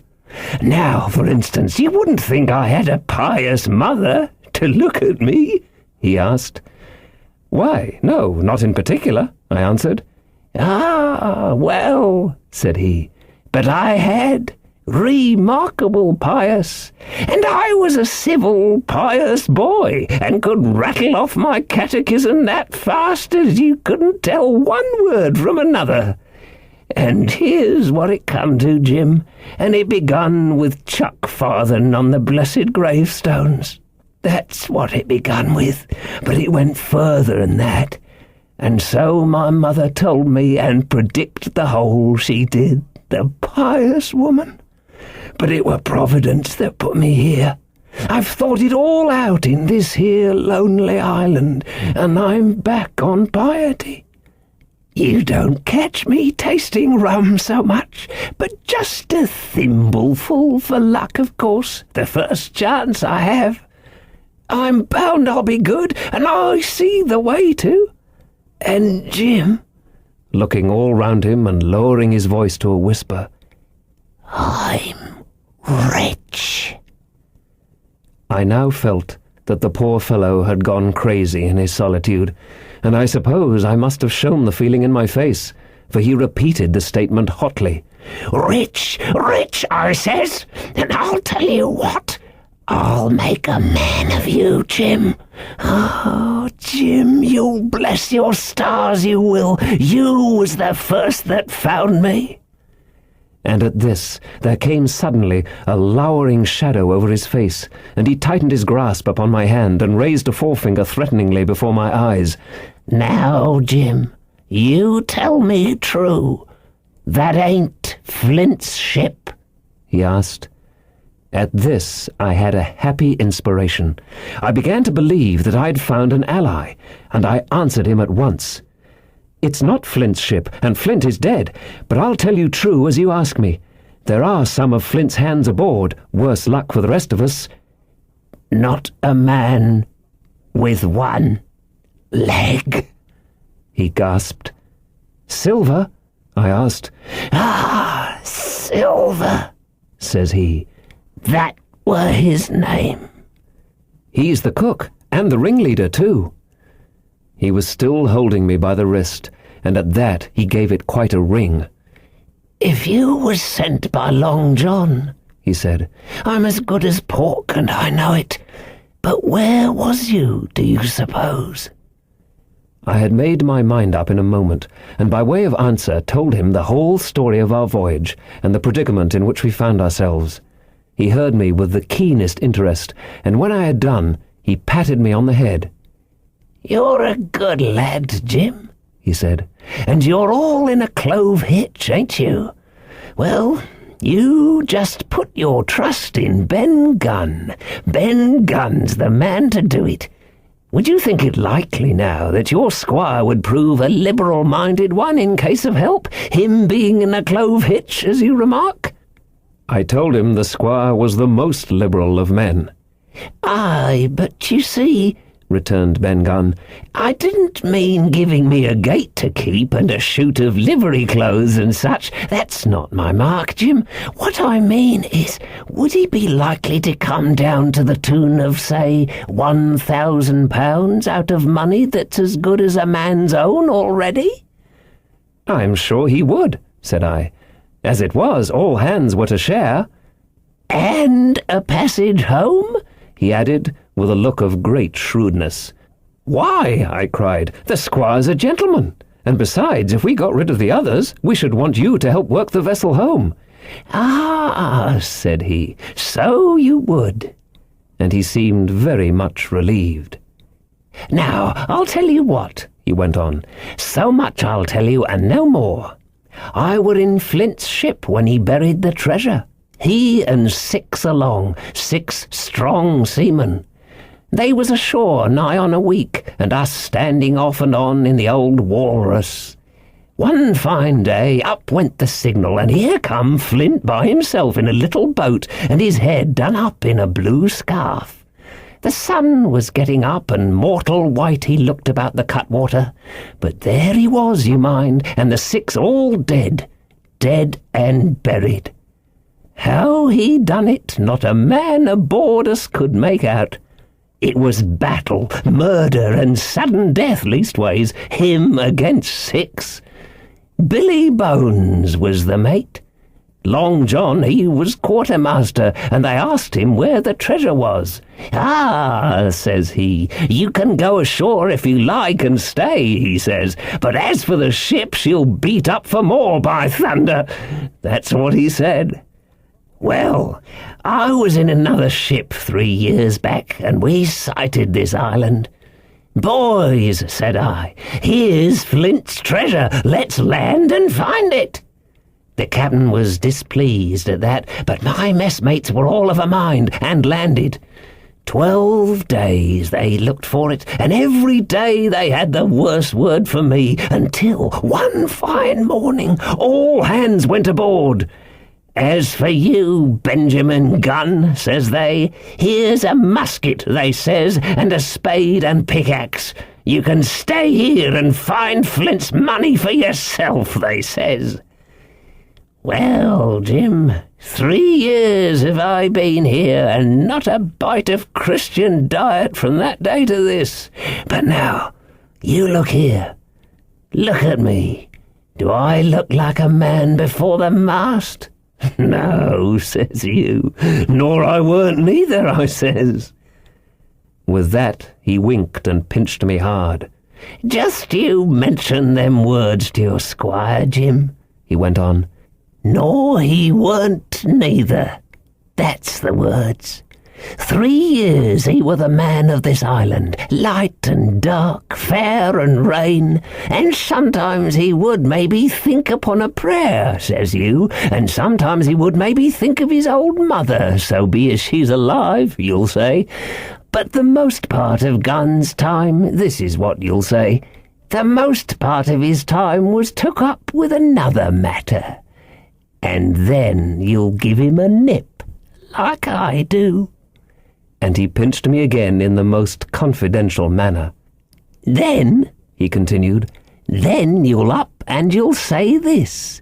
Gunn is a good man, you'll say, and he puts a precious sight more confidence, a precious sight, mind that, in a gentleman born than in these gentlemen of fortune, having been one hisself." "Well," I said, "I don't understand one word that you've been saying, but that's neither here nor there, for how am I to get on board?" "Ah," said he, "that's the hitch for sure. Well, there's my boat that I made with my 2 hands. I keep her under the White Rock. If the worst come to the worst, we might try that after dark." "Hi!" he broke out. "What's that?" For just then, although the sun had still an hour or two to run, all the echoes of the island awoke and bellowed to the thunder of a cannon.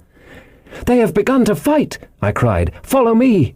And I began to run towards the anchorage, my terrors all forgotten, while close at my side the marooned man in his goatskins trotted easily and lightly. "Left, left," says he. "Keep to your left hand, mate Jim. Under the trees with you. There's where I killed my first goat. They don't come down here now. They're all mast-headed on their mountings for the fear of Benjamin Gunn. Ah, and there's the cemetery."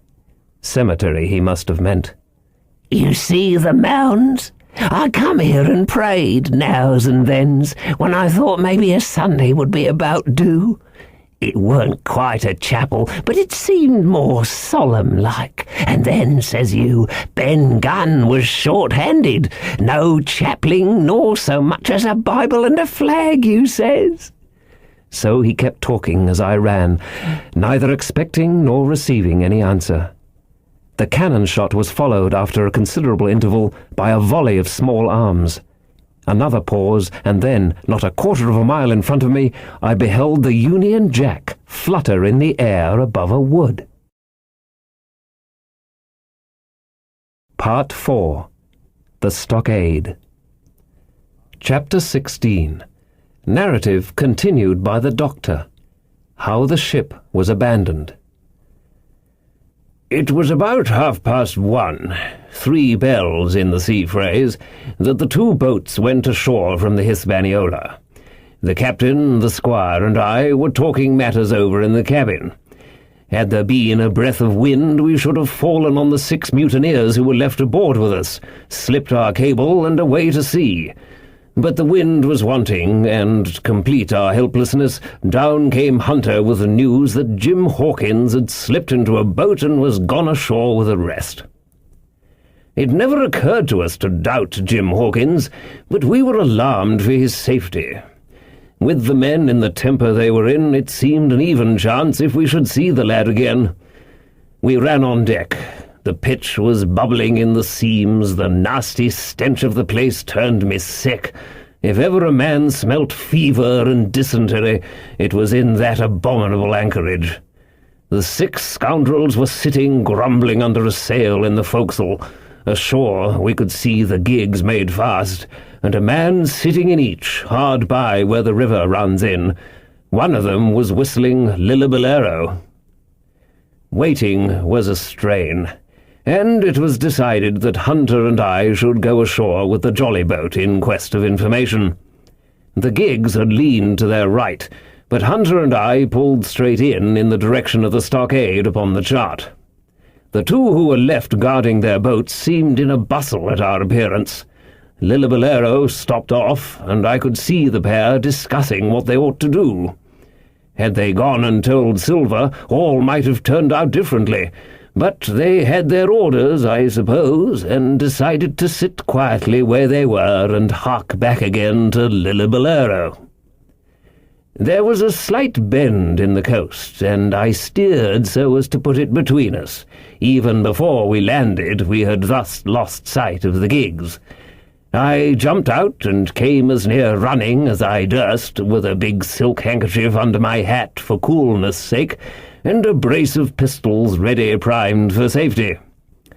I had not gone 100 yards when I came on the stockade. This was how it was. A spring of clear water rose almost at the top of a knoll. Well, on the knoll, and enclosing the spring, they had clapped a stout log house, fit to hold 20 people on a pinch, and loopholed for musketry on every side. All round this they had cleared a wide space, and then the thing was completed by a paling 6 feet high, without door or opening, too strong to pull down without time and labour, and too open to shelter the besiegers. The people in the log-house had them in every way. They stood quiet in shelter and shot the others like partridges. All they wanted was a good watch and food, for, short of a complete surprise, they might have held the place against a regiment. What particularly took my fancy was the spring. For though we had a good enough place of it in the cabin of the Hispaniola, with plenty of arms and ammunition and things to eat and excellent wines, there had been one thing overlooked. We had no water. I was thinking this over when there came ringing over the island the cry of a man at the point of death. I was not new to violent death. I have served His Royal Highness the Duke of Cumberland and got a wound myself at Fontenoy, but I know my pulse went dot and carry one. Jim Hawkins is gone, was my first thought. It is something to have been an old soldier, but more still to have been a doctor. There is no time to dilly-dally in our work, and so now I made up my mind instantly, and with no time lost returned to the shore and jumped on board the jolly boat. By good fortune Hunter pulled a good oar. We made the water fly, and the boat was soon alongside, and I aboard the schooner. I found them all shaken, as was natural. The squire was sitting down as white as a sheet, thinking of the harm he had led us to, the good soul, and one of the 6 forecastle hands was little better. "There's a man," says Captain Smollett, nodding towards him, "new to this work. He came nigh-hand fainting, Doctor, when he heard the cry. Another touch of the rudder, and that man would join us." I told my plan to the captain, and between us we settled on the details of its accomplishment. We put old Redruth in the gallery between the cabin and the forecastle, with 3 or 4 loaded muskets and a mattress for protection. Hunter brought the boat round under the stern port, and Joyce and I set to work loading her with powder tins, muskets, bags of biscuits, kegs of pork, a cask of cognac, and my invaluable medicine chest. In the meantime, the squire and the captain stayed on deck, and the latter hailed the coxswain, who was the principal man aboard. "Mr. Hands," he said, "here are 2 of us with a brace of pistols each. If any one of you 6 make a signal of any description, that man's dead." They were a good deal taken aback, and after a little consultation, one and all tumbled down the fore companion, thinking, no doubt, to take us in the rear. But when they saw Redruth waiting for them in the sparred gallery, they went about ship at once, and a head popped out again on deck. "Down, dogs!" cried the captain.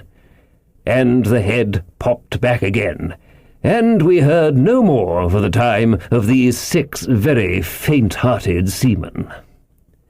By this time, tumbling things in as they came, we had the jolly boat loaded as much as we dared. Joyce and I got out through the stern port, and we made for shore again as fast as oars could take us. This second trip fairly aroused the watchers by the shore. Lillibalero was dropped again, and just before we lost sight of them behind the little point, one of them whipped ashore and disappeared. I had half a mind to change my plan and destroy their boats, but I feared that Silver and the others might be close at hand, and all might very well be lost by trying for too much. We had soon touched land in the same place as before, and set to provision the blockhouse. All 3 made the first journey, heavily laden, and tossed our stores over the palisade. Then, leaving Joyce to guard them, 1 man to be sure, but with half a dozen muskets, Hunter and I returned to the jolly boat and loaded ourselves once more. So we proceeded without pausing to take breath till the whole cargo was bestowed, when the 2 servants took up their position in the blockhouse, and I, with all my power, sculled back to the Hispaniola. That we should have risked a second boatload seems more daring than it really was. They had the advantage of numbers, of course, but we had the advantage of arms. Not one of the men ashore had a musket, and before they could get within range for pistol shooting, we flattered ourselves we should be able to give a good account of a half-dozen at least. The squire was waiting for me at the stern window, all his faintness gone from him. He caught the painter and made it fast, and we fell to loading the boat for our very lives. Pork, powder, and biscuit was the cargo, with only a musket and a cutlass apiece for Squire and me and Redruth and the captain. The rest of the arms and powder we dropped overboard in 2 fathoms and a half of water, so that we could see the bright steel shining far below us in the sun on the clean, sandy bottom. By this time the tide was beginning to ebb, and the ship was swinging round to her anchor. Voices were heard faintly hallooing in the direction of the 2 gigs, and though this reassured us for Joyce and Hunter, who were well to the eastward, it warned our party to be off. Redruth retreated from his place in the gallery and dropped into the boat, which we then brought round to the ship's counter to be handier for Captain Smollett. "Now, men," said he, "do you hear me?"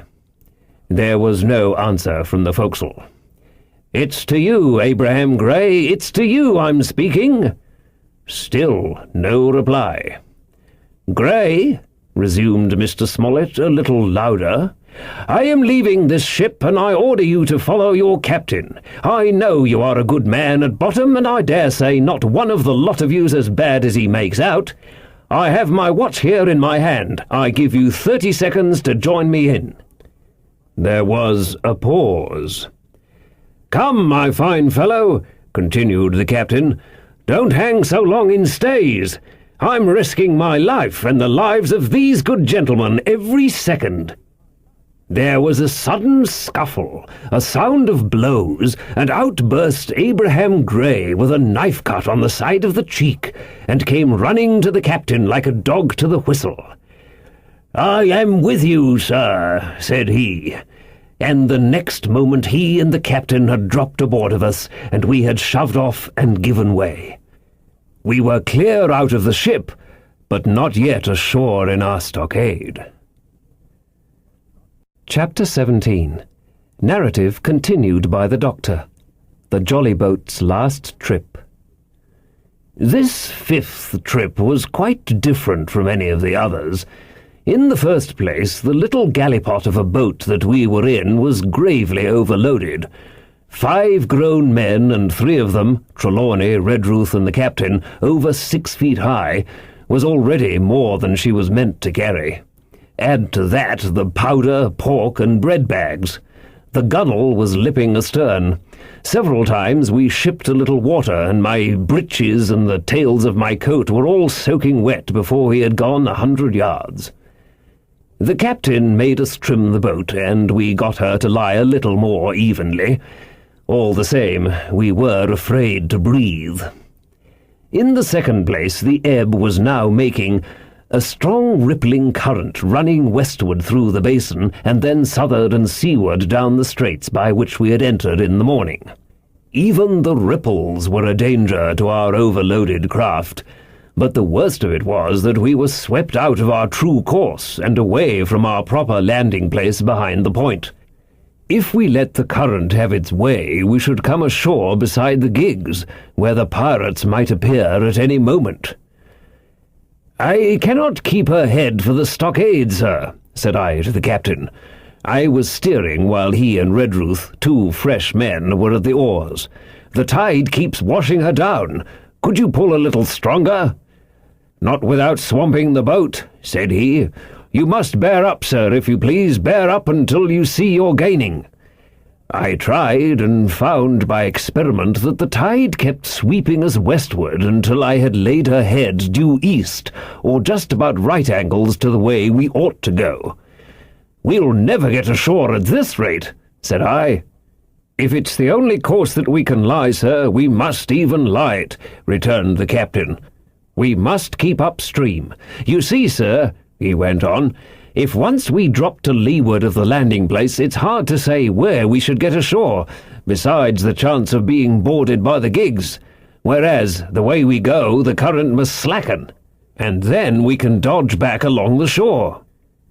"The current's less ready, sir," said the man Gray, who was sitting in the foresheets. "You can ease her off a bit." "Thank you, my man," said I, quite as if nothing had happened. for we had all quietly made up our mind to treat him like one of ourselves. Suddenly the captain spoke up again, and I thought his voice was a little changed. "The gun," said he. "I have thought of that," said I, for I made sure he was thinking of a bombardment of the fort. They could never get the gun ashore, and if they did, they could never haul it through the woods.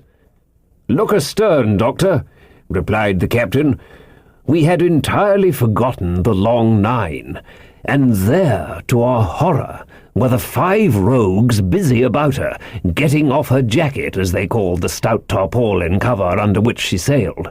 Not only that, but it flashed into my mind at the same moment that the round shot and the powder for the gun had been left behind, and a stroke with an axe would put it all into the possession of the evil ones aboard.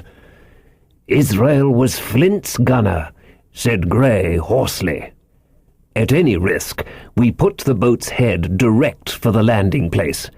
By this time we had got so far out of the run of the current that we kept steerage way even at our necessarily gentle rate of rowing, and I could keep her steady for the goal. But the worst of it was that with the course I now held, we turned our broadside instead of our stern to the Hispaniola, and offered a target like a barn door. I could hear, as well as see, that brandy-faced rascal Israel Hands plumping down a round shot on the deck. "Who's the best shot?" asked the captain. "Mr. Trelawney, out and away," said I. "Mr. Trelawney, will you please pick me off one of these men, sir? Hands, if possible," said the captain. Trelawney was as cool as steel. He looked to the priming of his gun. "Now," cried the captain, "easy with that gun, sir, or you'll swamp the boat. All hands stand by to trim her when he aims." The squire raised his gun, the rowing ceased, and we leaned over to the other side to keep the balance, and all was so nicely contrived that we did not ship a drop. They had the gun by this time slewed round upon the swivel, and Hands, who was at the muzzle with the rammer, was in consequence the most exposed. However, we had no luck, for just as Trelawney fired, down he stooped. The ball whistled over him, and it was one of the other 4 who fell. The cry he gave was echoed not only by his companions on board, but by a great number of voices from the shore, and looking in that direction I saw the other pirates trooping out from among the trees and tumbling into their places in the boats. "Here come the gigs, sir," said I. "Give way, then," cried the captain. "We mustn't mind if we swamp her now. If we can't get ashore, all's up." "Only one of the gigs is being manned, sir," I added. "The crew of the other most likely going round by shore to cut us off." "They'll have a hot run, sir," returned the captain. "Jack's ashore, you know. It's not them I mind, it's the round shot. Carpet bowls. My lady's maid couldn't miss. Tell us, squire, when you see the match, and we'll hold water." In the meanwhile, we had been making headway at a good pace for a boat so overloaded, and we had shipped but little water in the process. We were now close in. 30 or 40 strokes, and we should beach her, for the ebb had already disclosed a narrow belt of sand below the clustering trees. The gig was no longer to be feared. The little point had already concealed it from our eyes. The ebb tide, which had so cruelly delayed us, was now making reparation and delaying our assailants. The one source of danger was the gun. "If I durst," said the captain, "I'd stop and pick off another man." But it was plain that they meant nothing should delay their shot. They had never so much as looked at their fallen comrade, though he was not dead, and I could see him trying to crawl away. "Ready!" cried the squire. "Hold!" cried the captain, quick as an echo. And he and Redruth backed with a great heave that sent her stern bodily under water. The report fell in at the same instant of time. This was the first that Jim heard, the sound of the squire's shot not having reached him. Where the ball passed, not one of us precisely knew, but I fancy it must have been over our heads, and that the wind of it may have contributed to our disaster. At any rate, the boat sank by the stern, quite gently in 3 feet of water, leaving the captain and myself facing each other on our feet. The other 3 took complete headers and came up again, drenched and bubbling. So far, there was no great harm. No lives were lost, and we could wade ashore in safety. But there were all our stores at the bottom, and, to make things worse, only 2 guns out of 5 remained in a state of service. Mine I had snatched from my knees and held over my head by a sort of instinct. As for the captain, he had carried his over his shoulder by a bandolier, and, like a wise man, lock uppermost. The other 3 had gone down with the boat.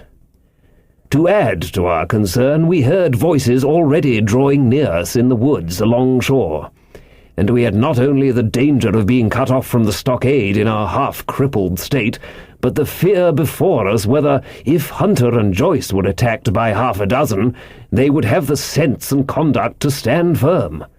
Hunter was steady, that we knew. Joyce was a doubtful case. A pleasant, polite man for a valet, and to brush one's clothes, but not entirely fitted for a man of war. With all this in our minds, we waded ashore as fast as we could, leaving behind us the poor jolly boat and a good half of all our powder and provisions. Chapter 18. Narrative continued by the Doctor. End of the first day's fighting. We made our best speed across the strip of wood that now divided us from the stockade, and at every step we took, the voices of the buccaneers rang nearer. Soon we could hear their footfalls as they ran, and the crashing of the branches as they breasted across a bit of thicket. I began to see we should have a brush for it in earnest, and looked to my priming. "Captain," said I, "Trelawney is the dead shot. Give him your gun. His own is useless." They exchanged guns, and Trelawney, silent and cool as he had been since the beginning of the bustle, hung a moment on his heel to see that all was fit for service. At the same time, observing Grey to be unarmed, I handed him my cutlass. It did all our hearts good to see him spit in his hand, knit his brows, and make the blade sing through the air. It was plain from every line of his body that our new hand was worth his salt. 40 paces farther, we came to the edge of the wood, and saw the stockade in front of us. We struck the enclosure about the middle of the south side, and, almost at the same time, 7 mutineers, Job Anderson, the boatswain at their head, appeared in full cry at the southwestern corner. They paused as if taken aback, and before they recovered, not only the squire and I, but Hunter and Joyce from the blockhouse had time to fire. The 4 shots came in rather a scattering volley, but they did the business. One of the enemy actually fell, and the rest, without hesitation, turned and plunged into the trees. After reloading, we walked down the outside of the palisade to see to the fallen enemy. He was stone dead, shot through the heart. We began to rejoice over our good success, when just at that moment a pistol cracked in the bush, a ball whistled close past my ear, and poor Tom Redruth stumbled and fell his length on the ground. Both the squire and I returned the shot, but as we had nothing to aim at, it is probable we only wasted powder. Then we reloaded and turned our attention to poor Tom. The captain and Grey were already examining him, and I saw with half an eye that all was over. I believe the readiness of our return volley had scattered the mutineers once more, for we were suffered without further molestation to get the poor old gamekeeper hoisted over the stockade and carried, groaning and bleeding, into the log-house. Poor old fellow! He had not uttered one word of surprise, complaint, fear, or even acquiescence from the very beginning of our troubles till now, when we had laid him down in the log-house to die.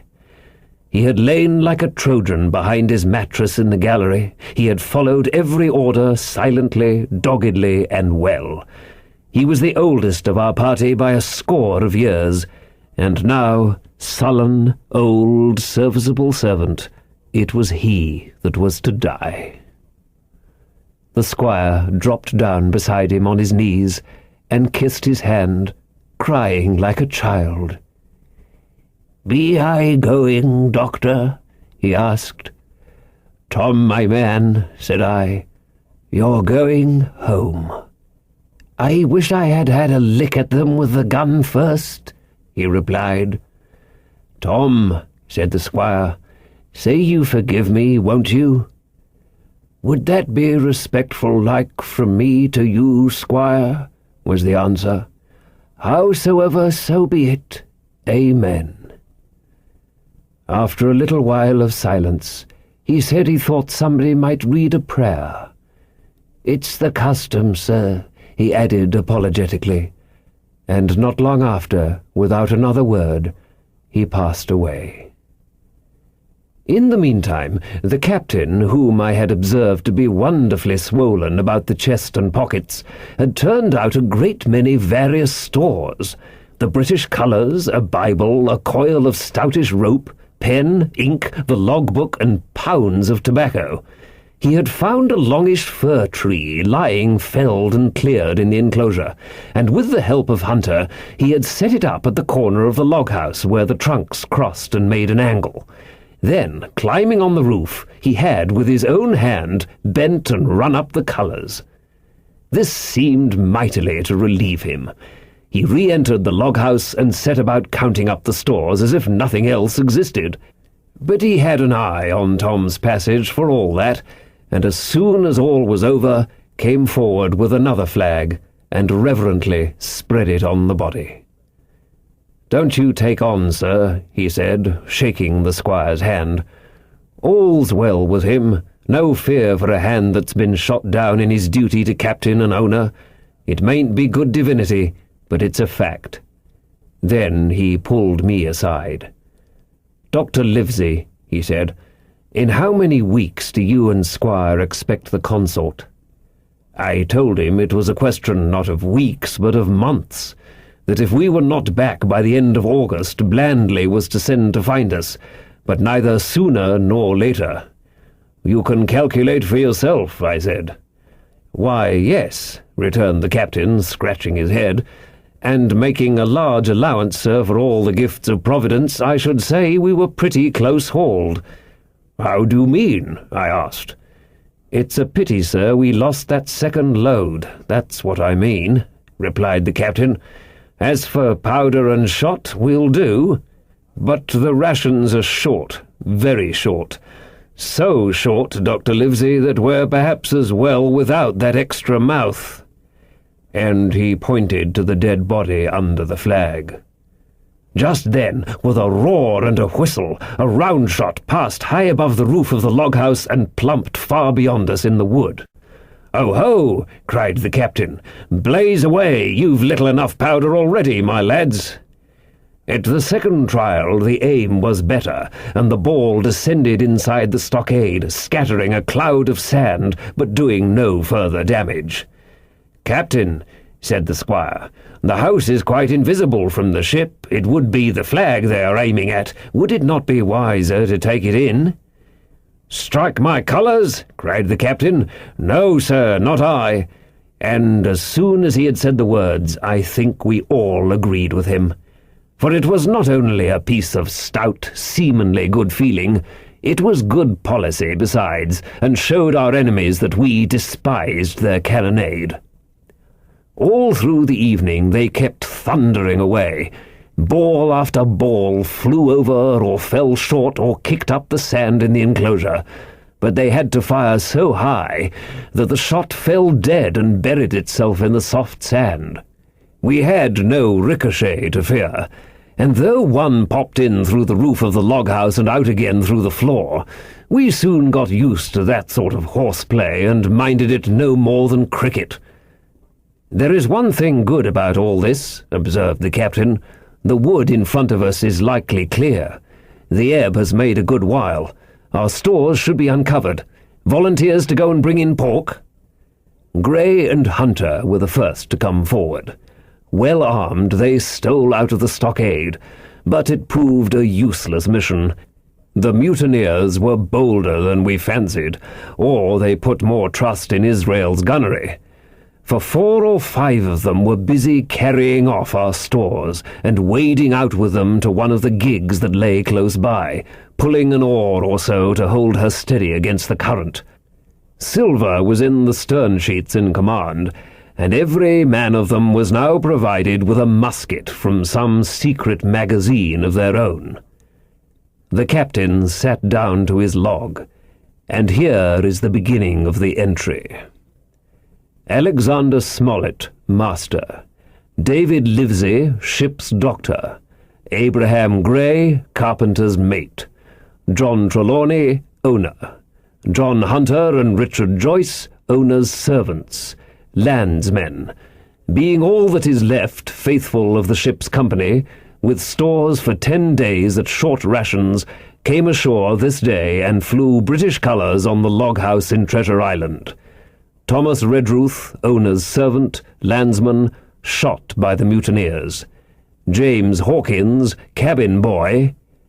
And at the same time I was wondering over poor Jim Hawkins's fate. A hail on the land side. "Somebody hailing us," said Hunter, who was on guard. "Doctor, Squire, Captain, hello, Hunter, is that you?" came the cries, and I ran to the door in time to see Jim Hawkins, safe and sound, come climbing over the stockade. Chapter 19. Narrative resumed by Jim Hawkins. The garrison in the stockade. As soon as Ben Gunn saw the colours, he came to a halt, stopped me by the arm, and sat down. "Now," said he, "there's your friends, sure enough." "Far more likely it's the mutineers," I answered. "That," he cried. "Why, in a place like this, where nobody puts in but gentlemen of fortune, silver would fly the Jolly Roger. You don't make no doubt of that. No, that's your friends. There's been blows, too, and I reckon your friends has had the best of it. And here they are ashore in the old stockade as was made years and years ago by Flint. Ah, he was the man to have a headpiece, was Flint. Barring rum, his match were never seen. He were afraid of none, not he, only silver. Silver was that genteel." "Well," said I, "that may be so, and so be it. All the more reason that I should hurry on and join my friends." "Nay, mate," returned Ben, "not you. You're a good boy, or I'm mistook. But you're only a boy, all told. Now, Ben Gunn is fly. Rum wouldn't bring me there where you're going, not rum wouldn't, till I see you're born gentleman and gets it on his word of honour. And you won't forget my words. A precious sight, that's what you'll say, a precious sight more confidence. And then nips him." And he pinched me the 3rd time with the same air of cleverness. "And when Ben Gunn is wanted, you know where to find him, Jim. Just where you found him today. And him that comes is to have a white thing in his hand, and he's to come alone. Oh, and you'll say this. Ben Gunn, says you, has reasons of his own." "Well," said I believe I understand. You have something to propose, and you wish to see the squire or the doctor, and you're to be found where I found you. Is that all?" "And when, says you?" he added. "Why, from about noon observation to about 6 bells." "Good," said I. "And now may I go?" "You won't forget?" he inquired anxiously. "Precious sight, and reasons of his own, says you? Reasons of his own, that's the mainstay, as between man and man. Well then, still holding me. "I reckon you can go, Jim. And, Jim, if you was to see silver, you wouldn't go for to sell, Ben Gunn. Wild horses wouldn't draw it from you. No, says you. And if them pirates camp ashore, Jim, what would you say but there'd be widders in the morning?" Here he was interrupted by a loud report, and a cannonball came tearing through the trees and pitched in the sand not 100 yards from where we two were talking. The next moment, each of us had taken to his heels in a different direction. For a good hour to come, frequent reports shook the island, and balls kept crashing through the woods. I moved from hiding place to hiding place, always pursued, or so it seemed to me, by these terrifying missiles. But towards the end of the bombardment, though still I durst not venture in the direction of the stockade, where the balls fell oftenest, I had begun, in a manner, to pluck up my heart again, and after a long detour to the east, crept down among the shoreside trees. The sun had just set. The sea breeze was rustling and tumbling in the woods, and ruffling the grey surface of the anchorage. The tide, too, was far out, and great tracts of sand lay uncovered. The air, after the heat of the day, chilled me through my jacket. The Hispaniola still lay where she had anchored, but sure enough, there was the Jolly Roger, the black flag of piracy, flying from her peak. Even as I looked, there came another red flash and another report that sent the echoes clattering, and one more round shot whistled through the air. It was the last of the cannonade. I lay for some time, watching the bustle which succeeded the attack. Men were demolishing something with axes on the beach near the stockade. The poor jolly boat, I afterwards discovered. Away, near the mouth of the river, a great fire was glowing among the trees, and between that point and the ship, one of the gigs kept coming and going, the men, whom I had seen so gloomy, shouting at the oars like children. But there was a sound in their voices which suggested rum. At length, I thought I might return towards the stockade. I was pretty far down on the low, sandy spit that encloses the anchorage to the east, and is joined at half water to Skeleton Island, and now, as I rose to my feet, I saw some distance further down the spit, and rising from among low bushes, an isolated rock, pretty high and peculiarly white in colour. It occurred to me that this might be the white rock of which Ben Gunn had spoken, and that some day or other a boat might be wanted, and I should know where to look for one. Then I skirted among the woods until I had regained the rear or shoreward side of the stockade, and was soon welcomed by the faithful party. I had soon told my story, and began to look about me. The log house was made of unsquared trunks of pine, roof, walls, and floor. The latter stood in several places as much as a foot or a foot and a half above the surface of the sand. There was a porch at the door, and under this porch the little spring welled up into an artificial basin of a rather odd kind. No other than a great ship's kettle of iron, with the bottom knocked out and sunk, "to her bearings," as the captain said, among the sand. Little had been left beside the framework of the house, but in one corner there was a stone slab laid down by way of hearth, and an old rusty iron basket to contain the fire. The slopes of the knoll, and all the inside of the stockade, had been cleared of timber to build the house, and we could see by the stumps what a fine and lofty grove had been destroyed. Most of the soil had been washed away or buried in drift after the removal of the trees. Only where the streamlet ran down from the kettle, a thick bed of moss and some ferns and little creeping bushes was still green among the sand. Very close around the stockade, too close for defence, they said, the wood still flourished high and dense, all of fir on the land side, but towards the sea with a large admixture of live oaks. The cold evening breeze, of which I have spoken, whistled through every chink of the rude building, and sprinkled the floor with a continual rain of fine sand. There was sand in our eyes, sand in our teeth, sand in our suppers, sand dancing in the spring at the bottom of the kettle, for all the world like porridge beginning to boil. Our chimney was a square hole in the roof. It was but a little part of the smoke that found its way out, and the rest eddied about the house and kept us coughing and piping the eye. Add to this that Gray, the new man, had his face tied up in a bandage for a cut he had got in breaking away from the mutineers, and that poor old Tom Redruth, still unburied, lay along the wall, stiff and stark, under the Union Jack. If we had been allowed to sit idle, we should all have fallen into the blues, but Captain Smollett was never the man for that. All hands were called up before him, and he divided us into watches, the Doctor and Gray and I for one, the Squire, Hunter and Joyce upon the other. Tired as we all were, 2 were sent out for firewood. 2 more were set to dig a grave for Redruth. The Doctor was named cook. I was put sentry at the door, and the captain himself went from one to another, keeping up our spirits and lending a hand wherever it was wanted. From time to time the Doctor came to the door for a little air and to rest his eyes, which were almost smoked out of his head, and whenever he did so, he had a word for me.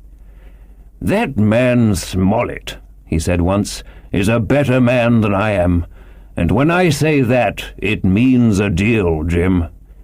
Another time he came and was silent for a while.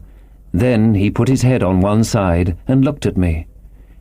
"Is this Ben Gunn a man?" he asked. "I do not know, sir," said I. "I'm not very sure whether he's sane." "If there's any doubt about the matter, he is," returned the Doctor.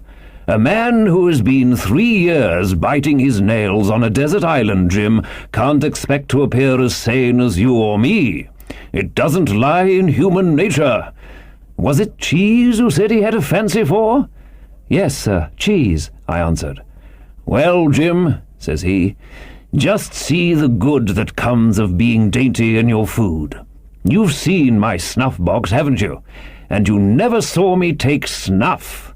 The reason being that in my snuff-box I carry a piece of Parmesan cheese, a cheese made in Italy, very nutritious. Well, that's for Ben Gunn."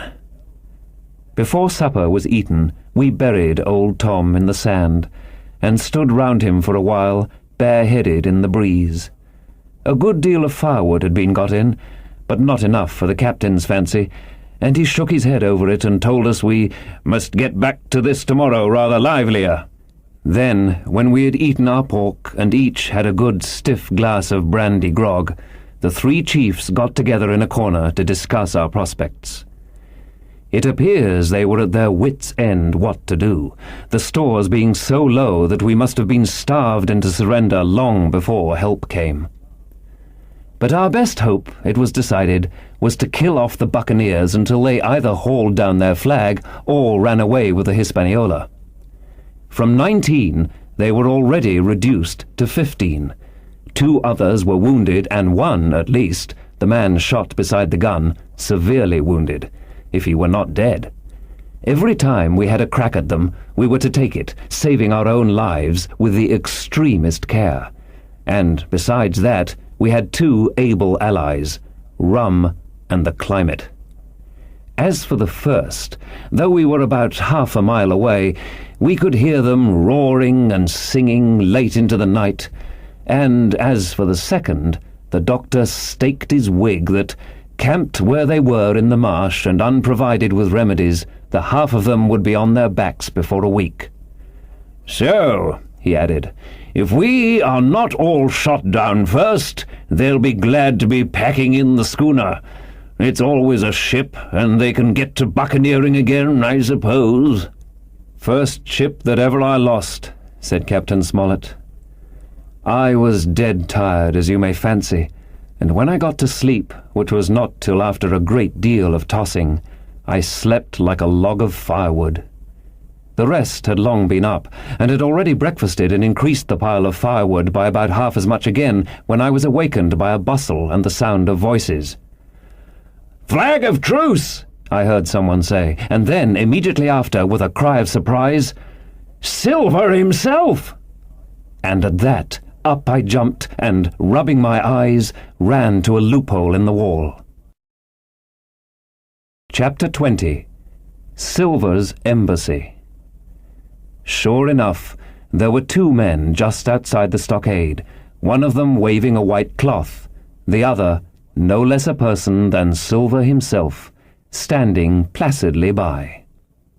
It was still quite early, and the coldest morning that I think I ever was abroad in, a chill that pierced into the marrow.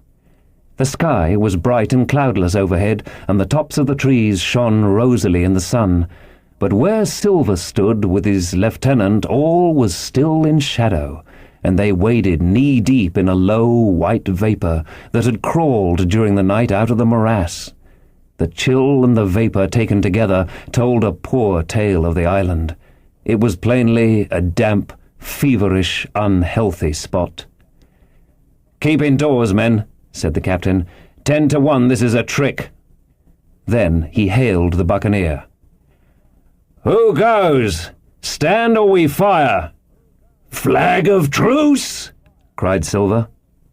The captain was in the porch, keeping himself carefully out of the way of a treacherous shot, should any be intended. He turned and spoke to us. "Doctor's watch on the lookout. Dr. Livesey, take the north side, if you please. Jim, the east. Grey, west. The watch below, all hands to load muskets. Lively, men, and careful." And then he turned again to the mutineers. "And what do you want with your flag of truce?" he cried. This time it was the other man who replied. "Captain Silver, sir, to come on board and make terms," he shouted. "Captain Silver? Don't know him. Who's he?" cried the captain, and we could hear him adding to himself, "Captain, is it? My heart, and here's promotion." Long John answered for himself. "Me, sir. These poor lads have chosen me captain after your desertion, sir," laying a particular emphasis upon the word desertion. "We're willing to submit if we can come to terms, and no bones about it. All I ask is your word, Captain Smollett, to let me safe and sound out of this here stockade, and 1 minute to get out a shot before a gun is fired." "My man," said Captain Smollett, "I have not the slightest desire to talk to you. If you wish to talk to me, you can come, that's all. If there's any treachery, it will be on your side, and the Lord help you." "That's enough, Captain," shouted Long John cheerily. "A word from you's enough. I know a gentleman, and you may lay to that." We could see the man who carried the flag of truce attempting to hold Silver back. Nor was that wonderful, seeing how cavalier had been the captain's answer. But Silver laughed at him aloud and slapped him on the back as if the idea of alarm had been absurd. Then he advanced to the stockade, threw over his crutch, got a leg up, and with great vigour and skill succeeded in surmounting the fence and dropping safely to the other side.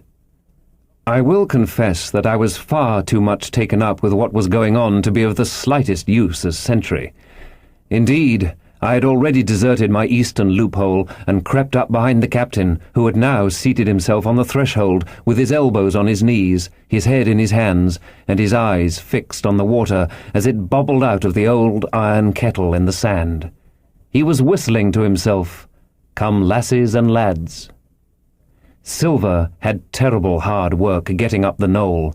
What with the steepness of the incline, the thick tree stumps, and the soft sand, he and his crutch were as helpless as a ship in stays.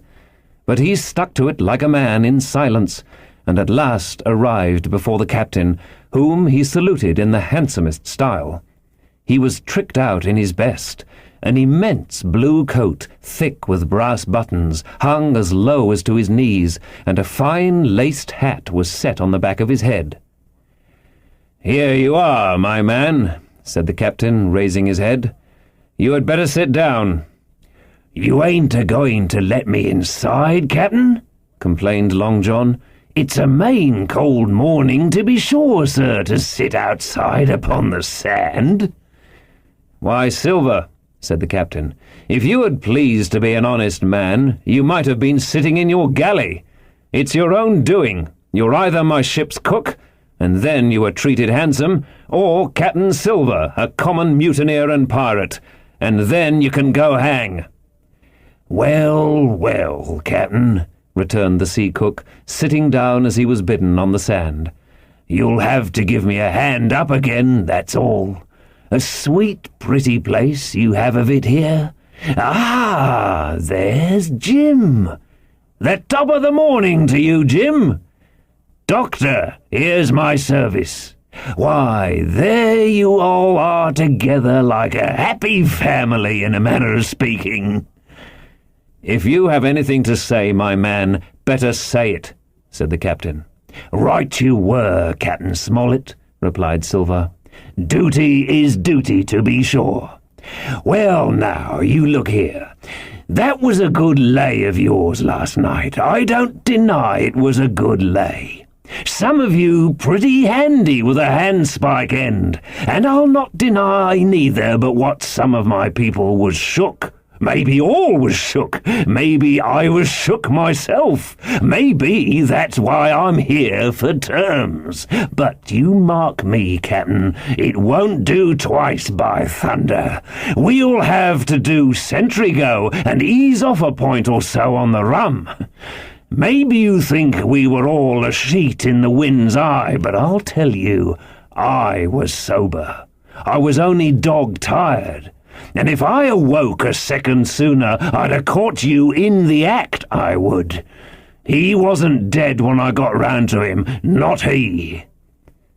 "Well," says Captain Smollett, as cool as can be. All that Silver said was a riddle to him, but you would never have guessed it from his tone. As for me, I began to have an inkling. Ben Gunn's last words came back to my mind.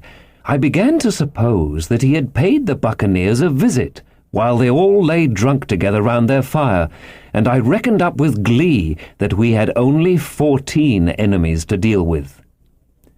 "Well, here it is," said Silver. "We want that treasure, and we'll have it. That's our point. You would just as soon save your lives, I reckon, and that's yours. You have a chart, haven't you?"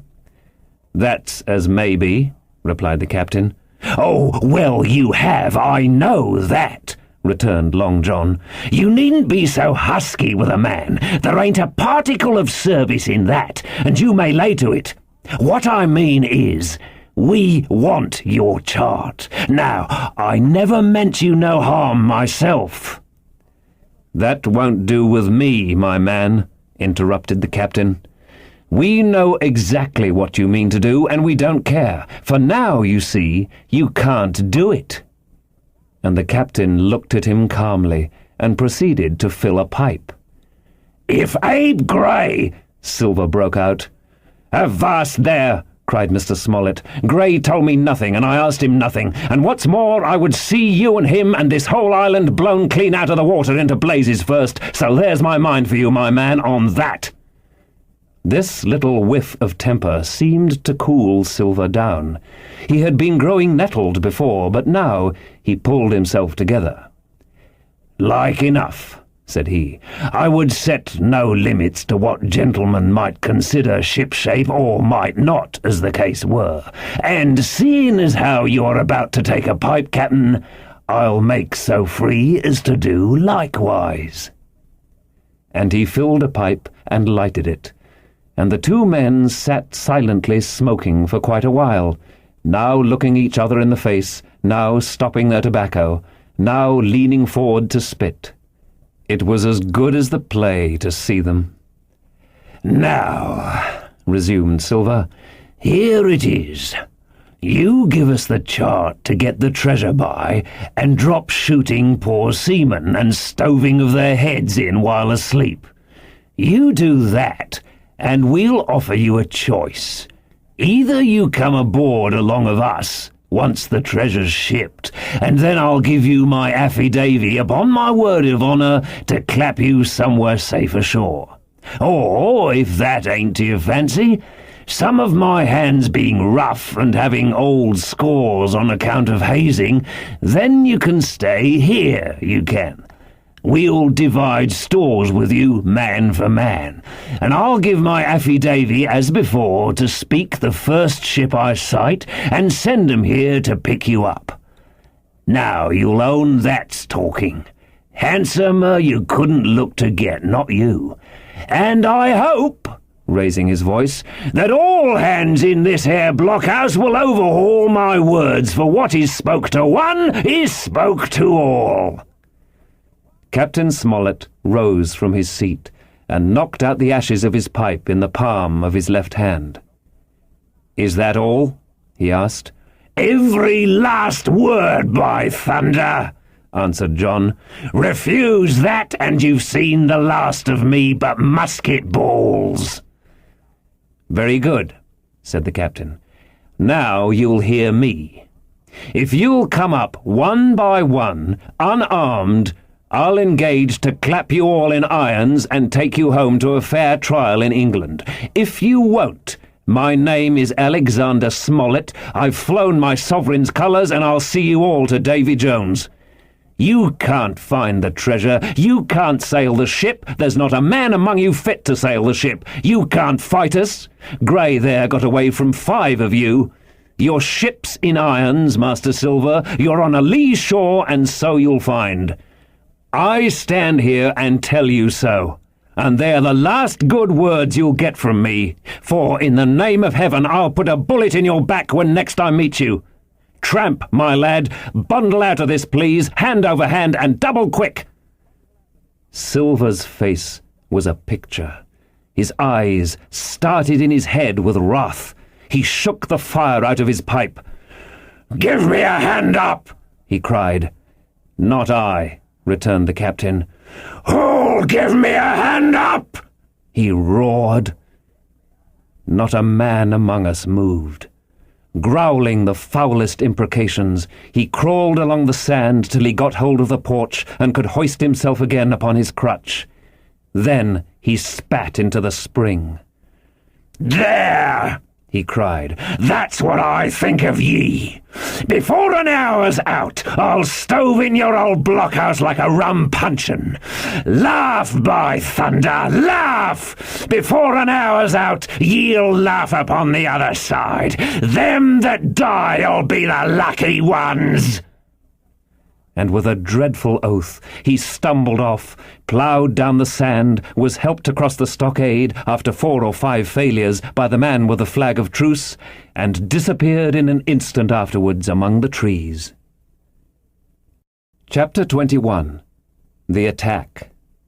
As soon as Silver disappeared, the captain, who had been closely watching him, turned towards the interior of the house, and found not a man of us at his post but Grey. It was the first time we had ever seen him angry.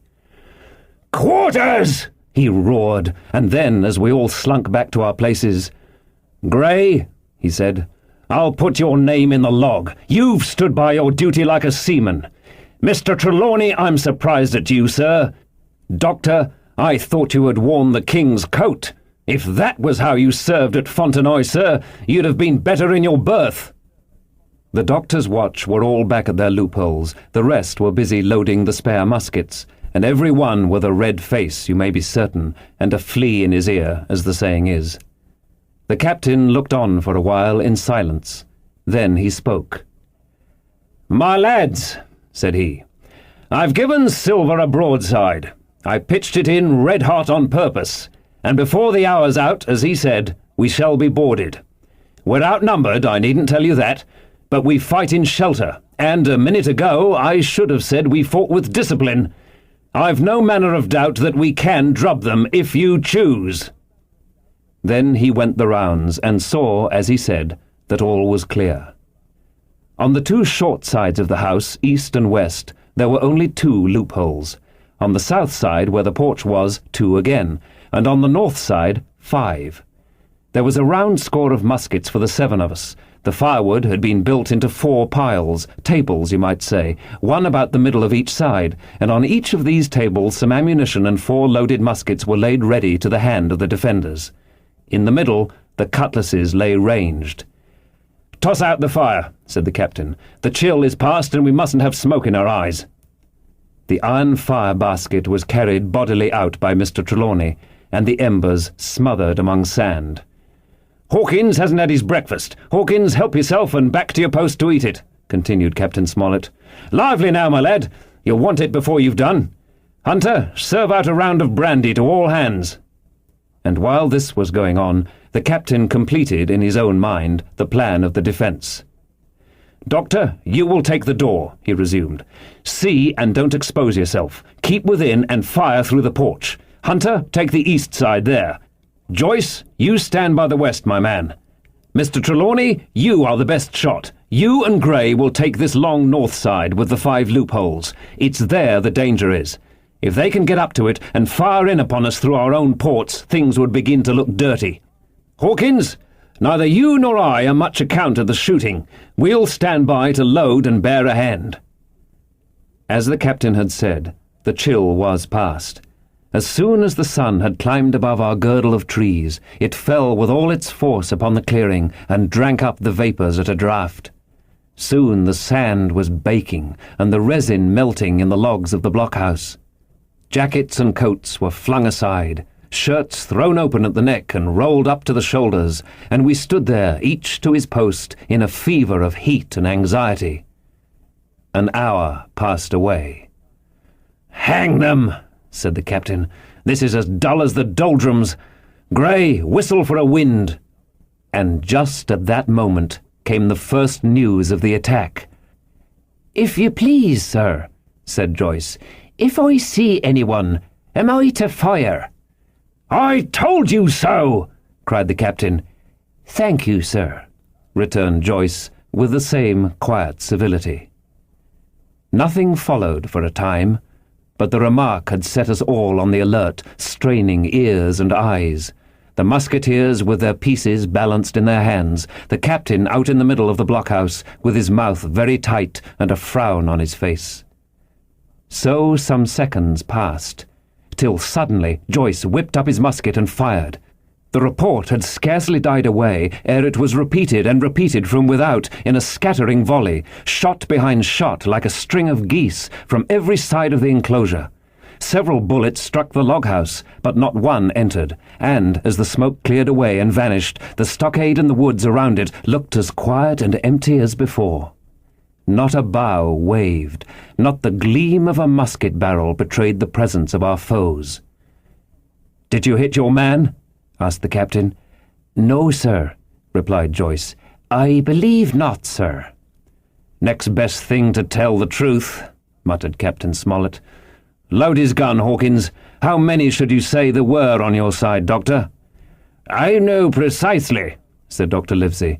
"3 shots were fired on this side. I saw the 3 flashes, 2 close together, 1 farther to the west."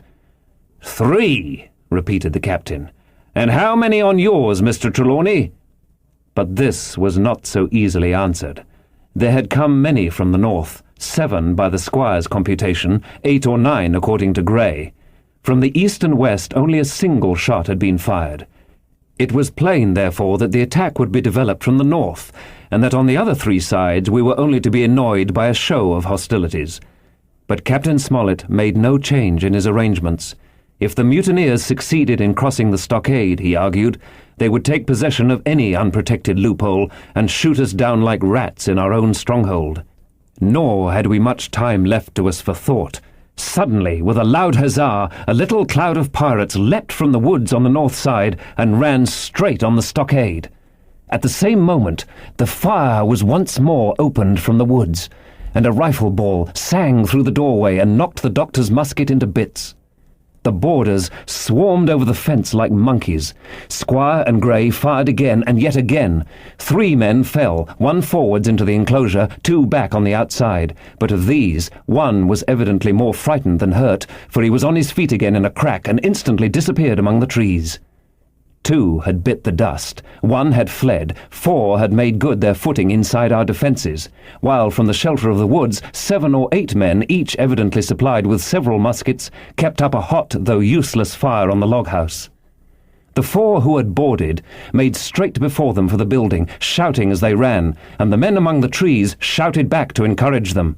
Several shots were fired, but such was the hurry of the marksmen that not one appeared to have taken effect. In a moment, the 4 pirates had swarmed up the mound and were upon us. The head of Job Anderson, the boatswain, appeared at the middle loophole. "At 'em, all hands, all hands!" he roared in a voice of thunder. At the same moment, another pirate grasped Hunter's musket by the muzzle, wrenched it from his hands, plucked it through the loophole, and, with one stunning blow, laid the poor fellow senseless on the floor. Meanwhile, a third, running unharmed all round the house, appeared suddenly in the doorway and fell with his cutlass on the doctor. Our position was utterly reversed. A moment since we were firing under cover at an exposed enemy. Now it was we who lay uncovered and could not return a blow. The log-house was full of smoke, to which we owed our comparative safety. Cries and confusion, the flashes and reports of pistol shots, and one loud groan rang in my ears. "Out, lads! Out and fight him in the open! Cutlasses!" cried the captain. I snatched a cutlass from the pile, and someone at the same time, snatching another, gave me a cut across the knuckles which I hardly felt. I dashed out of the door into the clear sunlight. Someone was close behind, I knew not who. Right in front, the doctor was pursuing his assailant down the hill, and sent him sprawling on his back with a great slash across the face. "Round the house, lads! Round the house!" cried the captain, and even in the hurly-burly I perceived a change in his voice. Mechanically I obeyed, turned eastwards, and with my cutlass raised, ran round the corner of the house. Next moment I was face to face with Anderson. He roared aloud, and his hanger went up above his head, flashing in the sunlight. I had not time to be afraid, but, as the blow still hung impending, leapt in a trice upon one side, and missing my foot in the soft sand, rolled headlong down the slope. When I had first sallied from the door, the other mutineers had been already swarming up the palisade to make an end of us. One man, in a red nightcap, with his cutlass in his mouth, had even got upon the top and thrown a leg across. Well, so short had been the interval that when I found my feet again all was in the same posture. The fellow with the red nightcap still halfway over, another still just showing his head above the top of the stockade, and yet, in this a breath of time, the fight was over, and the victory was ours. Grey, following close behind me, had cut down the big boatswain ere he had time to recover from his lost blow. Another had been shot at a loophole in the very act of firing into the house, and now lay in agony, the pistol still smoking in his hand. A third, as I had seen, the doctor disposed of at a blow. Of the 4 who had scaled the palisade, one only remained unaccounted for, and he, having left his cutlass on the field, was now clambering out again with the fear of death upon him. "Fire! Fire from the house!" cried the doctor. "And you, lads, back into cover!" But his words were unheeded. No shot was fired, and the last boarder made good his escape and disappeared with the rest into the wood. In 3 seconds, nothing remained of the attacking party but the 5 who had fallen, 4 on the inside and 1 on the outside of the palisade. The doctor and Grey and I ran full speed for shelter. The survivors would soon be back where they had left their muskets, and at any moment the fire might recommence. The house was by this time somewhat cleared of smoke, and we saw at a glance the price we had paid for victory. Hunter lay beside his loophole, stunned. Joyce, by his, shot through the head, never to move again, while right in the centre the squire was supporting the captain, one as pale as the other. "The captain's wounded," said Mr. Trelawney. "Have they run?" asked Mr. Smollett. "All that could, you may be bound," returned the doctor. "But there's 5 of them will never run again." "5!" cried the captain. "Come, that's better. 5 against 3 leaves us 4 to 9. That's better odds than we had at starting. We were 7 to 19 then, or thought we were, and that's as bad to bear." The mutineers were soon only 8 in number, for the man shot by Mr. Trelawney on board the schooner died that same evening of his wound, but this was, of course, not known till after by the faithful party. Part 5. My Sea Adventure. Chapter 22. How I Began My Sea Adventure. There was no return of the mutineers, not so much as another shot out of the woods. They had got their rations for that day, as the captain put it, and we had the place to ourselves and a quiet time to overhaul the wounded and get dinner. Squire and I cooked outside in spite of the danger, and even outside we could hardly tell what we were at, for horror of the loud groans that reached us from the doctor's patients. Out of the 8 men who had fallen in the action, only 3 still breathed. That one of the pirates who had been shot at the loophole, Hunter and Captain Smollett. And of these the first 2 were as good as dead. The mutineer, indeed, died under the doctor's knife, and Hunter, do what we could, never recovered consciousness in this world.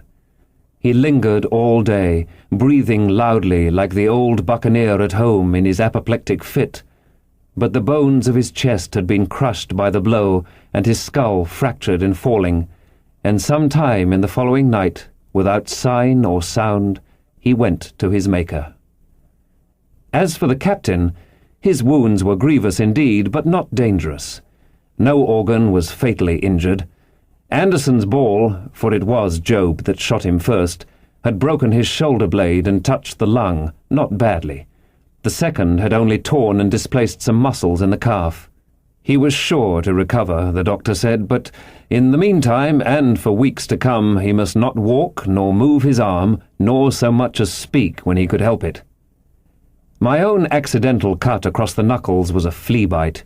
Dr. Livesey patched it up with plaster and pulled my ears for me into the bargain. After dinner, the squire and the doctor sat by the captain's side a while in consultation, and when they had talked to their heart's content, it being then a little past noon, the doctor took up his hat and pistols, girt on a cutlass, put the chart in his pocket, and with a musket on his shoulder crossed the palisade on the north side and set off briskly through the trees. Gray and I were sitting together at the far end of the blockhouse, to be out of earshot of our officers consulting, and Gray took his pipe out of his mouth and fairly forgot to put it back again, so thunderstruck he was at this occurrence.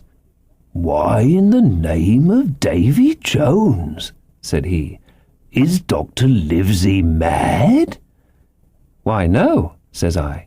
"He's about the last of this crew for that, I take it." "Well, shipmate," said Gray, "mad he may not be, but if he's not, you mark my words, I am." "I take it," replied I, "the doctor has his idea, and if I am right, he's going now to see Ben Gunn." I was right, as appeared later, but in the meantime, the house being stifling hot, and the little patch of sand inside the palisade ablaze with midday sun, I began to get another thought into my head, which was not by any means right. What I began to do was to envy the doctor, walking in the cool shadow of the woods, with the birds about him and the pleasant smell of the pines, while I sat grilling, with my clothes stuck to the hot resin, and so much blood about me, and so many poor dead bodies lying all around, that I took a disgust of the place that was almost as strong as fear. All the time I was washing out the blockhouse, and then washing up the things from dinner, this disgust and envy kept growing stronger and stronger, till at last, being near a bread bag, and no one then observing me, I took the first step towards my escapade, and filled both pockets of my coat with biscuit. I was a fool, if you like, and certainly I was going to do a foolish, overbold act, but I was determined to do it with all the precautions in my power. These biscuits, should anything befall me, would keep me at least from starving till far on in the next day.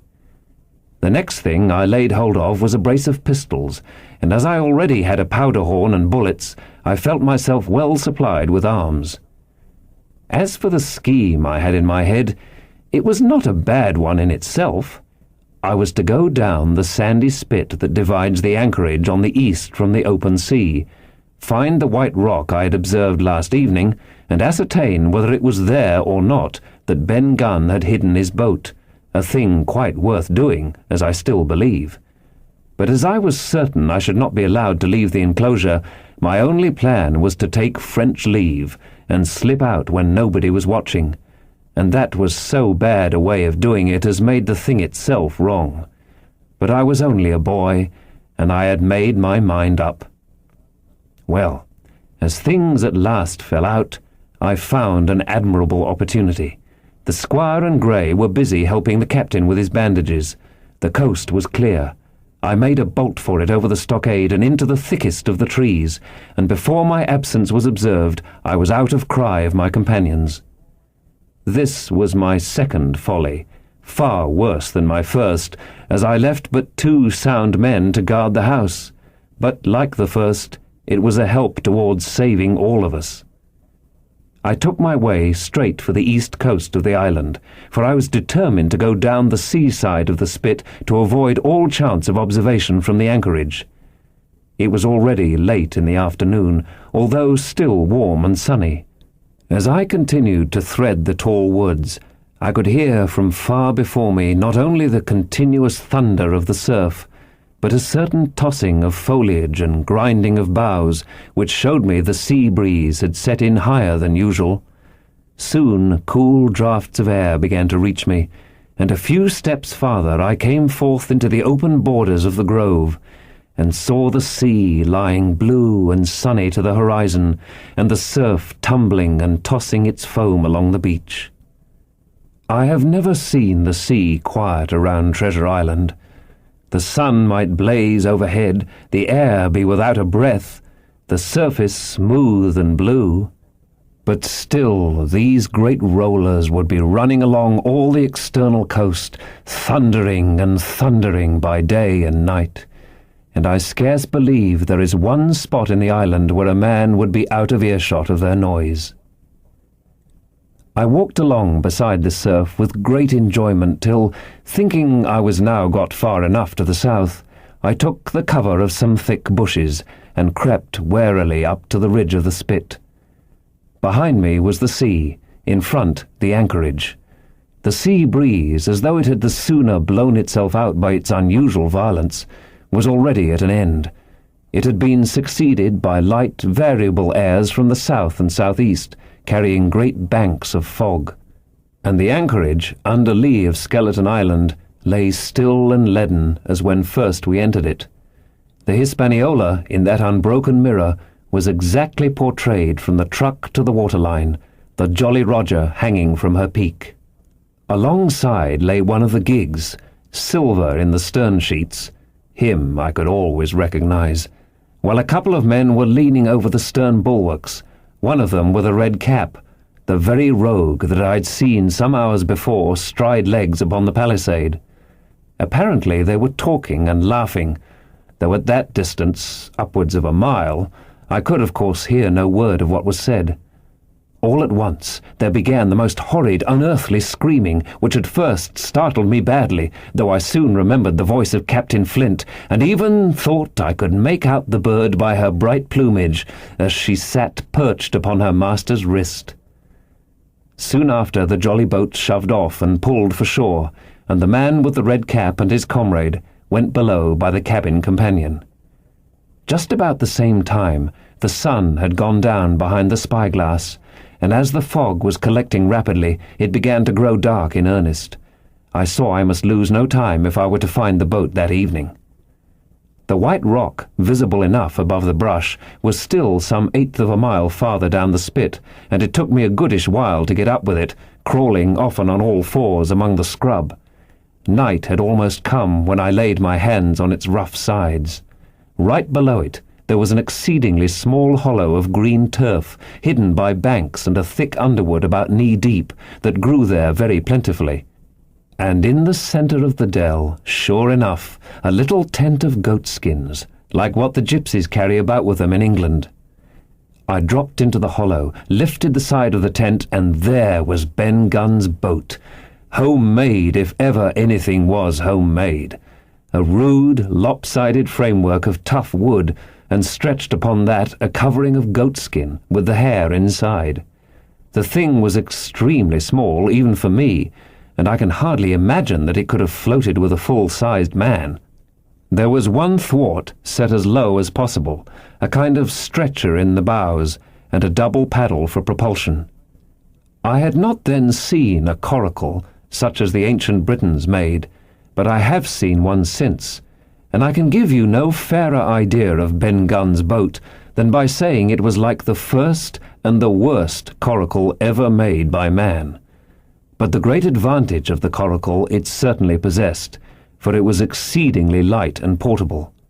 Well, now that I had found the boat, you would have thought I had had enough of truantry for once. But in the meantime I had taken another notion, and become so obstinately fond of it that I would have carried it out, I believe, in the teeth of Captain Smollett himself. This was to slip out under cover of the night, cut the Hispaniola adrift, and let her go ashore where she fancied.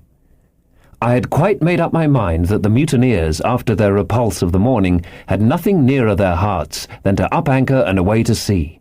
This, I thought, it would be a fine thing to prevent. And now that I'd seen how they left their watchman unprovided with a boat, I thought it might be done with little risk. Down I sat to wait for darkness, and made a hearty meal of biscuit.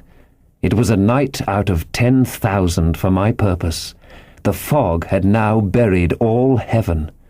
As the last rays of daylight dwindled and disappeared, absolute blackness settled down on Treasure Island, and when at last I shouldered the coracle and groped my way stumblingly out of the hollow where I had supped, there were but 2 points visible on the whole anchorage. One was the great fire on shore, by which the defeated pirates lay carousing in the swamp. The other, a mere blur of light upon the darkness, indicated the position of the anchored ship. She had swung round to the ebb. Her bow was now towards me. The only lights on board were in the cabin, and what I saw was merely a reflection on the fog of the strong rays that flowed from the stern window. The ebb had already run some time, and I had to wade through a long belt of swampy sand, where I sank several times above the ankle before I came to the edge of the retreating water, and wading a little way in, with some strength and dexterity, set my coracle keel downwards on the surface. Chapter 23. The Ebb Tide Runs.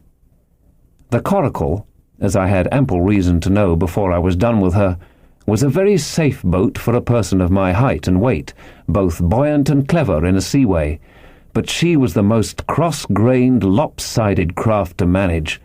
Do as you please, she always made more leeway than anything else, and turning round and round was the manoeuvre she was best at. Even Ben Gunn himself has admitted that she was queer to handle till you knew her way. Certainly, I did not know her way. She turned in every direction but the one I was bound to go. The most part of the time we were broadside on, and I am very sure I never should have made the ship at all but for the tide. By good fortune, paddle as I pleased, the tide was still sweeping me down, and there lay the Hispaniola right in the fairway, hardly to be missed. First she loomed before me like a blot of something yet blacker than darkness. Then her spars and hull began to take shape, and the next moment, as it seemed, for the further I went the brisker grew the current of the ebb, I was alongside of her hawser and had laid hold. The hawser was as taut as a bowstring, so strong she pulled upon her anchor. All round the hull, in the blackness, the rippling current bubbled and chattered like a little mountain stream. One cut with my sea gully, and the Hispaniola would go humming down the tide. So far, so good. But it next occurred to my recollection that a taut hawser, suddenly cut, is a thing as dangerous as a kicking horse. 10 to 1, if I were so foolhardy as to cut the Hispaniola from our anchor, I and the coracle would be knocked clean out of the water. This brought me to a full stop, and if fortune had not again particularly favoured me, I should have had to abandon my design. But the light airs which had been blowing from the southeast and south had hauled round after nightfall into the southwest. Just while I was meditating, a puff came, caught the Hispaniola, and forced her up into the current, and to my great joy I felt the hawser slacken in my grasp, and the hand by which I held it dip for a second under water. With that I made my mind up, took out my gully, opened it with my teeth, and cut one strand after another till the vessel only swung by 2. Then I lay quiet, waiting to sever these last when the strain should be once more lightened by a breath of wind. All this time I had heard the sound of loud voices from the cabin, but, to say truth, my mind had been so entirely taken up with other thoughts that I had scarcely given ear. Now, however, when I had nothing else to do, I began to pay more heed. One I recognized for the coxswain's Israel Hands that had been Flint's gunner in former days. The other was, of course, my friend of the red nightcap. Both men were plainly the worse for drink, and they were still drinking, for even while I was listening, one of them, with a drunken cry, opened the stern window and threw out something which I divined to be an empty bottle. But they were not only tipsy. It was plain that they were furiously angry. Oaths flew like hailstones, and every now and then there came forth such an explosion as I thought was sure to end in blows. But each time the quarrel passed off, and the voices grumbled lower for a while, until the next crisis came and, in its turn, passed away without result. On shore I could see the glow of the great campfire burning warmly through the shoreside trees. Someone was singing, a dull, old, droning sailor's song, with a droop and a quaver at the end of every verse, and seemingly no end to it all but the patience of the singer. I had heard it on the voyage more than once, and remembered these words: "But one man of her crew alive, what put to sea with 75. And I thought it was a ditty rather too dolefully appropriate for a company that had met such cruel losses in the morning. But indeed, from what I saw, all these buccaneers were as callous as the sea they sailed on. At last the breeze came. The schooner sidled and drew nearer in the dark. I felt the hawser slacken once more, and with a good, tough effort, cut the last fibres through. The breeze had but little action on the coracle, and I was almost instantly swept against the bows of the Hispaniola. At the same time the schooner began to turn upon her heel, spinning slowly, end for end, across the current. I wrought like a fiend, for I expected every moment to be swamped, and since I found I could not push the coracle directly off, I now shoved straight astern. At length I was clear of my dangerous neighbour, and just as I gave the last impulsion, my hands came across a light cord that was trailing overboard across the stern bulwarks. Instantly I grasped it. Why I should have done so, I can hardly say. It was at first mere instinct, but once I had it in my hands and found it fast, curiosity began to get the upper hand, and I determined I should have one look through the cabin window. I pulled in, hand over hand, on the cord, and when I judged myself near enough, rose at infinite risk to about half my height, and thus commanded the roof and a slice of the interior of the cabin. By this time the schooner and her little consort were gliding pretty swiftly through the water. Indeed, we had already fetched up level with the campfire. The ship was talking, as sailors say, loudly, treading the innumerable ripples with an incessant weltering splash, and until I got my eye above the window-sill I could not comprehend why the watchman had taken no alarm.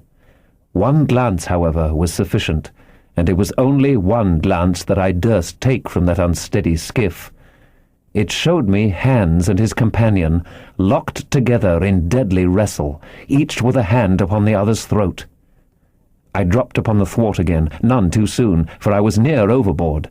I could see nothing for the moment but these two furious, encrimsoned faces, swaying together under the smoky lamp, and I shut my eyes to let them grow once more familiar with the darkness. The endless ballad had come to an end at last, and the whole diminished company about the campfire had broken into the chorus I had heard so often. 15 men on the dead man's chest, yo-ho-ho, and a bottle of rum. Drink and the devil had done for the rest, yo-ho-ho, and a bottle of rum. I was just thinking how busy drink and the devil were at that very moment in the cabin of the Hispaniola, when I was surprised by a sudden lurch of the coracle. At the same moment she yawed sharply and seemed to change her course.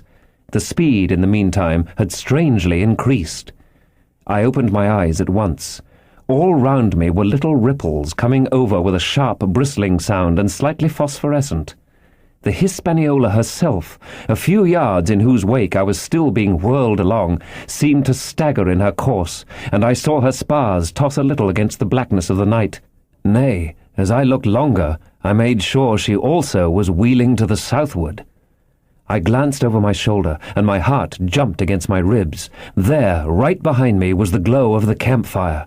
The current had turned at right angles, sweeping round along with it the tall schooner and the little dancing coracle. Ever quickening, ever bubbling higher, ever muttering louder, it went spinning through the narrows for the open sea. Suddenly the schooner in front of me gave a violent yaw, turning perhaps through 20 degrees, and almost at the same moment one shout followed another from on board. I could hear feet pounding on the companion ladder, and I knew that the two drunkards had at last been interrupted in their quarrel and awakened to a sense of their disaster. I lay down flat in the bottom of that wretched skiff and devoutly recommended my spirit to its Maker. At the end of the straits, I made sure we must fall into some bar of raging breakers, where all my troubles would be ended speedily, and though I could perhaps bear to die, I could not bear to look upon my fate as it approached. So I must have lain for hours, continually beaten to and fro upon the billows, now and again wetted with flying sprays, and never ceasing to expect death at the next plunge. Gradually, weariness grew upon me. A numbness, an occasional stupor, fell upon my mind even in the midst of my terrors, until sleep at last supervened, and in my sea-tossed coracle I lay and dreamed of home and the old Admiral Benbow. Chapter 24. The Cruise of the Coracle. It was broad day when I awoke, and found myself tossing at the southwest end of Treasure Island. The sun was up, but was still hid from me behind the great bulk of the spyglass, which on this side descended almost to the sea in formidable cliffs. Haulbowline Head and Mizzenmast Hill were at my elbow, the hill bare and dark, the head bound with cliffs 40 or 50 feet high and fringed with great masses of fallen rock. I was scarce a quarter of a mile to seaward, and it was my first thought to paddle in and land. That notion was soon given over. Among the fallen rocks the breakers spouted and bellowed. Loud reverberations, heavy sprays flying and falling, succeeded one another from second to second, and I saw myself, if I ventured nearer, dashed to death upon the rough shore, or spending my strength in vain to scale the beetling crags. Nor was that all. For crawling together on flat tables of rock, or letting themselves drop into the sea with loud reports, I beheld huge slimy monsters, soft snails, as it were, of incredible bigness, 2 or 3 score of them together, making the rocks to echo with their barkings. I have understood since that they were sea lions, and entirely harmless, but the look of them, added to the difficulty of the shore and the high running of the surf, was more than enough to disgust me of that landing-place. I felt willing rather to starve at sea than to confront such perils. In the meantime, I had a better chance, as I supposed, before me. North of Haulbowline Head, the land runs in a long way, leaving at low tide a long stretch of yellow sand. To the north of that, again, there comes another cape, Cape of the Woods, as it was marked upon the chart, buried in tall green pines, which descended to the margin of the sea. I remembered what Silver had said about the current that sets northward along the whole west coast of Treasure Island, and seeing from my position that I was already under its influence, I preferred to leave Haulbowline Head behind me, and reserve my strength for an attempt to land upon the kindlier-looking Cape of the Woods. There was a great smooth swell upon the sea, the wind blowing steady and gentle from the south. There was no contrariety between that and the current, and the billows rose and fell unbroken. Had it been otherwise, I must long ago have perished, but as it was, it is surprising how easily and securely my little and light boat could ride. Often, as I still lay at the bottom, and kept no more than an eye above the gunwale, I would see a big blue summit heaving close above me, yet the coracle would but bounce a little, dance as if on springs, and subside on the other side into the trough as lightly as a bird. I began after a little to grow very bold, and sat up to try my skill at paddling. But even a small change in the disposition of the weight will produce violent changes in the behaviour of a coracle. and I had hardly moved before the boat, giving up at once her gentle dancing movement, ran straight down a slope of water so steep that it made me giddy, and struck her nose with a spout of spray deep into the side of the next wave. I was drenched and terrified, and fell instantly back into my old position, whereupon the coracle seemed to find her head again, and led me as softly as before among the billows. It was plain she was not to be interfered with, and at any rate, since I could in no way influence her course, what hope had I left of reaching land? I began to be horribly frightened, but I kept my head for all that. First, moving with all care, I gradually bailed out the coracle with my sea-cap. Then, getting my eye once more above the gunwale, I set myself to study how it was she managed to slip so quietly through the rollers. I found each wave, instead of the big, smooth, glossy mountain it looks from shore or from a vessel's deck, was for all the world like any range of hills on the dry land, full of peaks and smooth places and valleys. The coracle, left to herself, turning from side to side, threaded, so to speak, her way through these lower parts, and avoided the steep slopes and higher toppling summits of the wave. Well now, thought I to myself, it is plain I must lie where I am, and not disturb the balance. But it is plain also that I can put the paddle over the side, and from time to time, in smooth places, give her a shove or two towards the land. No sooner thought upon than done. There I lay on my elbows, in the most trying attitude, and every now and again gave a weak stroke or two to turn her head to shore. It was very tiring and slow work, yet I did visibly gain ground, and, as we drew near the Cape of the Woods, though I saw I must infallibly miss that point, I had still made some 100 yards of easting. I was, indeed, close in. I could see the cool green treetops swaying together in the breeze, and I felt sure I should make the next promontory without fail. It was high time, for I now began to be tortured with thirst.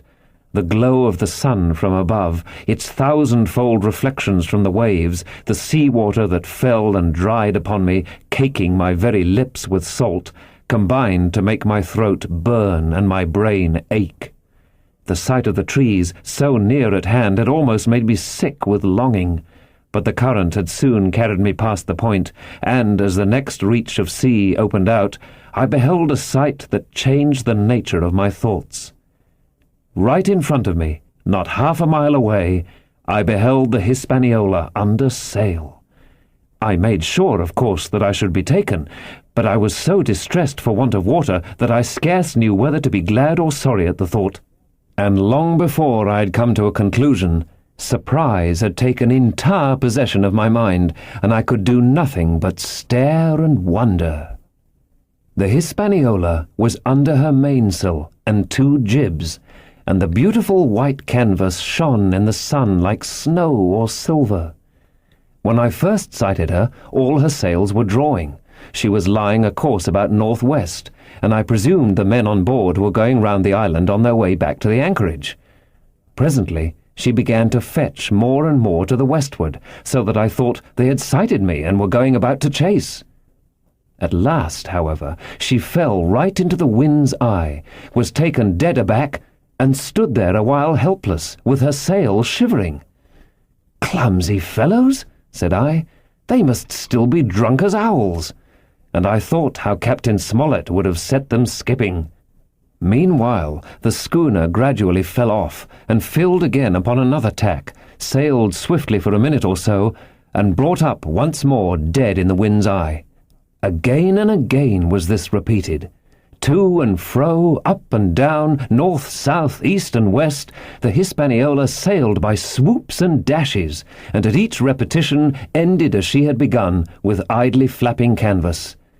It became plain to me that nobody was steering, and, if so, where were the men? Either they were dead drunk, or had deserted her, I thought, and perhaps if I could get on board, I might return the vessel to her captain.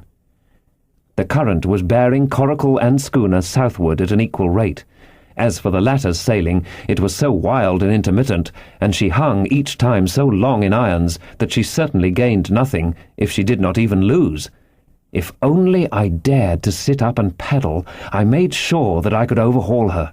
The scheme had an air of adventure that inspired me, and the thought of the water breaker beside the fore companion doubled my growing courage. Up I got, was welcomed almost instantly by another cloud of spray, but this time stuck to my purpose, and set myself with all my strength and caution to paddle after the unsteered Hispaniola. Once I shipped a sea so heavy that I had to stop and bail, with my heart fluttering like a bird. But gradually I got into the way of the thing, and guided my coracle among the waves, with only now and then a blow upon her bows and a dash of foam in my face. I was now gaining rapidly on the schooner. I could see the brass glisten on the tiller as it banged about, and still no soul appeared upon her decks. I could not choose but suppose she was deserted. If not, the men were lying drunk below, where I might batten them down perhaps and do what I chose with the ship. For some time she had been doing the worst thing possible for me, standing still. She headed nearly due south, yawing of course all the time. Each time she fell off, her sails partly filled, and these brought her in a moment right to the wind again. I have said this was the worst thing possible for me, for helpless as she looked in this situation, with the canvas cracking like cannon and the blocks trundling and banging on the deck, she still continued to run away from me, not only with the speed of the current, but by the whole amount of her leeway, which was naturally great. But now, at last, I had my chance. The breeze fell for some seconds very low, and the current gradually turning her, the Hispaniola revolved slowly round her centre, and at last presented me her stern, with the cabin window still gaping open, and the lamp over the table still burning on into the day. The mainsail hung drooped like a banner. She was stock still, but for the current. For the last little while I had even lost, but now, redoubling my efforts, I began once more to overhaul the chase. I was not 100 yards from her when the wind came again in a clap. She filled on the port tack and was off again, stooping and skimming like a swallow. My first impulse was one of despair, but my second was towards joy.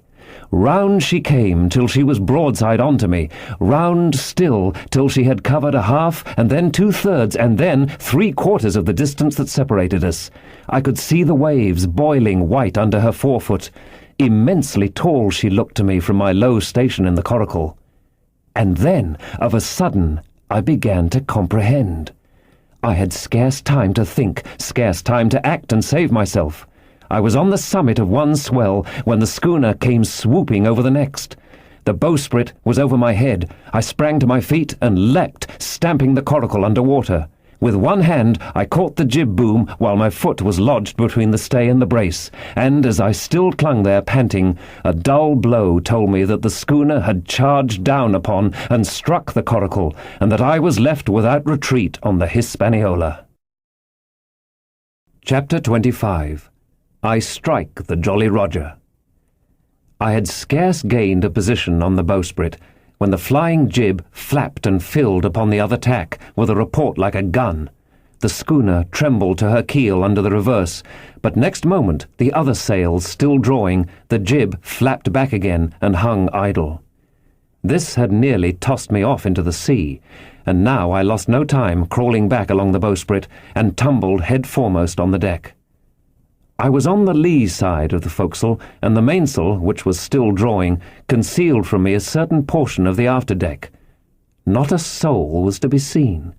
The planks, which had not been swabbed since the mutiny, bore the print of many feet, and an empty bottle broken by the neck tumbled to and fro like a live thing in the scuppers. Suddenly the Hispaniola came right into the wind. The jibs behind me cracked aloud, the rudder slammed to, the whole ship gave a sickening heave and shudder, and at the same moment the main boom swung inboard, the sheet groaning in the blocks, and showed me the lee afterdeck. There were the two watchmen, sure enough. Redcap on his back, as stiff as a handspike, with his arms stretched out like those of a crucifix, and his teeth showing through his open lips. Israel Hands propped against the bulwarks, his chin on his chest, his hands lying open before him on the deck, his face as white under its tan as a tallow candle. For a while the ship kept bucking and sidling like a vicious horse, the sails filling, now on one tack, now on another, and the boom swinging to and fro till the mast groaned aloud under the strain.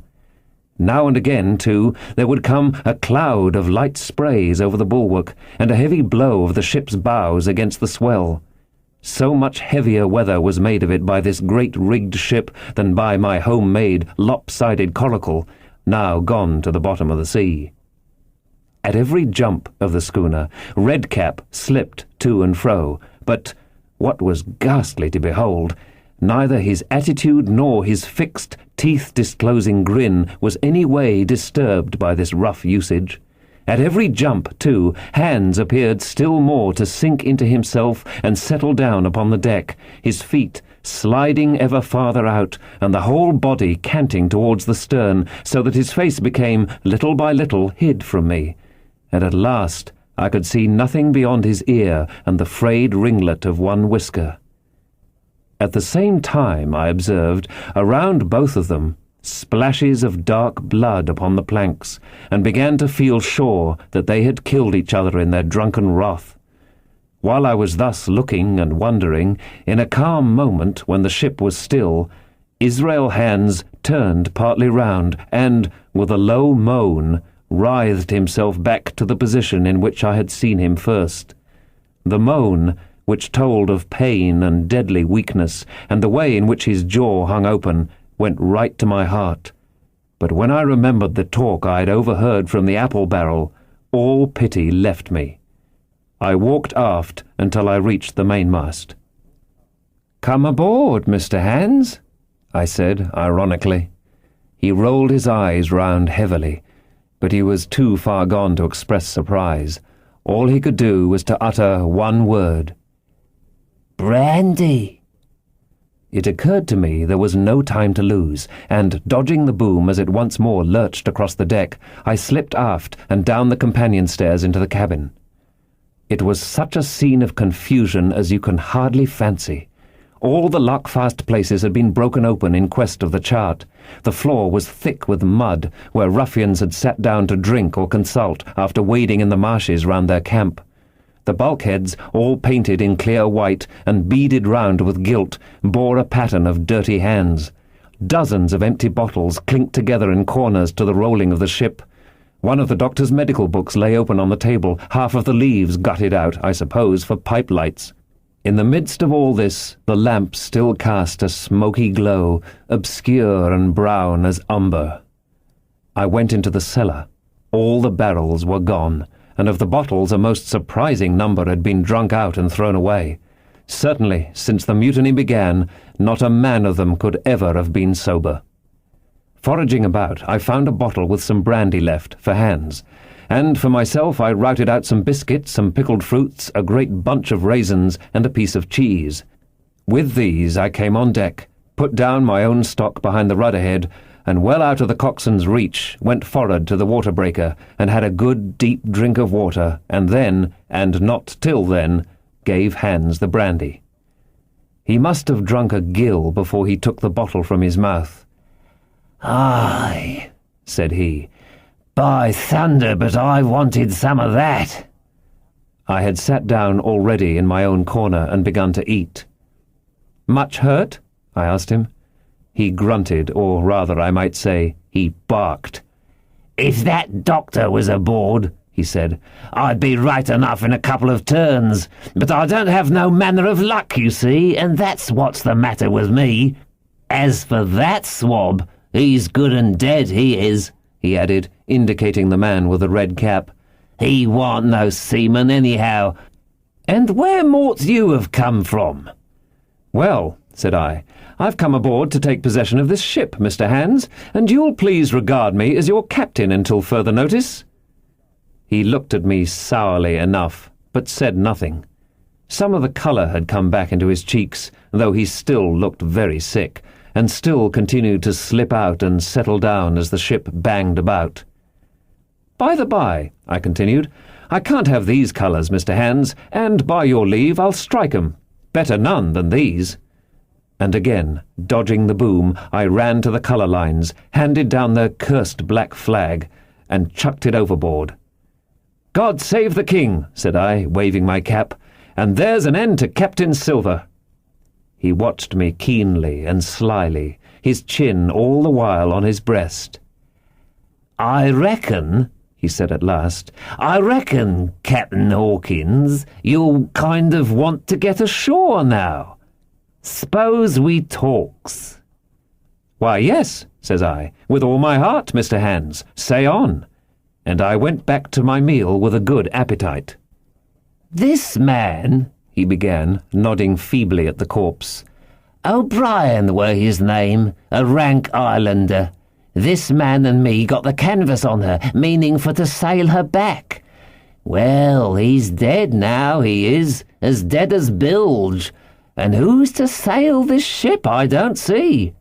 Without I gives you a hint, you ain't that man, as far as I can tell. Now, look here. You gives me food and drink, and a old scarf or handkerchief to tie my wound up, you do, and I'll tell you how to sail her. And that's about square all round, I take it." "I'll tell you one thing," says I. "I'm not going back to Captain Kidd's anchorage. I mean to get into North Inlet and beach her quietly there."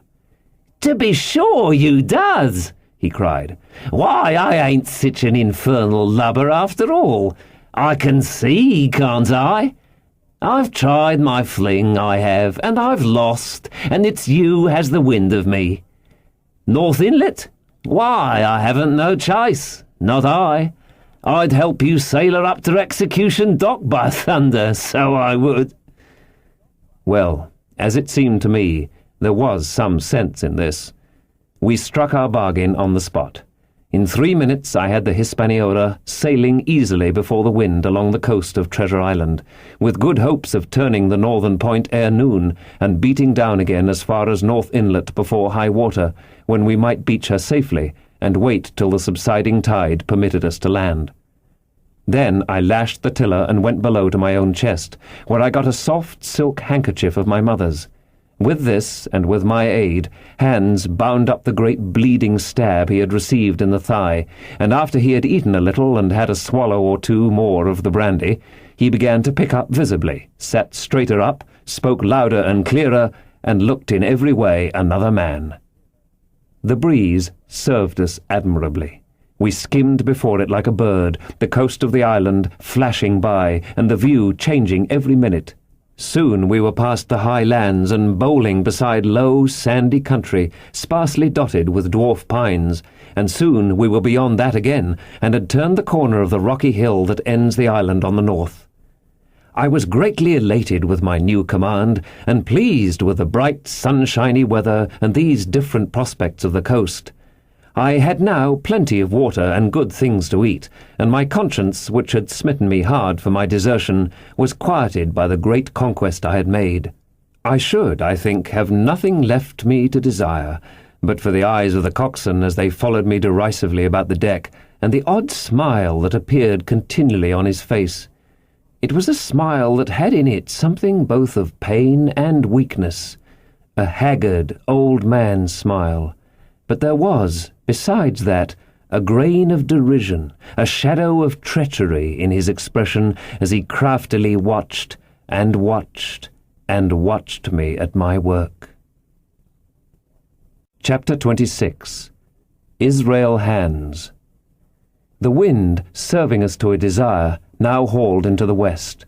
We could run so much the easier from the northeast corner of the island to the mouth of the North Inlet. Only, as we had no power to anchor and dared not beach her till the tide had flowed a good deal farther, time hung on our hands. The coxswain told me how to lay the ship to. After a good many trials I succeeded, and we both sat in silence over another meal. "Captain," said he at length, with that same uncomfortable smile, "here's my old shipmate O'Brien. S'pose you was to heave him overboard. I ain't particular as a rule, and I don't take no blame for settling his hash, but I don't reckon him ornamental now, do you?"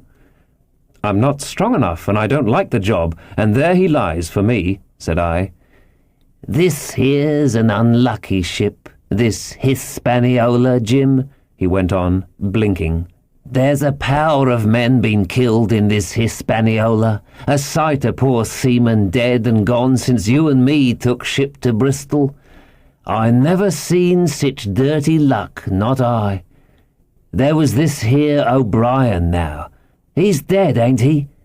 Well now, I'm no scholar, and you're a lad as can read and figure, and to put it straight, do you take it as a dead man is dead for good, or do he come alive again?"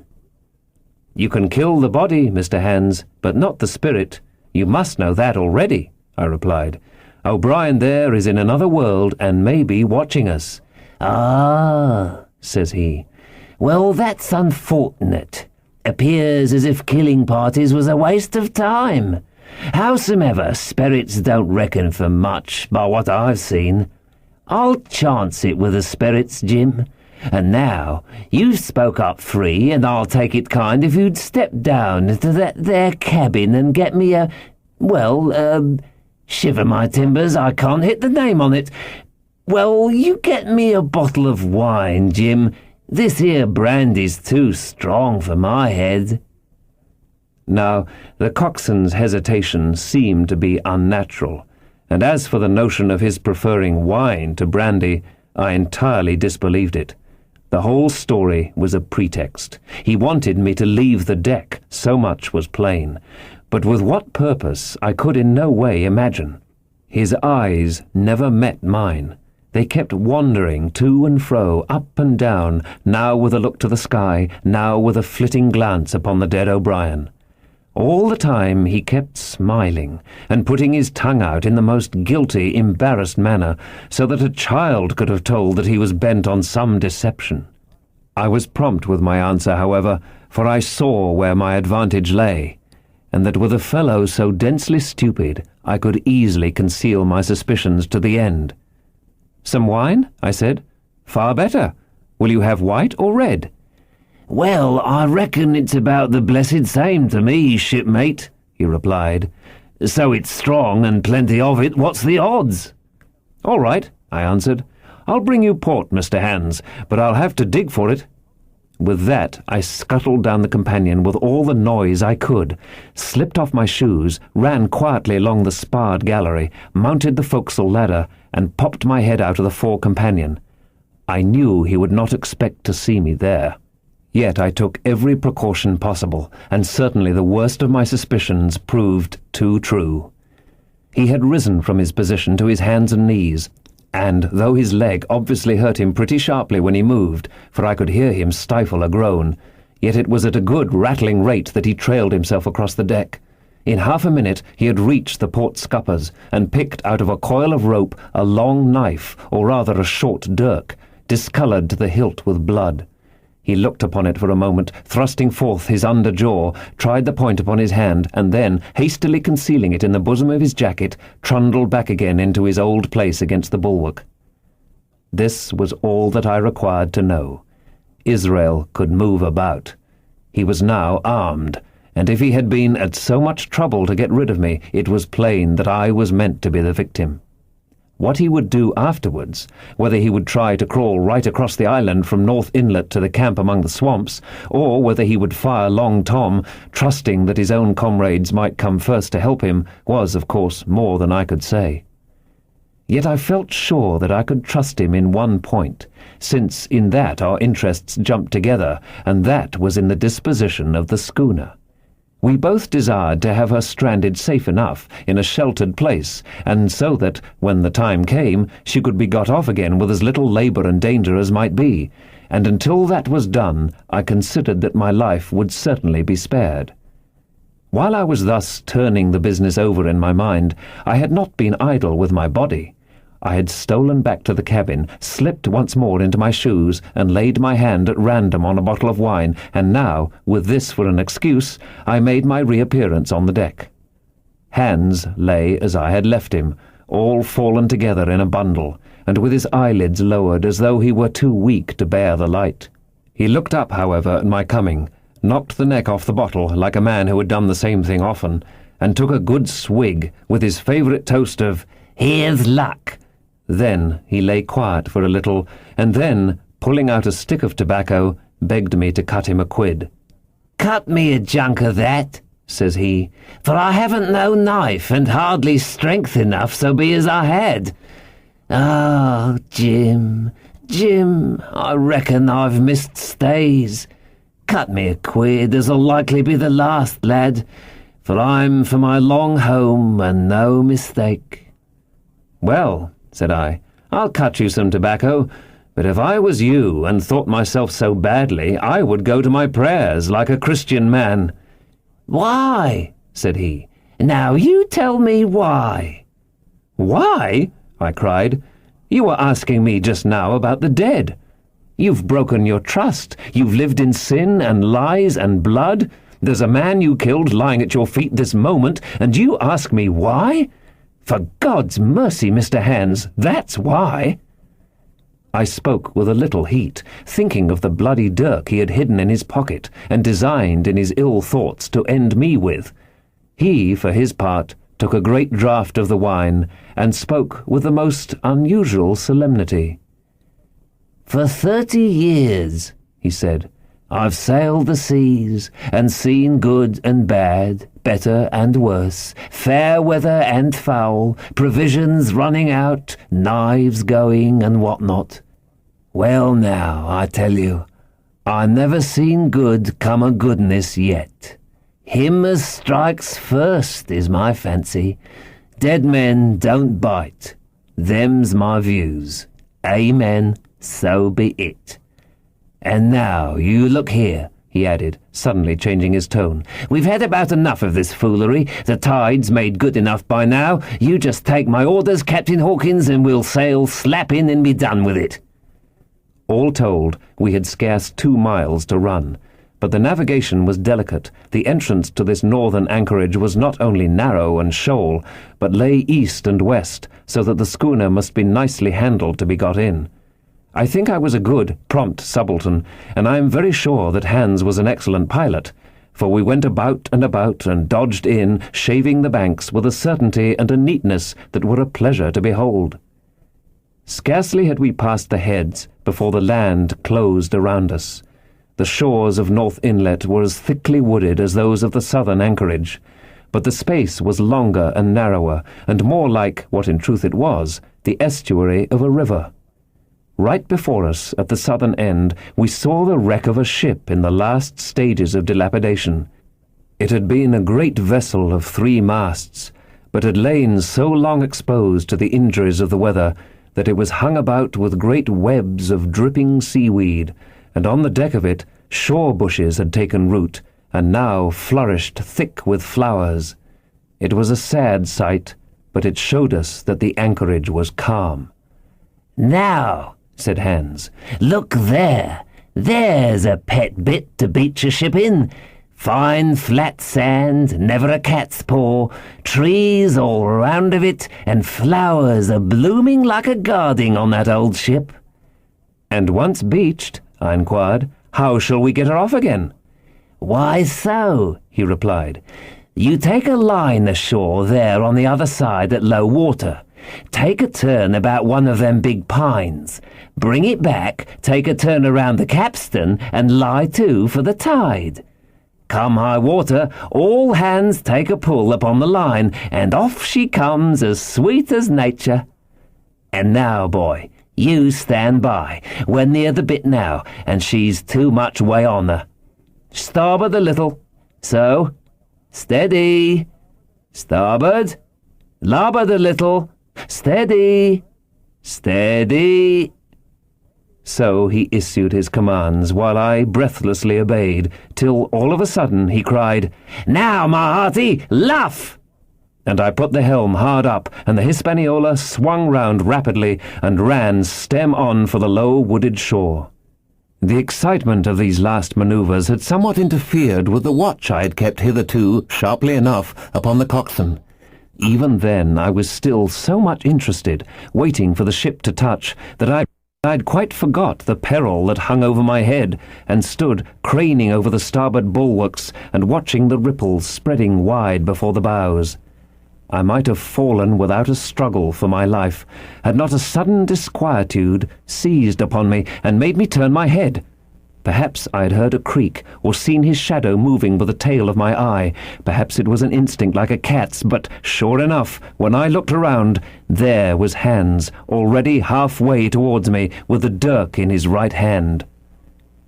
We must both have cried out aloud when our eyes met, but while mine was the shrill cry of terror, his was a roar of fury like a charging bull's.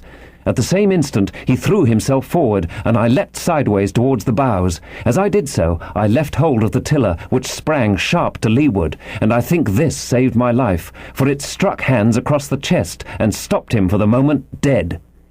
Before he could recover, I was safe out of the corner where he had me trapped, with all the deck to dodge about. Just forward of the mainmast, I stopped, drew a pistol from my pocket, took a cool aim, though he had already turned and was once more coming directly after me, and drew the trigger. The hammer fell, but there followed neither flash nor sound. The priming was useless with sea-water. I cursed myself for my neglect. Why had not I, long before, re-primed and reloaded my only weapons? Then I should not have been, as now, a mere fleeing sheep before this butcher. Wounded as he was, it was wonderful how fast he could move, his grizzled hair tumbling over his face, and his face itself as red as a red ensign with his haste and fury. I had no time to try my other pistol, nor indeed much inclination, for I was sure it would be useless. One thing I saw plainly. I must not simply retreat before him, or he would speedily hold me boxed into the bows, as a moment since had so nearly boxed me in the stern. Once so caught, and 9 or 10 inches of the blood-stained dirk would be my last experience on this side of eternity. I placed my palms against the mainmast, which was of a goodish bigness, and waited, every nerve upon the stretch. Seeing that I meant to dodge, he also paused, and a moment or two passed in feints on his part and corresponding movements upon mine. It was such a game as I had often played at home about the rocks of Black Hill Cove, but never before, you may be sure, with such a wildly beating heart as now. Still, as I say, it was a boy's game, and I thought I could hold my own at it against an elderly seaman with a wounded thigh. Indeed, my courage had begun to rise so high that I allowed myself a few darting thoughts on what would be the end of the affair, and while I saw certainly that I could spin it out for long, I saw no hope of any ultimate escape. Well, while things stood thus, suddenly the Hispaniola struck, staggered, ground for an instant in the sand, and then, swift as a blow, canted over to the port side, till the deck stood at an angle of 45 degrees, and about a puncheon of water splashed into the scupper holes and lay in a pool between the deck and bulwark. We were both of us capsized in a second, and both of us rolled almost together into the scuppers, the dead redcap, with his arms still spread out, tumbling stiffly after us. So near were we, indeed, that my head came against the coxswain's foot with a crack that made my teeth rattle. Blow and all, I was the first to foot again, for Hans had got involved with the dead body. The sudden canting of the ship had made the deck no place for running on. I had to find some new way of escape, and that upon the instant, for my foe was almost touching me. Quick as a thought, I sprang into the mizzen shrouds, rattled up hand over hand, and did not draw a breath till I was seated on the cross-trees. I had been saved by being prompt. The dirk had struck not half a foot below me as I pursued my upward flight, and there stood Israel Hands with his mouth open and his face upturned to mine, a perfect statue of surprise and disappointment. Now that I had a moment to myself, I lost no time in changing the priming of my pistol, and then, having one ready for service, and to make assurance doubly sure, I proceeded to draw the load of the other and recharge it afresh from the beginning. My new employment struck Hans all of a heap. He began to see the dice going against him, and after an obvious hesitation he also hauled himself heavily into the shrouds and, with the dirk in his teeth, began slowly and painfully to mount. It cost him no end of time and groans to haul his wounded leg behind him, and I had quietly finished my arrangements before he was much more than a third of the way up. Then, with a pistol in either hand, I addressed him. "One more step, Mr. Hans," said I, "and I'll blow your brains out. Dead men don't bite, you know," I added with a chuckle. He stopped instantly. I could see by the working of his face that he was trying to think, and the process was so slow and laborious that, in my newfound security, I laughed aloud. At last, with a swallow or two, he spoke, his face still wearing the same expression of extreme perplexity. In order to speak, he had to take the dagger from his mouth, but in all else he remained unmoved. "Jim," says he, "I reckon we're fouled, you and me, and we'll have to sign articles. I'd have had you but for that there lurch, but I don't have no luck, not I, and I reckon I'll have to strike, which comes hard, you see, for a master mariner to a ship's younker like you, Jim." I was drinking in his words and smiling away, as conceited as a cock upon a wall, when, all in a breath, back went his right hand over his shoulder. Something sang like an arrow through the air. I felt a blow and then a sharp pang, and there I was, pinned by the shoulder to the mast. In the horrid pain and surprise of the moment, I scarce can say it was by my own volition, and I am sure it was without a conscious aim, both my pistols went off, and both escaped out of my hands. They did not fall alone. With a choked cry, the coxswain loosed his grasp upon the shrouds and plunged head first into the water. Chapter 27. Pieces of 8. Owing to the cant of the vessel, the masts hung far out over the water, and from my perch on the cross-trees I had nothing below me but the surface of the bay. Hans, who was not so far up, was in consequence nearer to the ship, and fell between me and the bulwarks. He rose once to the surface in a lather of foam and blood, and then sank again for good. As the water settled, I could see him lying huddled together on the clean, bright sand in the shadow of the vessel's sides. A fish or two whipped past his body. Sometimes, by the quivering of the water, he appeared to move a little, as if he were trying to rise. But he was dead enough, for all that, being both shot and drowned, and was food for fish in the very place where he had designed my slaughter. I was no sooner certain of this than I began to feel sick, faint, and terrified. The hot blood was running over my back and chest. The dirk, where it had pinned my shoulder to the mast, seemed to burn like a hot iron. Yet it was not so much these real sufferings that distressed me, for these, it seemed to me, I could bear without a murmur. It was the horror I had upon my mind, of falling from the cross-trees into that still green water beside the body of the coxswain. I clung with both hands till my nails ached, and I shut my eyes as if to cover up the peril. Gradually, my mind came back again, my pulses quieted down to a more natural time, and I was once more in possession of myself. It was my first thought to pluck forth the dirk, but either it stuck too hard or my nerve failed me, and I desisted with a violent shudder. Oddly enough, that very shudder did the business.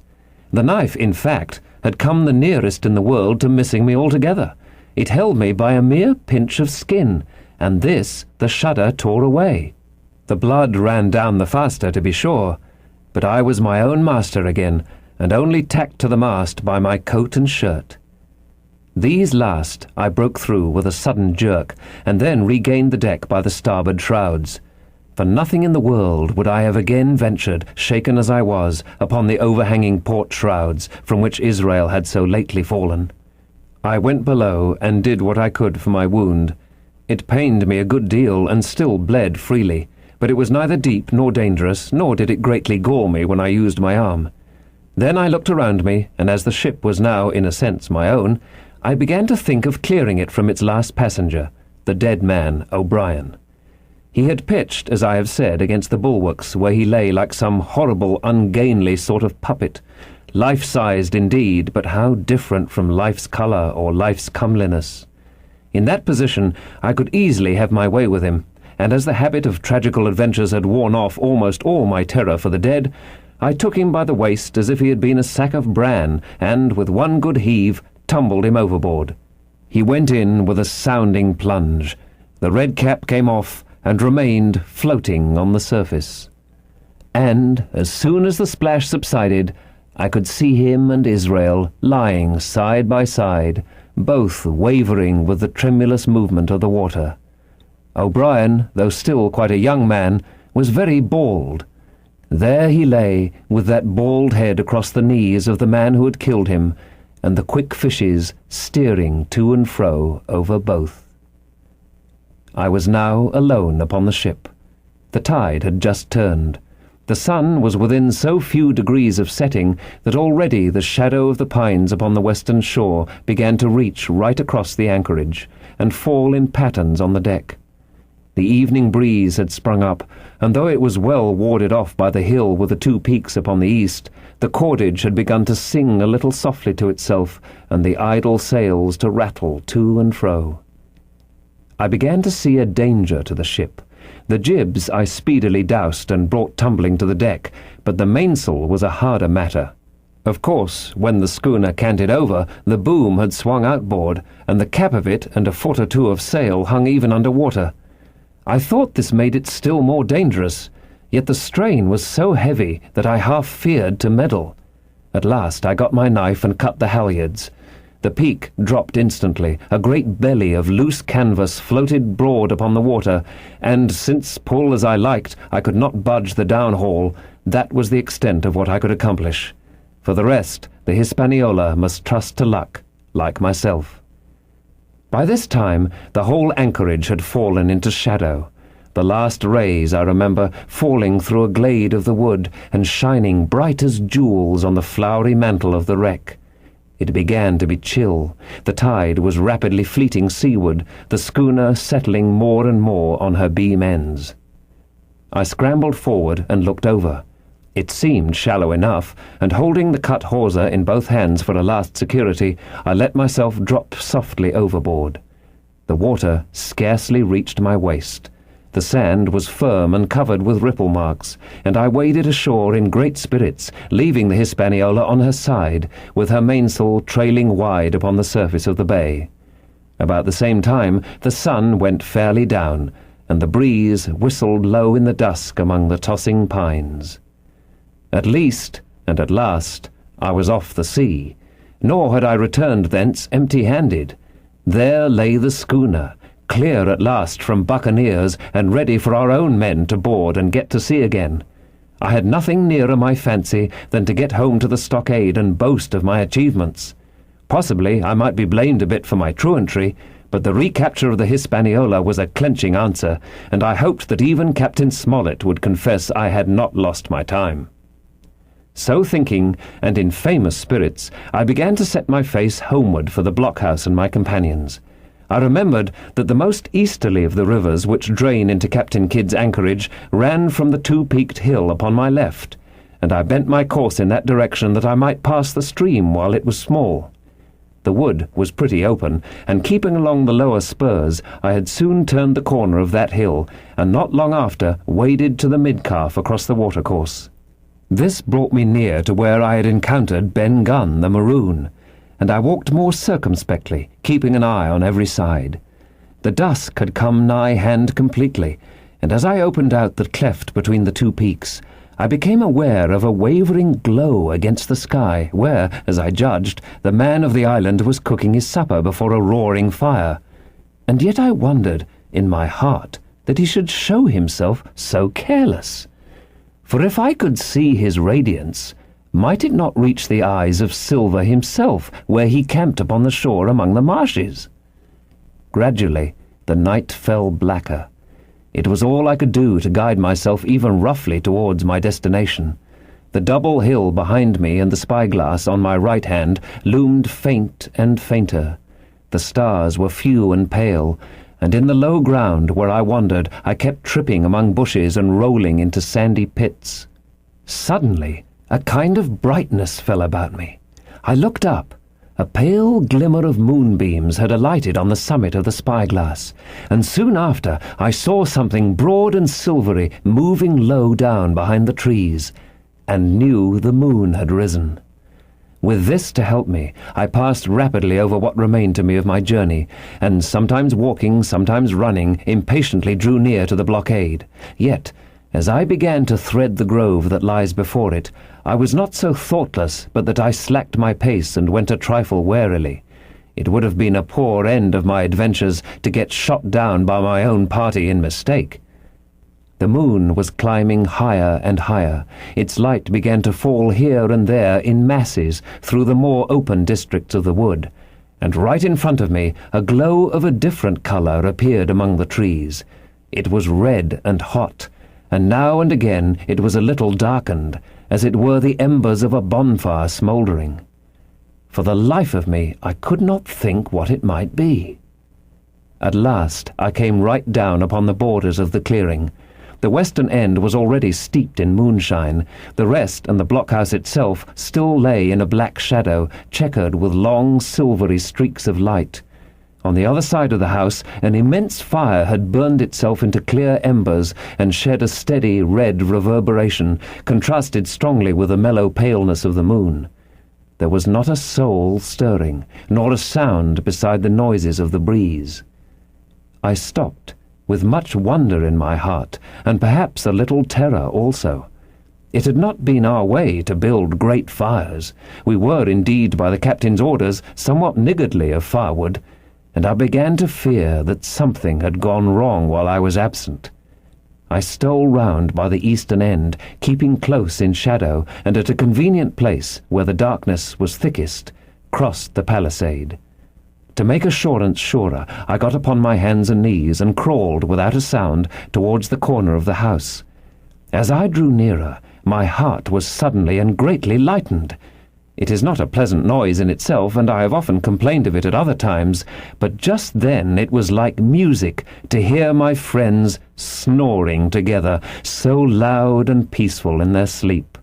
The sea-cry of the watch, that beautiful "All's well," never fell more reassuringly on my ear. In the meantime, there was no doubt of one thing. They kept an infamous bad watch. If it had been Silver and his lads that were now creeping in on them, not a soul would have seen daybreak. That was what it was, thought I, to have the captain wounded. And again I blamed myself sharply for leaving them in that danger with so few to mount guard. By this time I had got to the door and stood up. All was dark within, so that I could distinguish nothing by the eye. As for sounds, there was the steady drone of the snorers, and a small occasional noise, a flickering or pecking that I could in no way account for. With my arms before me, I walked steadily in.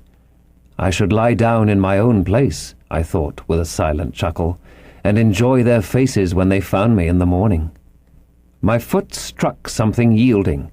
It was a sleeper's leg, and he turned and groaned, but without awaking. And then, all of a sudden, a shrill voice broke forth out of the darkness. "Pieces of eight! Pieces of eight! Pieces of eight! Pieces of eight! Pieces of eight!" and so forth, without pause or change, like the clacking of a tiny mill. Silver's green parrot, Captain Flint. It was she whom I had heard pecking at a piece of bark. It was she, keeping better watch than any human being, who thus announced my arrival with her wearisome refrain. I had no time left me to recover. At the sharp, clipping tone of the parrot, the sleepers awoke and sprang up, and with a mighty oath, the voice of Silver cried, "Who goes?" I turned to run, struck violently against one person, recoiled and ran full into the arms of a second, who, for his part, closed upon and held me tight. "Bring a torch, Dick," said Silver, when my capture was thus assured. And one of the men left the log-house and presently returned with a lighted brand. Part 6. Captain Silver. Chapter 28. In the Enemy's Camp. The red glare of the torch, lighting up the interior of the blockhouse, showed me the worst of my apprehensions realized. The pirates were in possession of the house and stores. There was the cask of cognac, there were the pork and bread, as before, and, what tenfold increased my horror, not a sign of any prisoner. I could only judge that all had perished, and my heart smote me sorely that I had not been there to perish with them. There were 6 of the buccaneers, all told. Not another man was left alive. 5 of them were on their feet, flushed and swollen, suddenly called out of the first sleep of drunkenness. The 6th had only risen upon his elbow. He was deadly pale, and the blood-stained bandage round his head told that he had recently been wounded, and still more recently dressed. I remembered the man who had been shot and had run back among the woods in the great attack, and doubted not that this was he. The parrot sat, preening her plumage, on Long John's shoulder. He himself, I thought, looked somewhat paler and more stern than I was used to. He still wore the fine broadcloth suit in which he had fulfilled his mission, but it was bitterly the worse for wear, daubed with clay and torn with the sharp briars of the wood. "So," said he, "here's Jim Hawkins, shiver my timbers, dropped in like, eh? Well, come, I take that friendly." And thereupon he sat down across the brandy cask and began to fill a pipe. "Give me a loan of the link, Dick," said he, and then, when he had a good light, "That'll do, lad," he added. "Stick the gleam in the wood heap. And you, gentlemen, bring yourselves too. You needn't stand up for Mr. Hawkins. He'll excuse you, you may lay to that. And so, Jim," stopping the tobacco, "here you were, and quite a pleasant surprise for poor old John. I see you were smart when first I set my eyes on you, but this here gets away from me clean, it do." To all this, as may well be supposed, I made no answer. They had set me with my back against the wall, and I stood there, looking Silver in the face, pluckily enough, I hope, to all outward appearance, but with black despair in my heart. Silver took a whiff or two of his pipe with great composure, and then ran on again. "Now, you see, Jim, so be as you are here," says he, "I'll give you a piece of my mind. I've always liked you, I have, for a lad of spirit, and the picture of my own self when I was young and handsome. I always wanted you to join and take your share and die a gentleman, and now, my cock, you've got to. Captain Smollett's a fine seaman, as I'll own up to any day, but stiff on discipline. Duty is duty, says he, and right he is. Just you keep clear of the captain. The doctor himself is gone dead again you.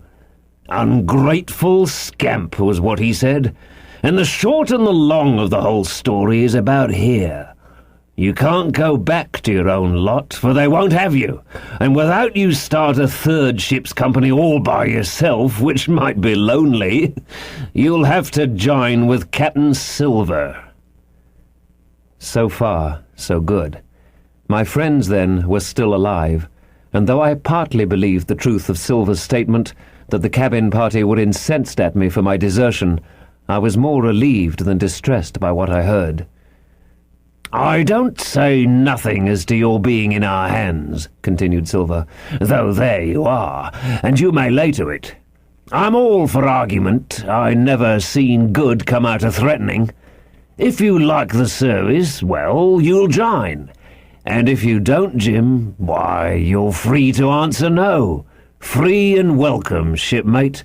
And if fairer can be said by mortal seamen, shiver my sides." "Am I to answer, then?" I asked, with a very tremulous voice. Through all this sneering talk, I was made to feel the threat of death that overhung me, and my cheeks burned and my heart beat painfully in my breast. "Lad," said Silver, "no one's a-pressing of you. Take your bearings. None of us won't hurry you, mate. Time goes so pleasant in your company, you see." "Well," says I, growing a bit bolder, "if I'm to choose, I declare I have a right to know what's what, and why you're here, and where my friends are." "What's what?" repeated one of the buccaneers in a deep growl. "Oh, he'd be a lucky one as knowed that."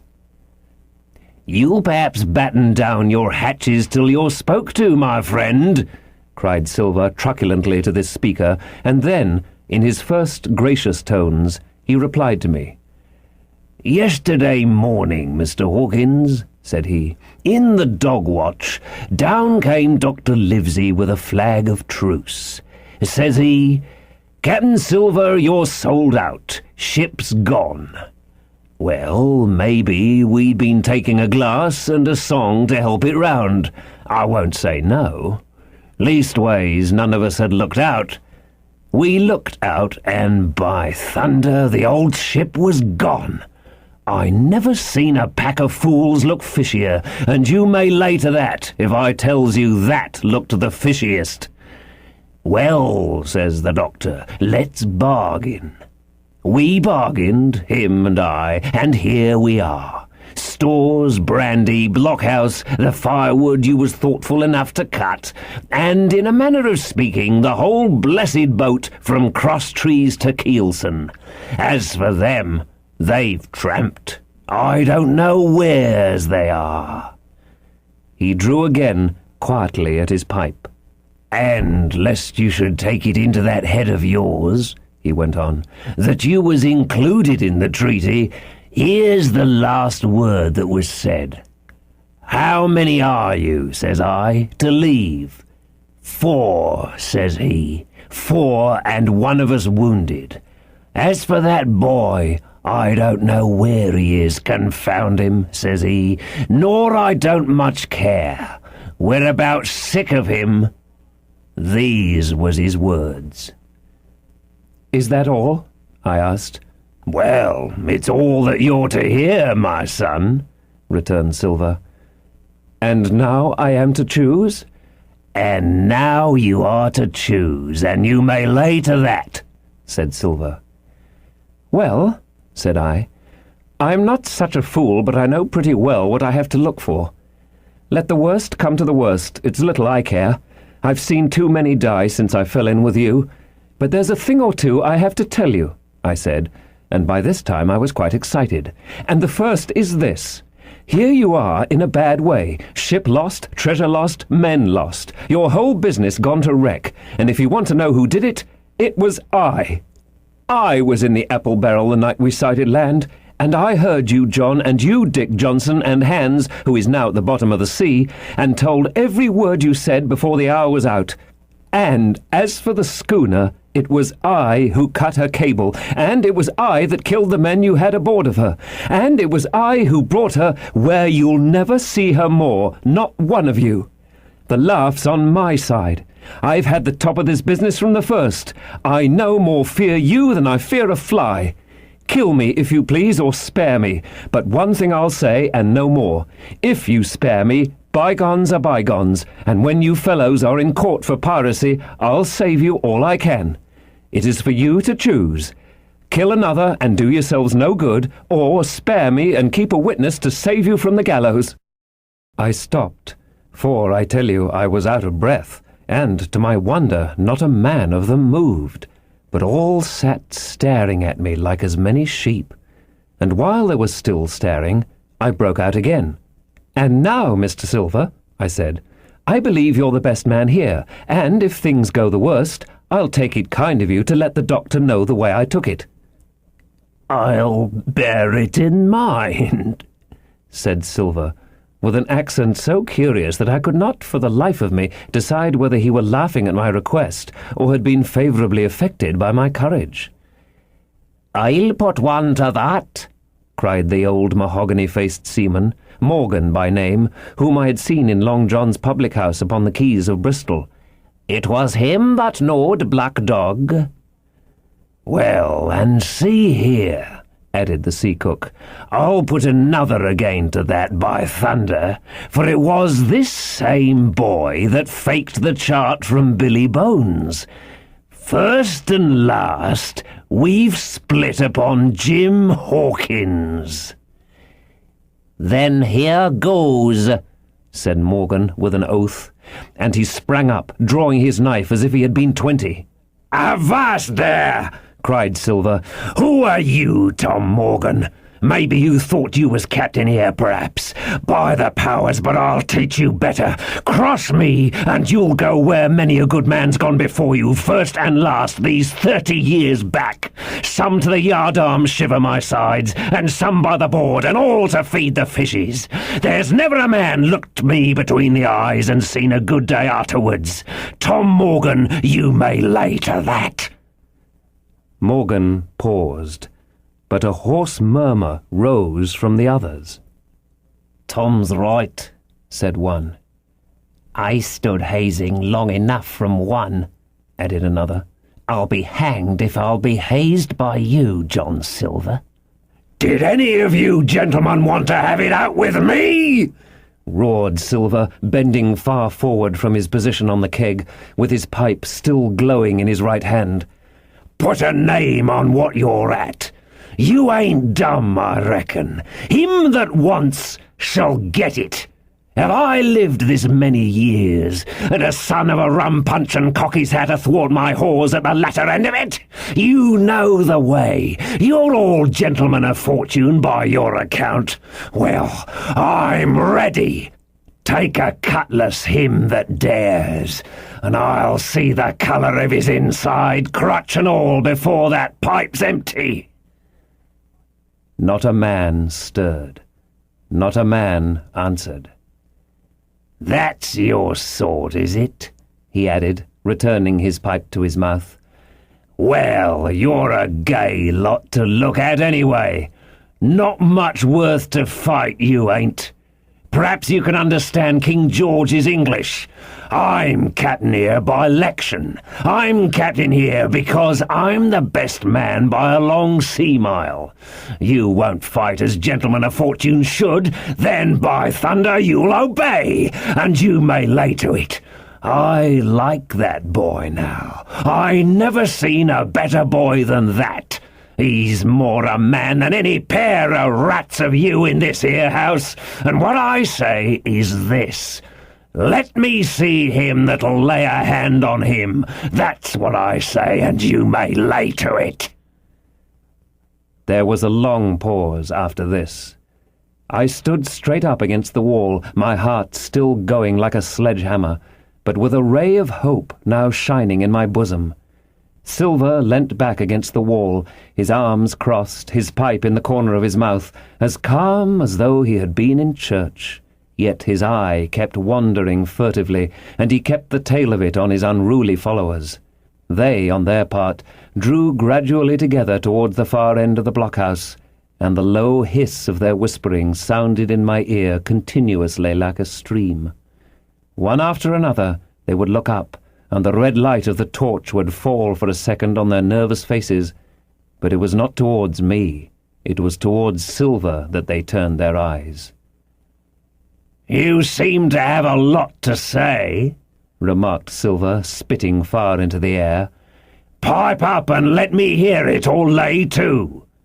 Ax your pardon, sir, returned one of the men. You're pretty free with some of the rules. Maybe you'll kindly keep an eye upon the rest. This crew's dissatisfied. This crew don't value bullying a marlinspike. This crew has its rights like other crews. I'll make so free as that. And by your own rules, I take it we can talk together. I ax your pardon, sir, acknowledging you for to be capting at this present, but I claim my right and steps outside for a council. And with an elaborate sea salute, this fellow, a long, ill-looking, yellow-eyed man of 35, stepped coolly towards the door and disappeared out of the house. One after another, the rest followed his example, each making a salute as he passed, each adding some apology. According to rules, said one. Forecastle Council, said Morgan. And so, with one remark or another, all marched out, and left Silver and me alone with the torch. The sea cook instantly removed his pipe. Now, look you here, Jim Hawkins, he said in a steady whisper that was no more than audible. You're within half a plank of death, and what's a long sight worse, of torture. They're going to throw me off, but you mark, I stand by you through thick and thin. I didn't mean to, no, not till you spoke up. I was about desperate to lose that much blunt and be hanged into the bargain. But I see you was the right sort. I says to myself, you stand by Hawkins, John, and Hawkins'll stand by you. You're his last card, and by the living thunder, John, he's yours. Back to back, says I. You save your witness, and he'll save your neck.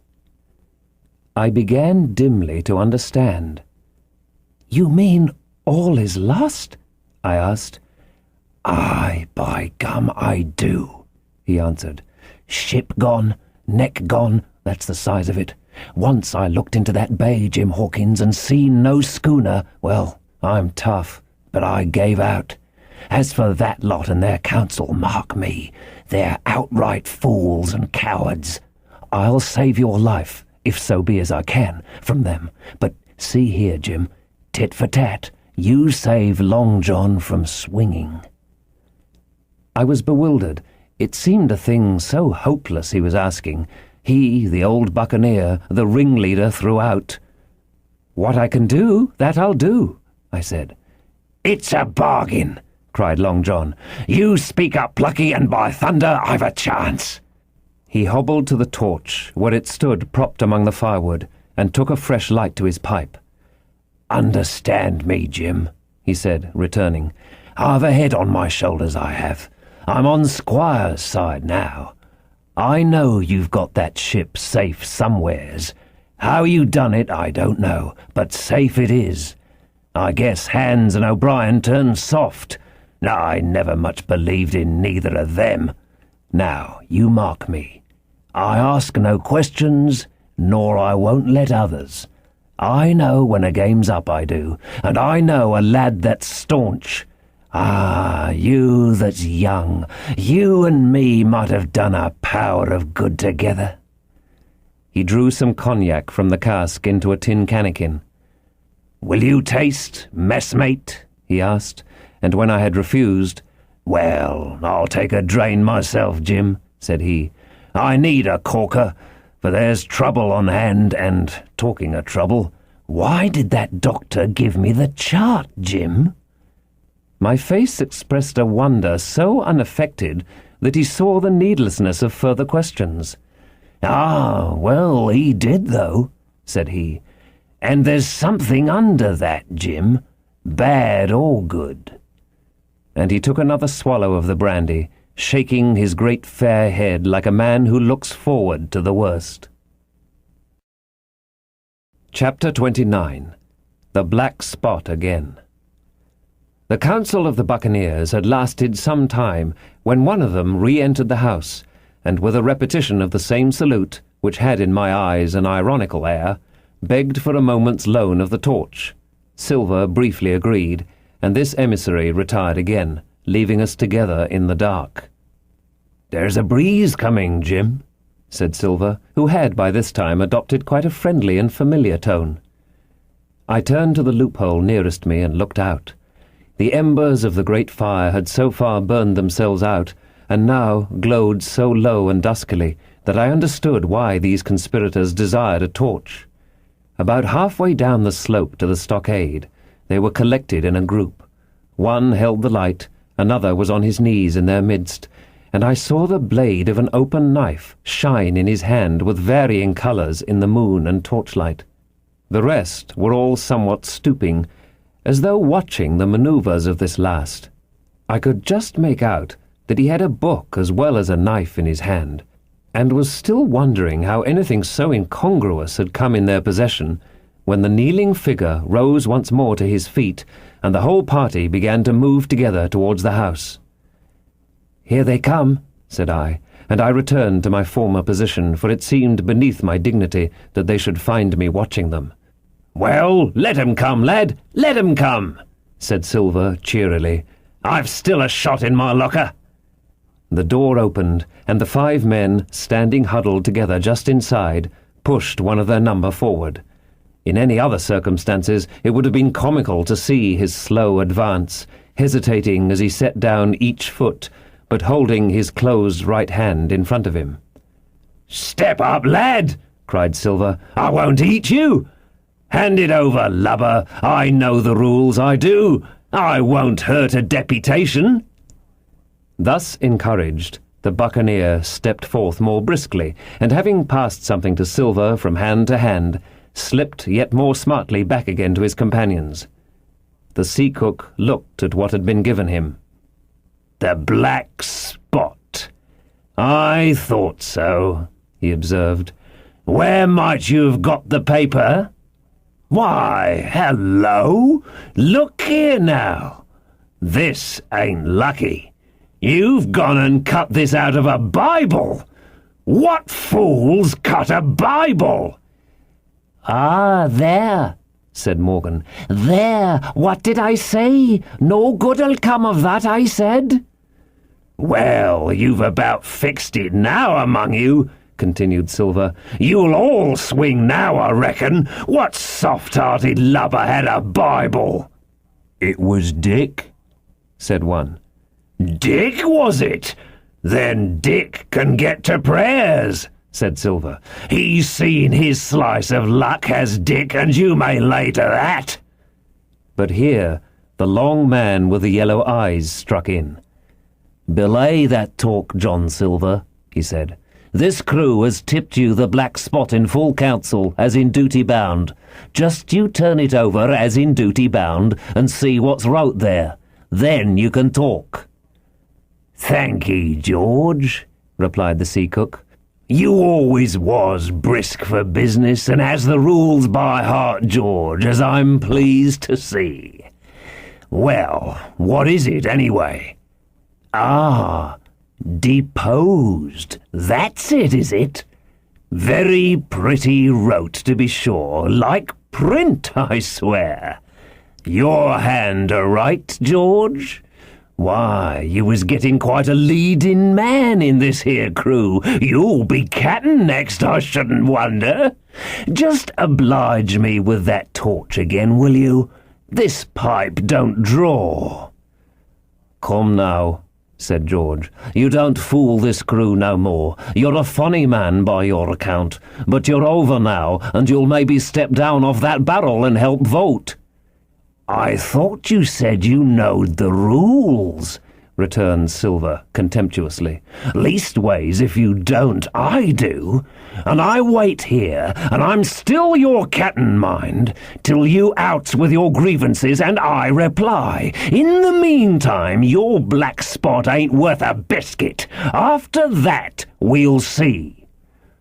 Oh, replied George, you don't be under no kind of apprehension. We're all square, we are. First, you've made a hash of this cruise. You'll be a bold man to say no to that. Second, you'll let the enemy out of this here trap for nothing. Why did they want out? I dunno, but it's pretty plain they wanted it. Third, you wouldn't let us go at them upon the march. Oh, we see through you, John Silver. You want to play booty. That's what's wrong with you. And then, fourth, there's this here boy. Is that all? asked Silver quietly. Enough, too, retorted George. We'll all swing and sundry for your bungling. Well, now, look here. I'll answer these 4 pints. One after another I'll answer them. I made a hash of this cruise, did I? Well, now, you all know what I wanted, and you all know if that had been done, that we'd have been aboard the Hispaniola this night as ever was, every man of us alive and fit and full of good plum duff, and the treasure in the hold of her, by thunder. Well, who crossed me? Who forced my hand as was the lawful captain? Who tipped me the black spot the day we landed and began this dance? Ah, it's a fine dance, I'm with you there, and looks mighty like a hornpipe in a rope's end at Execution Dock by London town, it does. But who done it? Why, it was Anderson and Hands and you, George Merry, and you're the last above board of that same meddling crew, and you have the Davy Jones's insolence to up and stand for captain over me. You that sank the lot of us, by the powers, but this tops the stiffest yarn to nothing. Silver paused, and I could see by the faces of George and his late comrades that these words had not been said in vain. "That's for number 1!" cried the accused, wiping the sweat from his brow, for he had been talking with a vehemence that shook the house. "Why, I give you my word, I'm sick to speak to you. You've neither sense nor memory, and I leave it to fancy where your mother's was that let you come to sea. See? Gentlemen of fortune, I reckon tailors is your trade."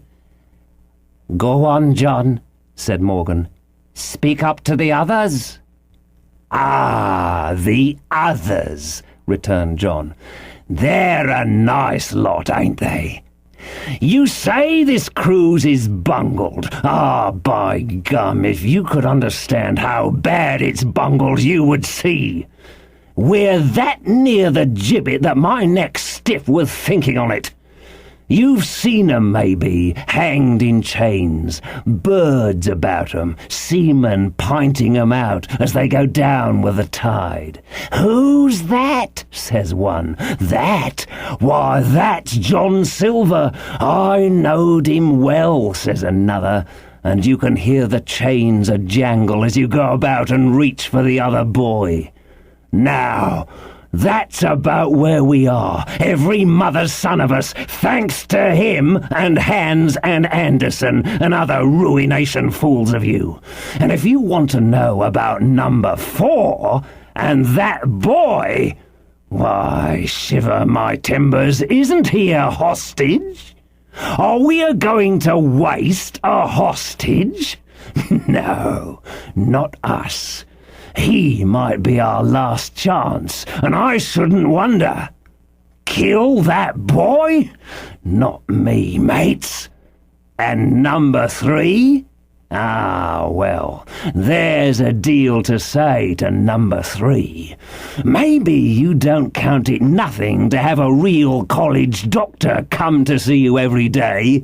You, John, with your head broke, or you, George Merry, that had the ague shakes upon you not 6 hours agone, and has your eyes the colour of lemon peel to this same moment on the clock. And maybe, perhaps, you didn't know there was a consort coming either. But there is, and not so long till then, and we'll see who'll be glad to have a hostage when it comes to that. And as for number 2, and why I made a bargain, well, you came crawling on your knees to me to make it. On your knees you came. You was that downhearted, and you'd have starved too if I hadn't. But that's a trifle. You look here, that's why.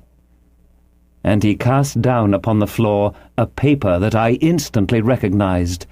None other than the chart on yellow paper with the 3 red crosses that I had found in the oilcloth at the bottom of the captain's chest. Why the doctor had given it to him was more than I could fancy.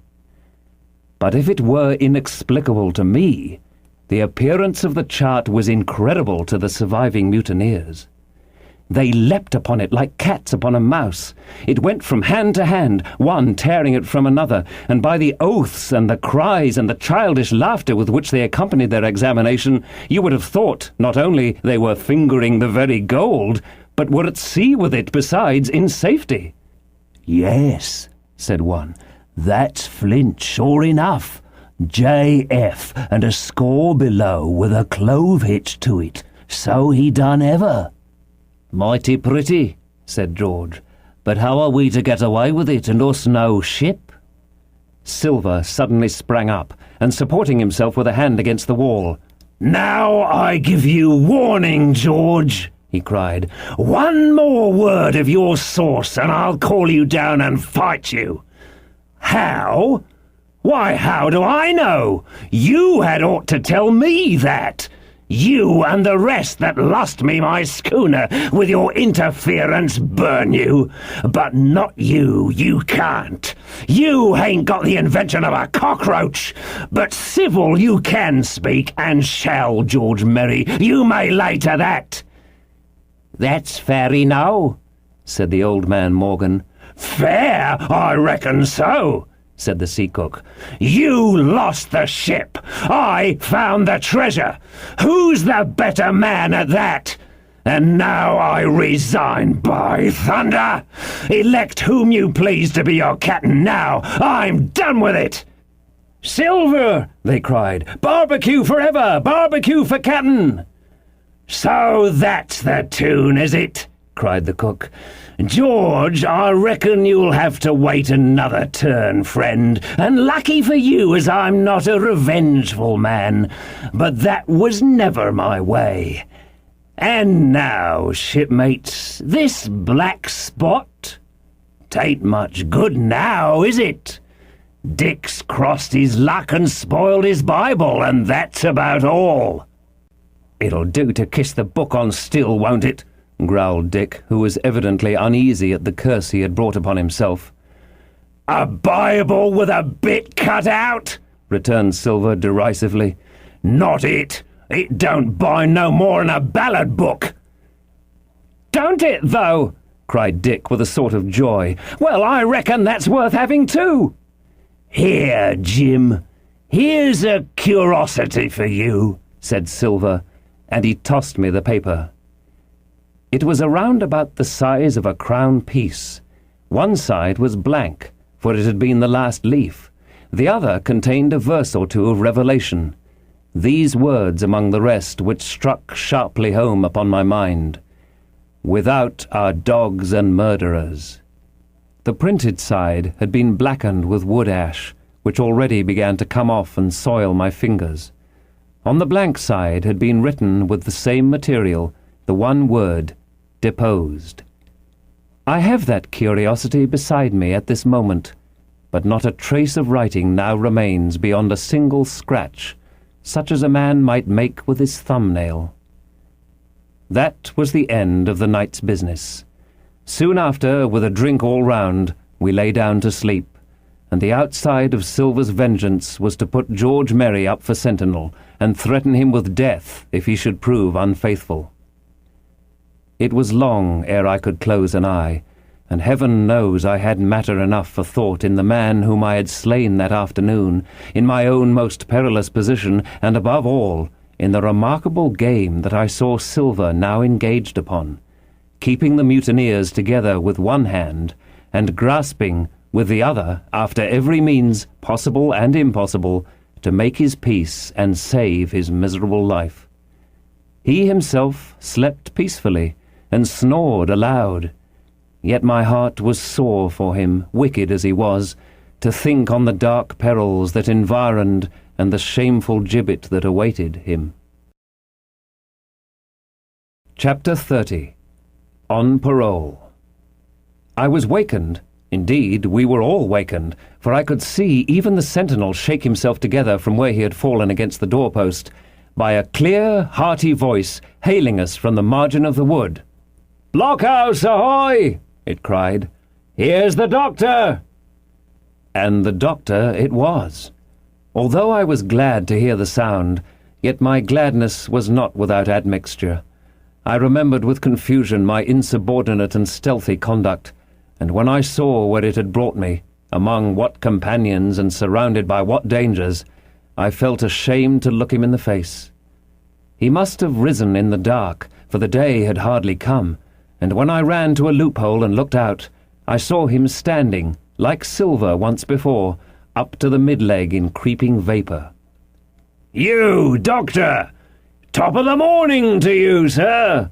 cried Silver, broad awake and beaming with good nature in a moment. "Bright and early, to be sure, and it's the early bird, as the saying goes, that gets the rations.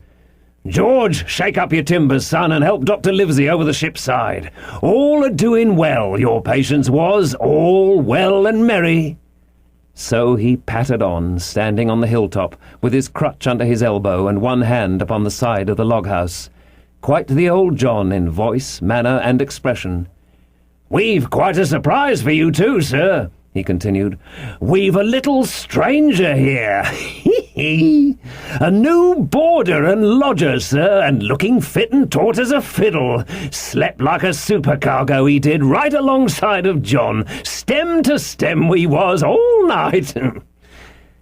Dr. Livesey was by this time across the stockade and pretty near the cook, and I could hear the alteration in his voice as he said, "Not Jim?" "The very same Jim as ever was," said Silver.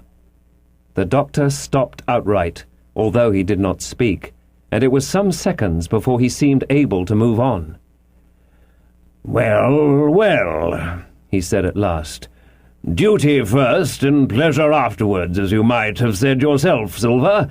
Let us overhaul these patients of yours." A moment afterwards he had entered the blockhouse and, with one grim nod to me, proceeded with his work among the sick. He seemed under no apprehension, though he must have known that his life among these treacherous demons depended on a hair, and he rattled on to his patients as if he were paying an ordinary professional visit in a quiet English family. His manner, I suppose, reacted on the men, for they behaved to him as if nothing had occurred, as if he were still ship's doctor, and they still faithful hands before the mast.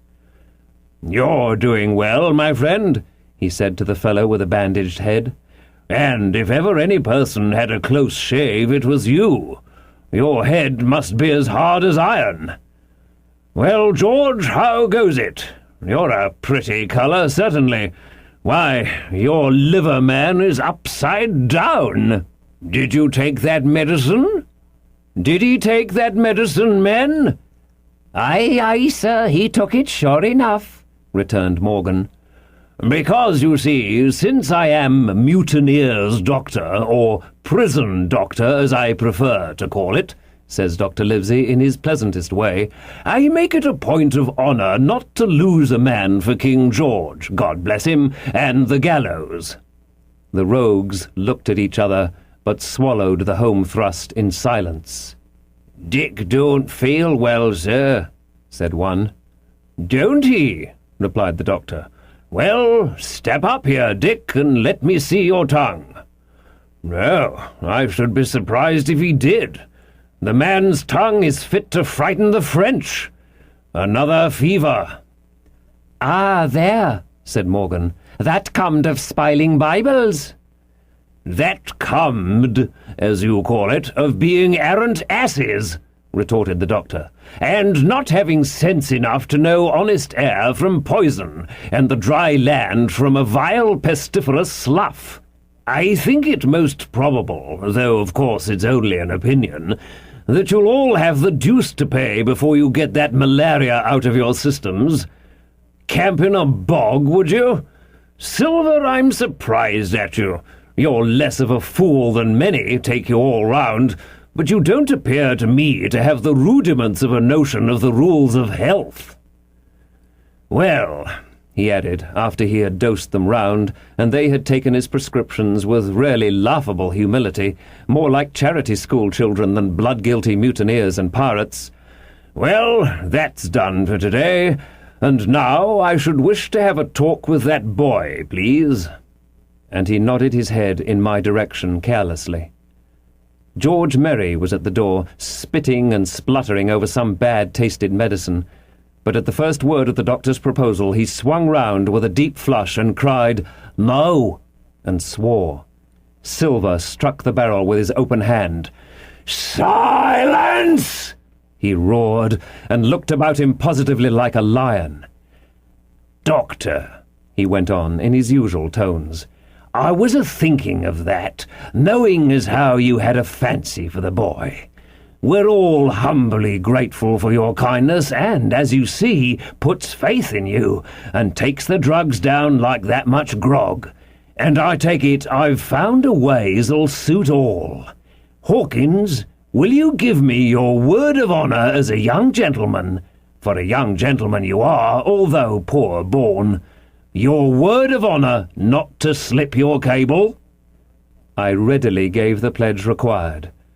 "Then, Doctor," said Silver, You just step outside of that stockade, and once you're there, I'll bring the boy down on the inside, and I reckon you can yarn through the spars. Good day to you, sir, and all our duties to the Squire and Captain Smollett." The explosion of disapproval, which nothing but Silver's black looks had restrained, broke out immediately the doctor had left the house. Silver was roundly accused of playing double, of trying to make a separate peace for himself, of sacrificing the interests of his accomplices and victims, and, in one word, of the identical exact thing that he was doing.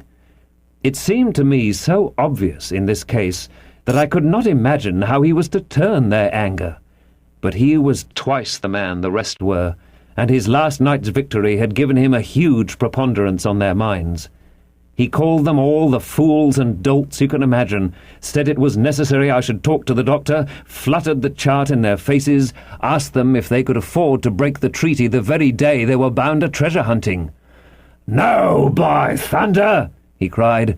"It's us must break the treaty when the time comes, and till then I'll gammon that doctor if I have to oil his boots with brandy." And then he bade them get the fire lit, and stalked out upon his crutch with his hand on my shoulder, leaving them in a disarray, and silenced by his volubility rather than convinced. "Slow, lad, slow," he said. "They might round upon us in a twinkle of an eye if we was seen to hurry." Very deliberately, then, did we advance across the sand to where the doctor awaited us on the other side of the stockade, and as soon as we were within easy speaking distance, Silver stopped. "You'll make a note of this here also, Doctor," says he, "and the boy'll tell you how I saved his life, and were deposed for it too, and you may lay to that. Doctor, when a man's steering as near the wind as me, playing chuck-farthing with the last breath in his body like, you wouldn't think it too much, perhaps, to give him one good word? You'll please bear in mind it's not my life only now, it's that boy's into the bargain, and you'll speak me fair, Doctor, and give me a bit of hope to go on for the sake of mercy." Silver was a changed man once he was out there and had his back to his friends and the blockhouse. His cheeks seemed to have fallen in, his voice trembled. Never was a soul more dead in earnest. "Why, John, you're not afraid?" asked Dr. Livesey. "Doctor, I'm no coward. No, not I, not so much." And he snapped his fingers. "If I was, I wouldn't say it. But I'll own up fairly. I've the shakes upon me for the gallows.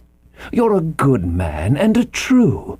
I never seen a better man, and you'll not forget what I done good, not any more than you'll forget the bad, I know. And I step aside, see here, and leave you and Jim alone. And you'll put that down for me too, for it's a long stretch, is that." So saying, he stepped back a little way, till he was out of earshot, and there sat down upon a tree stump and began to whistle, spinning round now and again upon his seat so as to command a sight, sometimes of me and the doctor, and sometimes of his unruly ruffians as they went to and fro in the sand between the fire, which they were busy rekindling, and the house from which they brought forth pork and bread to make the breakfast. "So, Jim," said the doctor sadly, "here you are. As you have brewed, so shall you drink, my boy. Heaven knows I cannot find it in my heart to blame you, but this much I will say, be it kind or unkind.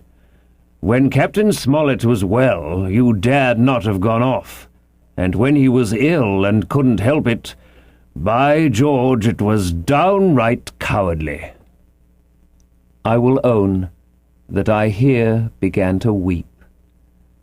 "Doctor," I said, "you might spare me. I have blamed myself enough. My life's forfeit anyway, and I should have been dead by now if Silver hadn't stood for me. And, Doctor, believe this, I can die, and I dare say I deserve it. But what I fear is torture. If they come to torture me—" "Jim," the doctor interrupted, and his voice was quite changed. "Jim, I can't have this. Whip over and we'll run for it." "Doctor," said I passed my word." I know, he cried. "We can't help that, Jim, now. I'll take it on my shoulders, holus bolus, blame and shame, my boy. But stay here, I cannot let you. Jump, one jump and you're out, and we'll run for it like antelopes." "No," I replied. "You know right well you wouldn't do the thing yourself. Neither you, nor Squire, nor Captain, and no more will I. Silver trusted me. I passed my word, and back I go. But, Doctor, you did not let me finish. If they come to torture me, I might let slip a word of where the ship is. For I got the ship, part by luck and part by risking, and she lies in North Inlet, on the southern beach, and just below high water. At half tide she must be high and dry." "The ship!" exclaimed the doctor. Rapidly I described to him my adventures, and he heard me out in silence. "There is a kind of fate in this," he observed when I had done. "Every step, it's you that saves our lives. And do you suppose by any chance that we are going to let you lose yours? That would be a poor return, my boy. You found out the plot. You found Ben Gunn, the best deed that ever you did, or will do, though you live to 90. Oh, by Jupiter, and talking of Ben Gunn, why, this is the mischief in person. Silver!" he cried. "Silver! I'll give you a piece of advice," he continued as the cook drew near again. "Don't you be in any great hurry after that treasure." "Why, sir, I do my possible, which that ain't," said Silver. "I can only, asking your pardon, save my life and the boys by seeking for that treasure, and you may lay to that." "Well, Silver," replied the doctor, "if that is so, I'll go one step further. Look out for squalls when you find it." "Sir," said Silver, "as between man and man, that's too much and too little. What you're after, why you left the blockhouse, why you given me that there chart, I don't know now, do I? And yet I done your bidding with my eyes shut and never a word of hope. But no, this here's too much. If you won't tell me what you mean plain out, just say so, and I'll leave the helm." "No," said the doctor musingly. "I've no right to say more. It's not my secret, you see, Silver, or I'd give you my word, I'd tell it to you. But I'll go as far with you as I dare go, and a step beyond. For I'll have my wig sorted by the captain, or I'm mistaken. And first I'll give you a bit of hope. Silver, if we both get alive out of this wolf trap, I'll do my best to save you, short of perjury." Silver's face was radiant. "You couldn't say more, I'm sure, sir, not if you was my mother," he cried. "Well, that's my first concession," added the doctor. "My second is a piece of advice. Keep the boy close beside you, and when you need help, halloo. I'm off to seek it for you, and that itself will show you if I speak at random. Goodbye, Jim." And Dr. Livesey shook hands with me through the stockade, nodded to Silver, and set off at a brisk pace into the wood. Chapter 31. The Treasure Hunt. Flint's Pointer. "Jim," said Silver when we were alone, "if I saved your life, you saved mine, and I'll not forget it. I seen the doctor waving you to run for it, with the tail of my eye, I did, and I seen you say no, as plain as hearing. Jim, that's one to you. This is the first glint of hope I had since the attack failed, and I owe it to you. And now, Jim, we're to go in for this here treasure hunting with sealed orders, too, and I don't like it. And you and me must stick close, back to back like, and we'll save our necks in spite of fate and fortune." Just then a man hailed us from the fire that breakfast was ready, and we were soon seated here and there about the sand over biscuit and fried junk.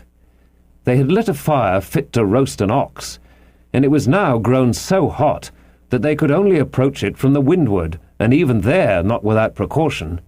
In the same wasteful spirit they had cooked, I suppose, 3 times more than we could eat, and one of them, with an empty laugh, threw what was left into the fire, which blazed and roared again over this unusual fuel.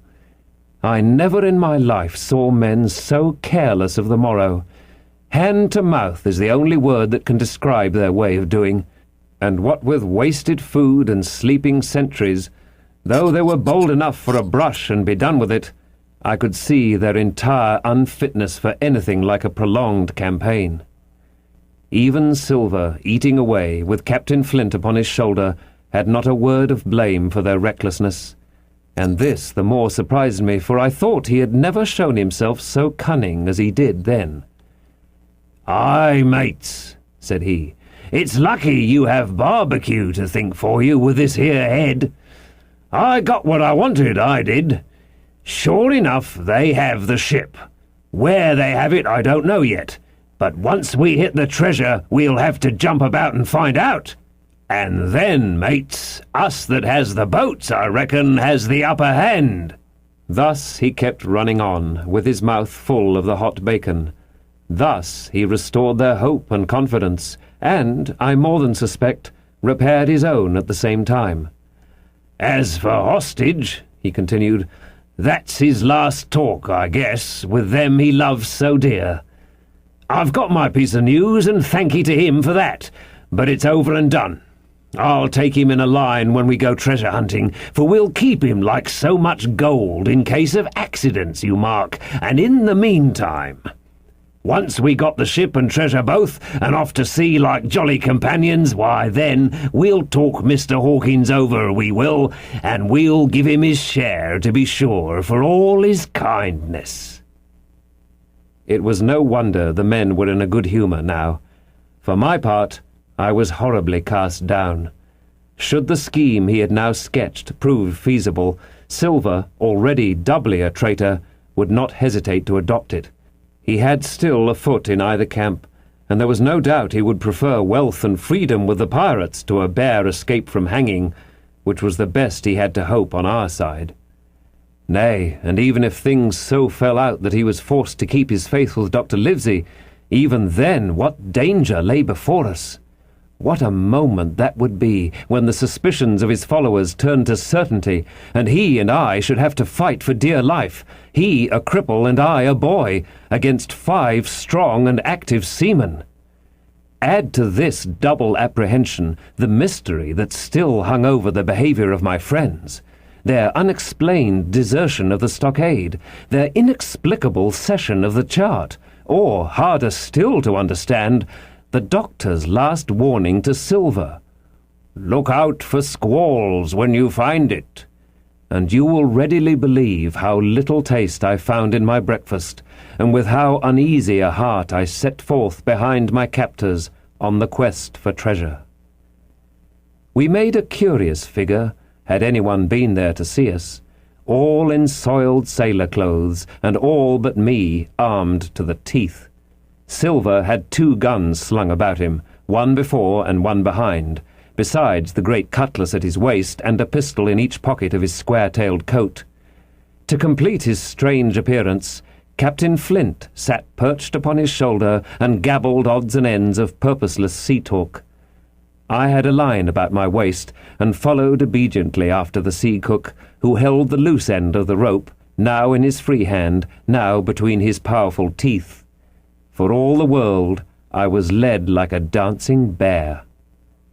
The other men were variously burthened, some carrying picks and shovels, for that had been the very first necessary they brought ashore from the Hispaniola, others laden with pork, bread, and brandy for the midday meal.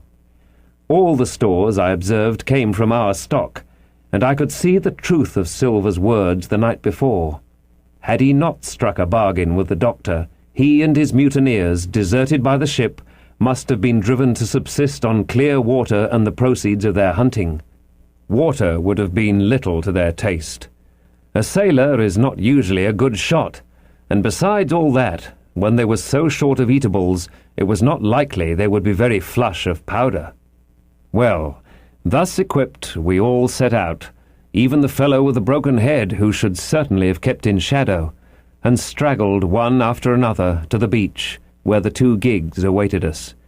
Even these bore trace of the drunken folly of the pirates, one in a broken thwart, and both in their muddied and unbailed condition. Both were to be carried along with us for the sake of safety, and so, with our numbers divided between them, we set forth upon the bosom of the anchorage. As we pulled over, there was some discussion on the chart. The Red Cross was, of course, far too large to be a guide, and the terms of the note on the back, as you will hear, admitted of some ambiguity. They ran, the reader may remember, thus: Tall tree, spyglass shoulder, bearing a point to the north of north-northeast. Skeleton Island, east-southeast and by east. 10 feet. A tall tree was thus the principal mark. Now, right before us, the anchorage was bounded by a plateau from 200 to 300 feet high, adjoining on the north the sloping southern shoulder of the spyglass, and rising again towards the south into the rough, cliffy eminence called the mizzenmast hill. The top of the plateau was dotted thickly with pine trees of varying height. Every here and there, one of a different species rose 40 or 50 feet clear above its neighbours, and which of these was the particular tall tree of Captain Flint could only be decided on the spot and by the readings of the compass. Yet, although that was the case, every man on board the boats had picked a favourite of his own ere we were halfway over, Long John alone shrugging his shoulders and bidding them wait till they were there. We pulled easily by Silver's directions, not to weary the hands prematurely, and after quite a long passage, landed at the mouth of the second river, that which runs down a woody cleft of the spyglass. Thence, bending to our left, we began to ascend the slope towards the plateau. At the first onset, heavy, miry ground and a matted, marish vegetation greatly delayed our progress. But by little and little the hill began to steepen and become stony underfoot, and the wood to change its character and to grow in a more open order. It was, indeed, a most pleasant portion of the island that we were now approaching. A heavy-scented broom and many flowering shrubs had almost taken the place of grass. Thickets of green nutmeg trees were dotted here and there with the red columns and the broad shadow of the pines, and the first mingled their spice with the aroma of the others. The air, besides, was fresh and stirring, and this, under the sheer sunbeams, was a wonderful refreshment to our senses. The party spread itself abroad in a fan shape, shouting and leaping to and fro. About the centre and a good way behind the rest, Silver and I followed, I tethered by my rope, he ploughing with deep pants among the sliding gravel. From time to time, indeed, I had to lend him a hand, or he must have missed his footing and fallen backward down the hill. We had thus proceeded for about half a mile, and were approaching the brow of the plateau, when the man upon the farthest left began to cry aloud as if in terror. Shout after shout came from him, and the others began to run in his direction. "He can't have found the treasure," said old Morgan, hurrying past us from the right, "for that's clean atop." Indeed, as we found when we also reached the spot, it was something very different. At the foot of a pretty big pine, and involved in a green creeper which had even partly lifted some of the smaller bones, a human skeleton lay, with a few shreds of clothing, on the ground. I believe a chill struck for a moment to every heart. "He was a seaman," said George Merry, who, bolder than the rest, had gone up close and was examining the rags of clothing. "Leastways, this is good sea-cloth." "Aye, aye," said Silver, "like enough. You wouldn't look to find a bishop here, I reckon. But what sort of a way is that for bones to lie? 'Tain't in nature." Indeed, on a second glance it seemed impossible to fancy that the body was in a natural position. But for some disarray, the work perhaps of the birds that had fed upon him, or of the slow-growing creeper that had gradually enveloped his remains, the man lay perfectly straight, his feet pointing in one direction, his hands, raised above his head like a diver's, pointing directly in the opposite. "I've taken a notion into my old numbskull," observed Silver. "Here's the compass. There's the tip-top point of Skeleton Island, sticking out like a tooth. Just take a bearing, will you, along the line of them bones." It was done. The body pointed straight in the direction of the island, and the compass read duly east-south-east and by east. "I thought so," cried the cook. "This here's a pointer. Right up there is our line for the Pole Star and the Jolly Dollars. But by thunder, if it don't make me cold inside to think of Flint. This is one of his jokes, and no mistake. Him and these 6 was alone here. He killed 'em, every man, and this one he hauled here and laid down by compass, shiver my timbers. They're long bones, and the hair's been yellow. Aye, that would be Allardyce. You mind Allardyce, Tom Morgan?" Aye, returned Morgan. "I mind him. He owed me money, he did, and took my knife ashore with him." "Speaking of knives," said another, "why don't we find his'n lying round? Flint warn't the man to pick a seaman's pocket, and the birds, I guess, would leave it be." "By the powers, and that's true!" cried Silver. "There ain't a thing left here," said Merry, still feeling round among the bones. "Not a copper doit, nor a baccy box. It don't look natural to me." "No, by gum, it don't," agreed Silver. "Not natural, nor not nice, says you. Great guns, messmates, but if Flint was living, this would be a hot spot for you and me. 6 they were, and 6 are we, and bones is what they are now." "I saw him dead with these here deadlights," said Morgan. "Billy took me in. There he laid with penny pieces on his eyes." "Dead? Aye, sure enough, he's dead and gone below," said the fellow with the bandage. "But if ever spirit walked, it would be Flint's. Dear heart, but he died bad, did Flint." "Aye, that he did," observed another. "Now he raged, and now he hollered for the rum, and now he sang. 15 men were his only song, mate, and I tell you true, I never rightly liked to hear it since. It was main hot, and the windy was open, and I hear that old song coming out as clear, and the death hall on the man already." Come, said Silver. "Stow this talk. He's dead, and he don't walk, that I know. Leastways, he won't walk by day, and you may lay to that. Care killed a cat. Fetch ahead for the doubloons."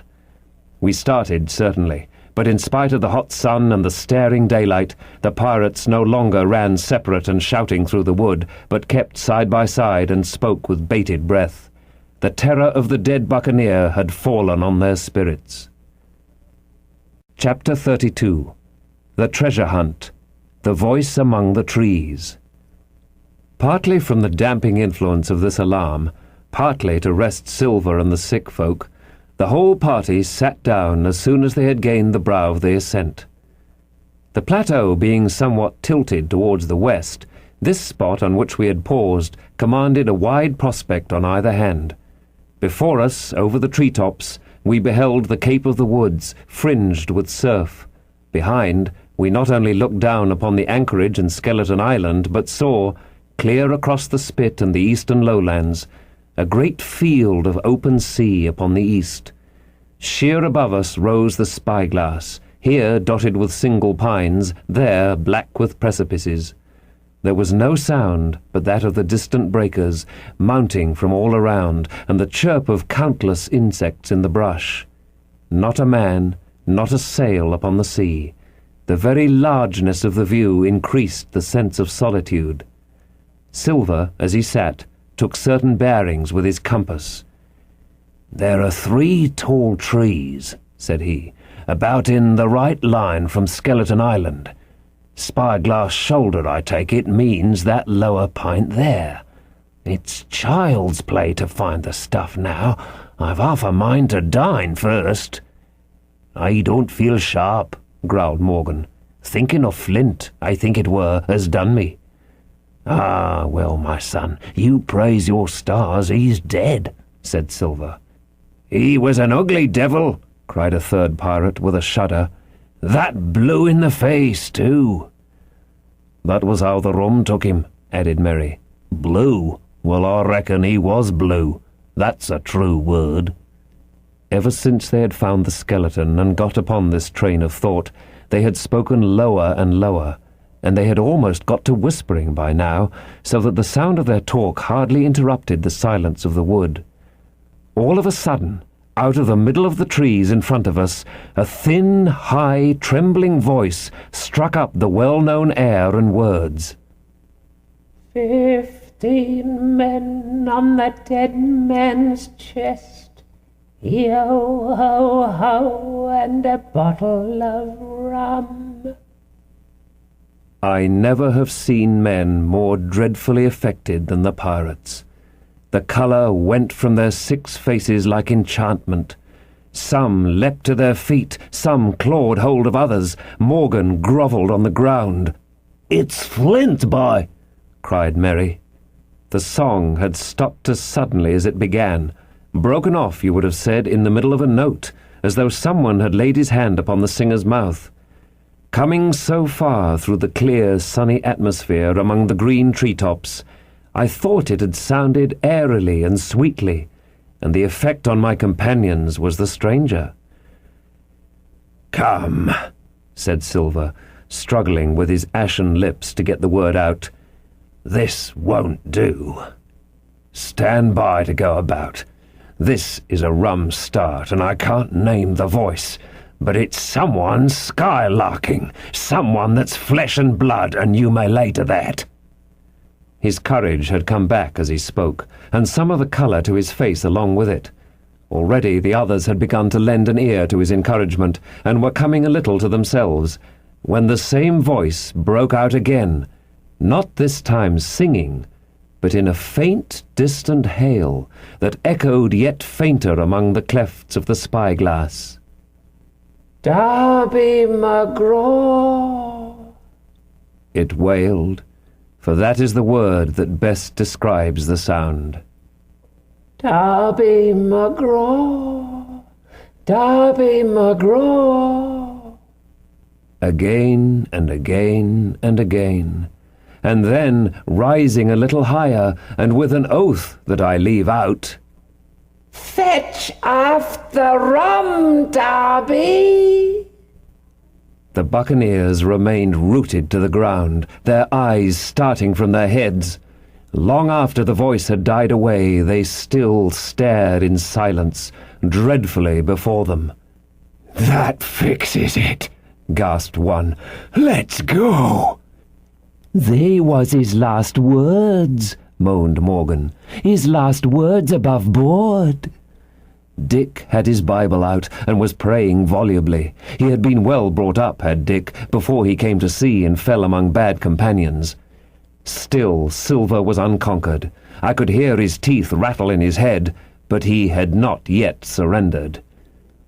"Nobody in this here island ever heard of Darby," he muttered. "Not one but us that's here." And then, making a great effort, "Shipmates," he cried, "I'm here to get that stuff, and I'll not be beat by man nor devil.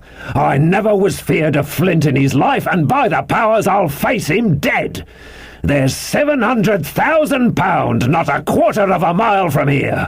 When did ever a gentleman of fortune show his stern to that much dollars for a boozy old seaman with a blue mug, and him dead too?"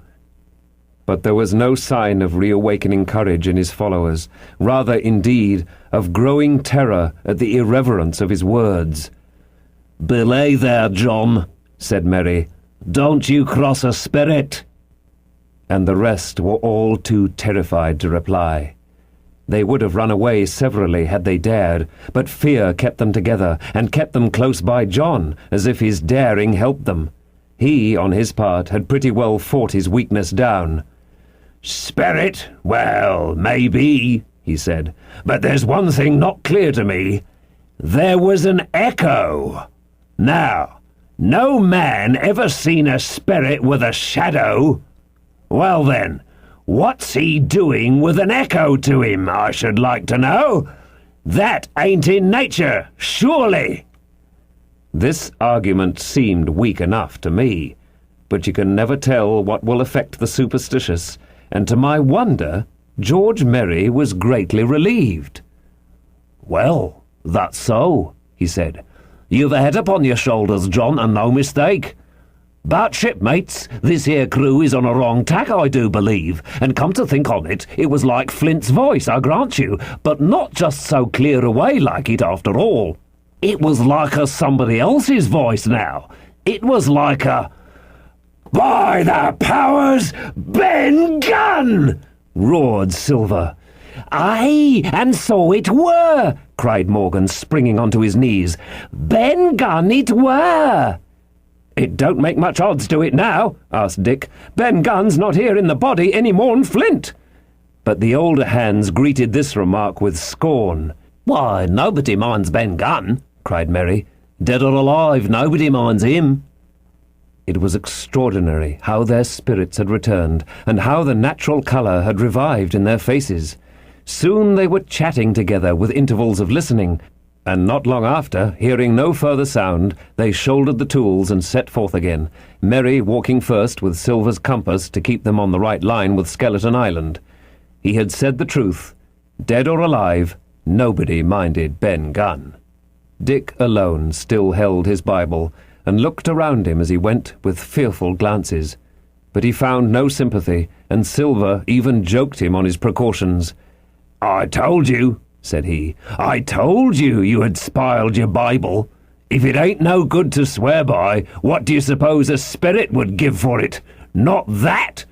And he snapped his big fingers, halting a moment on his crutch. But Dick was not to be comforted. Indeed, it was soon plain to me that the lad was falling sick. Hastened by heat, exhaustion, and the shock of his alarm, the fever predicted by Dr. Livesey was evidently growing swiftly higher. It was fine open walking here upon the summit. Our way lay a little downhill, for, as I have said, the plateau tilted towards the west. The pines, great and small, grew wide apart, and even between the clumps of nutmeg and azalea, wide open spaces baked in the hot sunshine. Striking, as we did, pretty near northwest across the island, we drew, on the one hand, ever nearer under the shoulders of the spyglass, and on the other looked ever wider over the western bay, where I had once tossed and trembled in the coracle. The first of the tall trees was reached, and by the bearing proved the wrong one. So with the second. The third rose nearly 200 feet into the air above a clump of underwood, a giant of a vegetable, with a red column as big as a cottage, and a wide shadow around it in which a company could have manoeuvred. It was conspicuous far to sea, both to the east and west, and might have been entered as a sailing mark upon the chart. But it was not its size that now impressed my companions. It was the knowledge that 700,000 pounds in gold lay somewhere buried below its spreading shadow. The thought of the money, as they drew near, swallowed up their previous terrors. Their eyes burned in their heads, their feet grew speedier and lighter, their whole soul was bound up in that fortune, that whole lifetime of extravagance and pleasure that lay waiting there for each of them. Silver hobbled grunting on his crutch. His nostrils stood out and quivered. He cursed like a madman when the flies settled on his hot and shiny countenance. He plucked furiously at the line that held me to him, and from time to time turned his eyes upon me with a deadly look. Certainly he took no pains to hide his thoughts, and certainly I read them like print. In the immediate nearness of the gold, all else had been forgotten. His promise and the doctor's warning were both things of the past, and I could not doubt that he hoped to seize upon the treasure, find and board the Hispaniola under cover of night, cut every honest throat about that island, and sail away as he had at first intended, laden with crimes and riches. Shaken as I was with these alarms, it was hard for me to keep up with the rapid pace of the treasure hunters. Now and again I stumbled, and it was then that Silver plucked so roughly at the rope and launched at me his murderous glances. Dick, who had dropped behind us and now brought up the rear, was babbling to himself both prayers and curses as his fever kept rising. This also added to my wretchedness, and to crown all, I was haunted by the thought of the tragedy that had once been acted on that plateau, when that ungodly buccaneer with the blue face, he who died at Savannah singing and shouting for drink, had there, with his own hand, cut down his 6 accomplices. This grove that was now so peaceful must have rung with cries, I thought, and even with the thought I could believe I heard it ringing still. We were now at the margin of the thicket. "Huzzah, mates, all together!" shouted Merry, and the foremost broke into a run. And suddenly, not 10 yards further, we beheld them stop. A low cry arose. Silver doubled his pace, digging away with the foot of his crutch like one possessed, and next moment he and I had come also to a dead halt. Before us was a great excavation, not very recent, for the sides had fallen in and grass had sprouted on the bottom.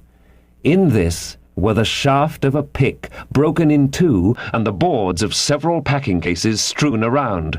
On one of these boards I saw, branded with a hot iron, the name Walrus, the name of Flint's ship. All was clear to probation. The cash had been found and rifled. The £700,000 were gone. Chapter 33. The Fall of a Chieftain. There never was such an overturn in this world. Each of these 6 men was as though he had been struck. But with Silver the blow passed almost instantly. Every thought of his soul had been set full stretch like a racer on that money. Well, he was brought up in a single second, dead. And he kept his head, found his temper, and changed his plan before the others had had time to realize the disappointment. "Jim," he whispered, "take that and stand by for trouble." And he passed me a double-barreled pistol. At the same time he began quietly moving northward, and in a few steps had put the hollow between us 2 and the other 5. Then he looked at me and nodded, as much as to say, "Here is a narrow corner," as indeed I thought it was. His looks were now quite friendly, and I was so revolted at these constant changes that I could not forbear whispering, "So you've changed sides again?" There was no time for him to answer in. The buccaneers, with oaths and cries, began to leap, one after another, into the pit, and to dig with their fingers, throwing the boards aside as they did so. Morgan found a piece of gold. He held it up with a perfect spout of oaths. It was a 2-guinea piece, and it went from hand to hand among them for a quarter of a minute. "2 guineas!" roared Merry, shaking it at Silver. "That's your £700,000, is it? You're the man for bargains, ain't you? You're him that never bungles nothing, you wooden-headed lubber!"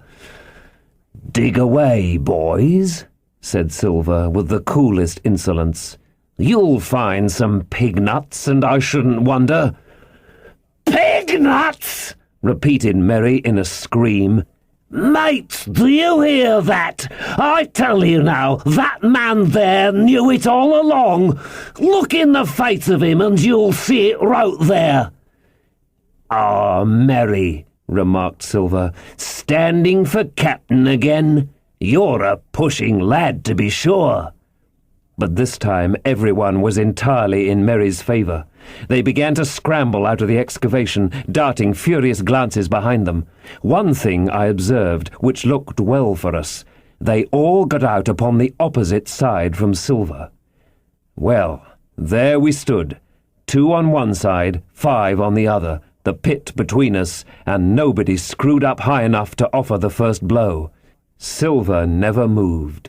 He watched them, very upright on his crutch, and looked as cool as ever I saw him. He was brave, and no mistake.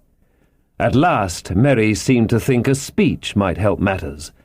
"Mates," says he, "there's two of them alone there. One's the old cripple that brought us all here and blundered us down to this.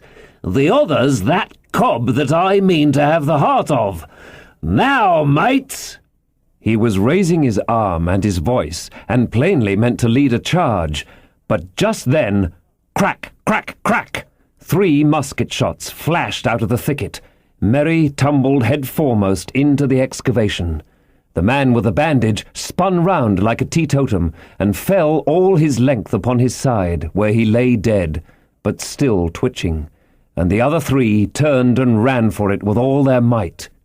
Before you could wink, Long John had fired 2 barrels of a pistol into the struggling Merry, and as the man rolled up his eyes at him in the last agony, "George," said he, "I reckon I settled you." At the same moment, the doctor, Gray, and Ben Gunn joined us, with smoking muskets from among the nutmeg trees. "Forward!" cried the doctor. "Double quick, my lads! We must head 'em off the boats!" And we set off at a great pace, sometimes plunging through the bushes to the chest. I tell you, but Silver was anxious to keep up with us. The work that man went through, leaping on his crutch till the muscles of his chest were fit to burst, was work no sound man ever equalled, and so thinks the doctor. As it was, he was already 30 yards behind us and on the verge of strangling when we reached the brow of the slope. "Doctor!" he hailed. "See there! No hurry!" Sure enough, there was no hurry. In a more open part of the plateau, we could see the 3 survivors still running in the same direction as they had started, right for Mizzenmast Hill. We were already between them and the boats, and so we 4 sat down to breathe, while Long John, mopping his face, came slowly up with us. "Thank ye kindly, Doctor," says he. "You came in about the nick, I guess, for me and Hawkins. And so it's you, Ben Gunn," he added. "Well, you're a nice one to be sure." "I'm Ben Gunn, I am," replied the Maroon, wriggling like an eel in his embarrassment. "And," he added after a long pause, "how do, Mr. Silver? Pretty well, I thank ye, says you." Ben, murmured Silver, "to think as you've done me." The doctor sent back Gray for one of the pickaxes, deserted in their flight by the mutineers, and then, as we proceeded leisurely downhill to where the boats were lying, related in a few words what had taken place. It was a story that profoundly interested Silver, and Ben Gunn, the half-idiot Maroon, was the hero from beginning to end. Ben, in his long, lonely wanderings about the island, had found the skeleton. It was he that had rifled it. He had found the treasure. He had dug it up. It was the half of his pickaxe that lay broken in the excavation. He had carried it on his back in many weary journeys, from the foot of the tall pine to a cave he had on the 2-pointed hill at the northeast angle of the island, and there it had lain stored in safety since 2 months before the arrival of the Hispaniola. When the doctor had wormed this secret from him on the afternoon of the attack, and when next morning he saw the anchorage deserted, he had gone to Silver, given him the chart, which was now useless, given him the stores, for Ben Gunn's cave was well supplied with goat's meat salted by himself, given anything and everything to get a chance of moving in safety from the stockade to the 2-pointed hill, there to be clear of malaria and keep a guard upon the money. "As for you, Jim," he said, "it went against my heart, but I did what I thought best for those who had stood by their duty, and if you were not one of these, Whose fault was it?" That morning, finding that I was to be involved in the horrid disappointment he had prepared for the mutineers, he had run all the way to the cave and, leaving Squire to guard the captain, had taken Grey and the Maroon and started, making the diagonal across the island, to be at hand beside the pine. Soon, however, he saw that our party had the start of him, and Ben Gunn, being fleet of foot, had been dispatched in front to do his best alone. Then it had occurred to him to work upon the superstitions of his former shipmates, and he was so far successful that Grey and the doctor had come up and were already ambushed before the arrival of the treasure hunters. "Ah," said Silver, "it were fortunate for me that I had Hawkins here. You would have let old John be cut to bits and never given it a thought, Doctor." "Not a thought," replied Dr. Livesey cheerily. And by this time we had reached the gigs. The doctor, with the pickaxe, demolished one of them, and then we all got aboard the other and set out to go round by sea for North Inlet. This was a run of 8 or 9 miles. Silver, though he was almost killed already with fatigue, was set to an oar like the rest of us, and we were soon skimming swiftly over a smooth sea. Soon we passed out of the straits and doubled the southeast corner of the island, round which, 4 days ago, we had towed the Hispaniola. As we passed the two-pointed hill, we could see the black mouth of Ben Gunn's cave, and a figure standing by it, leaning on a musket. It was the squire, and we waved a handkerchief and gave him 3 cheers, in which the voice of Silver joined as heartily as any. 3 miles farther, just inside the mouth of North Inlet, what should we meet but the Hispaniola, cruising by herself? The last flood had lifted her, and had there been much wind or a strong current, as in the southern anchorage, we should never have found her more, or found her stranded beyond help. As it was, there was little amiss, beyond the wreck of the mainsail. Another anchor was got ready, and dropped in 1.5 fathoms of water. We all pulled round again to Rum Cove, the nearest point for Ben Gunn's treasure house, and then Grey, single-handed, returned with the gig to the Hispaniola, where he was to pass the night on guard. A gentle slope ran up from the beach to the entrance of the cave. At the top, the squire met us. To me he was cordial and kind, saying nothing of my escapade, either in the way of blame or praise. At Silver's polite salute, he somewhat flushed. "John Silver," he said, "you're a prodigious villain and impostor, a monstrous impostor, sir. I am told I am not to prosecute you. Well, then, I will not. But the dead men, sir, hang about your neck like millstones." "Thank you kindly, sir," replied Long John, again saluting. "I dare you to thank me," cried the squire. "It is a gross dereliction of my duty. Stand back." And thereupon we all entered the cave. It was a large, airy place with a little spring and a pool of clear water overhung with ferns. The floor was sand. Before a big fire lay Captain Smollett, and in a far corner, only duskily flickered over by the blaze, I beheld great heaps of coin and quadrilaterals built of bars of gold. That was Flint's treasure that we had come so far to seek, and that had cost already the lives of 17 men from the Hispaniola.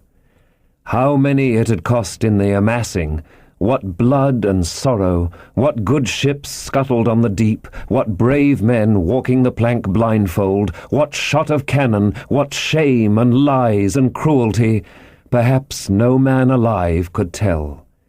Yet there were still 3 upon that island, Silver and old Morgan and Ben Gunn, who had each taken his share in these crimes, as each had hoped in vain to share in the reward. "Come in, Jim," said the captain. "You're a good boy in your line, Jim, but I don't think you and me'll go to sea again. You're too much of the born favourite for me. Is that you, John Silver? What brings you here, man?" "Come back to my duty, sir," returned Silver. "Ah," said the captain, and that was all he said. What a supper I had of it that night, with all my friends around me, and what a meal it was, with Ben Gunn's salted goat, and some delicacies and a bottle of old wine from the Hispaniola. Never, I am sure, were people gayer or happier. And there was Silver, sitting back almost out of the firelight, but eating heartily, prompt to spring forward when anything was wanted, even joining quietly in our laughter. The same bland, polite, obsequious seaman of the voyage out. Chapter 34. And Last. The next morning we fell early to work, for the transportation of this great mass of gold near a mile by land to the beach, and thence 3 miles by boat to the Hispaniola, was a considerable task for so small a number of workmen. The 3 fellows still abroad upon the island did not greatly trouble us. A single sentry on the shoulder of the hill was sufficient to ensure us against any sudden onslaught, and we thought, besides, they had had more than enough of fighting. Therefore the work was pushed on briskly. Gray and Ben Gunn came and went with a boat, while the rest, during their absences, piled treasure on the beach. 2 of the bars, slung in a rope's end, made a good load for a grown man, one that he was glad to walk slowly with. For my part, as I was not much use at carrying, I was kept busy all day in the cave, packing the minted money into bread bags. It was a strange collection, like Billy Bones's hoard for the diversity of coinage, but so much larger and so much more varied that I think I never had more pleasure than in sorting them. English, French, Spanish, Portuguese, Georges and Louises, doubloons and double guineas and moidors and sequins, the pictures of all the kings of Europe for the last 100 years, strange oriental pieces stamped with what looked like wisps of string or bits of spider's web, round pieces and square pieces, and pieces bored through the middle as if to wear them round your neck. Nearly every variety of money in the world must, I think, have found a place in that collection, and for number I am sure they were like autumn leaves, so that my back ached with stooping and my fingers with sorting them out. Day after day this work went on. By every evening a fortune had been stowed aboard, but there was another fortune waiting for the morrow, and all this time we heard nothing of the 3 surviving mutineers. At last, I think it was on the 3rd night, the doctor and I were strolling on the shoulder of the hill where it overlooks the lowlands of the isle, when, from out the thick darkness below, the wind brought us a noise between shrieking and singing. It was only a snatch that reached our ears, followed by the former silence. "Heaven forgive them," said the doctor. "'Tis the mutineers." "All drunk, sir," struck in the voice of Silver from behind us. Silver, I should say, was allowed his entire liberty, and, in spite of daily rebuffs, seemed to regard himself once more as quite a privileged and friendly dependent. Indeed, it was remarkable how well he bore these slights, and with what unwearying politeness he kept on trying to ingratiate himself with all. Yet, I think, none treated him better than a dog, unless it was Ben Gunn, who was still terribly afraid of his old quartermaster, or myself, who had really something to thank him for, although, for that matter, I suppose, I had reason to think even worse of him than anybody else, for I had seen him meditating a fresh treachery upon the plateau. Accordingly, it was pretty gruffly that the doctor answered him. "Drunk or raving," said he. "Right you were, sir," replied Silver, "and precious little odds which, to you and me."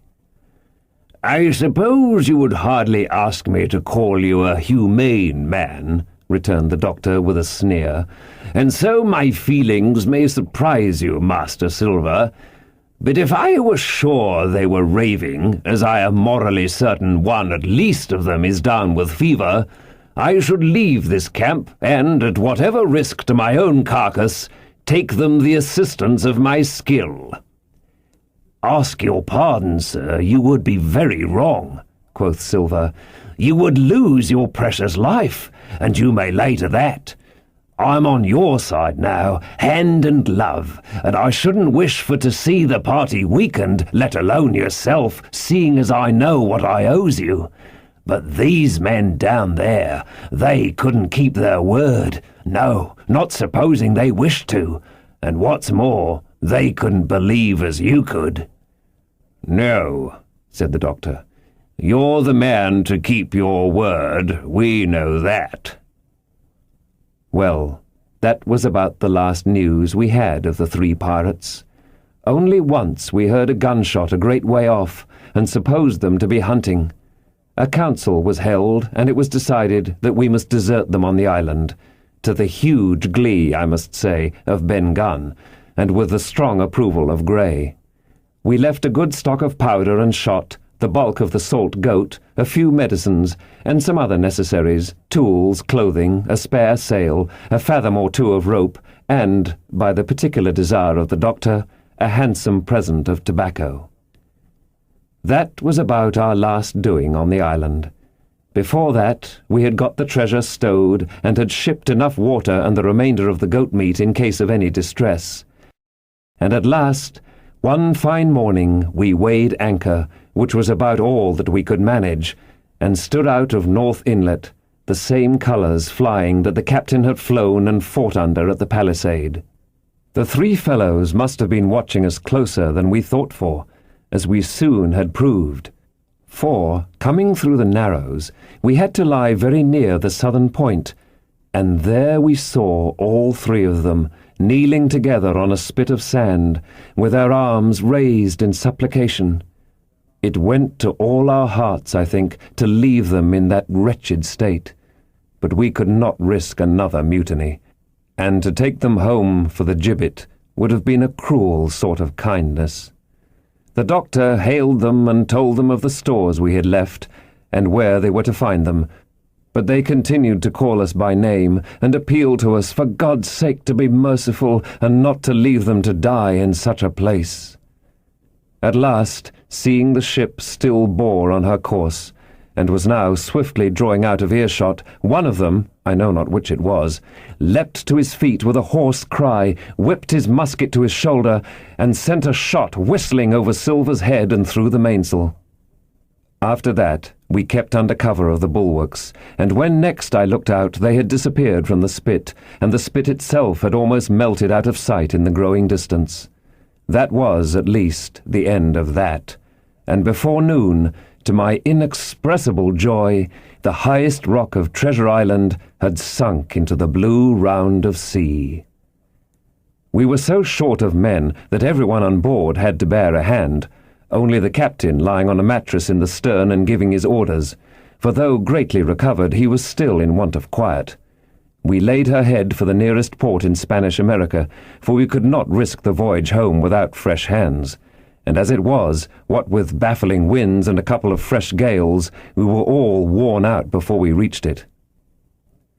It was just at sundown when we cast anchor in a most beautiful land-locked gulf, and were immediately surrounded by shore boats full of Negroes and Mexican Indians and half-bloods selling fruits and vegetables and offering to dive for bits of money.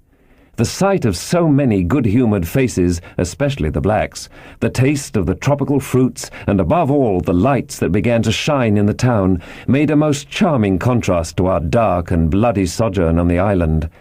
And the doctor and the squire, taking me along with them, went ashore to pass the early part of the night. Here they met the captain of an English man-of-war, fell in talk with him, went on board his ship, and, in short, had so agreeable a time that day was breaking when we came alongside the Hispaniola. Ben Gunn was on deck alone, and, as soon as we came on board, he began with wonderful contortions to make us a confession. Silver was gone. The Maroon had connived at his escape in a shore boat some hours ago, and he now assured us he had only done so to preserve our lives, which would certainly have been forfeit if that man with the one leg had stayed aboard. But this was not all. The sea cook had not gone empty-handed. He had cut through a bulkhead unobserved and had removed one of the sacks of coin, worth perhaps 300 or 400 guineas, to help him on his further wanderings. I think we were all pleased to be so cheaply quit of him. Well, to make a long story short, we got a few hands on board, made a good cruise home, and the Hispaniola reached Bristol just as Mr. Blandley was beginning to think of fitting out her consort. 5 men only of those who had sailed returned with her. Drink and the devil had done for the rest with a vengeance, although, to be sure, we were not quite in so bad a case as that other ship they sang about. With 1 man of her crew alive, what put to sea with 75? All of us had an ample share of the treasure, and used it wisely or foolishly according to our nature. Captain Smollett is now retired from the sea. Grey not only saved his money, but being suddenly smit with a desire to rise, also studied his profession, and he is now mate and part owner of a fine full-rigged ship, married besides, and father of a family. As for Ben Gunn, he got £1,000 which he spent or lost in 3 weeks, or, to be exact, in 19 days, for he was back begging on the 20th. Then he was given a lodge to keep, exactly as he had feared upon the island, and he still lives, a great favourite, though something of a butt with the country boys, and a notable singer in church on Sundays and saints' days. Of Silver we have heard no more. That formidable seafaring man with 1 leg has at last gone clean out of my life. But I dare say he met his old negress, and perhaps still lives in comfort with her and Captain Flint. It is to be hoped so, I suppose, for his chances of comfort in another world are very small. The bar silver and the arms still lie, for all that I know, where Flint buried them, and certainly they shall lie there for me. Oxen and wain ropes would not bring me back again to that accursed island, and the worst dreams that ever I have are when I hear the surf booming about its coasts, or start upright in bed with the sharp voice of Captain Flint still ringing in my ears. "Pieces of 8! Pieces of 8!" We hope you have enjoyed our presentation of Treasure Island by Robert Louis Stevenson, read by Michael Page. Performance copyright 1993 by Brilliance Audio, all rights reserved. For further information concerning this program or other Brilliance Audio titles, please call the following toll-free number, 1-800-222-3225, or visit our website at www.brillianceaudio.com. No part of this recording may be played for an audience or reproduced in any form. It may not be streamed, downloaded, broadcast, or copied without written permission. Address all inquiries to Brilliance Audio, P.O. Box 887, Grand Haven, Michigan 49417.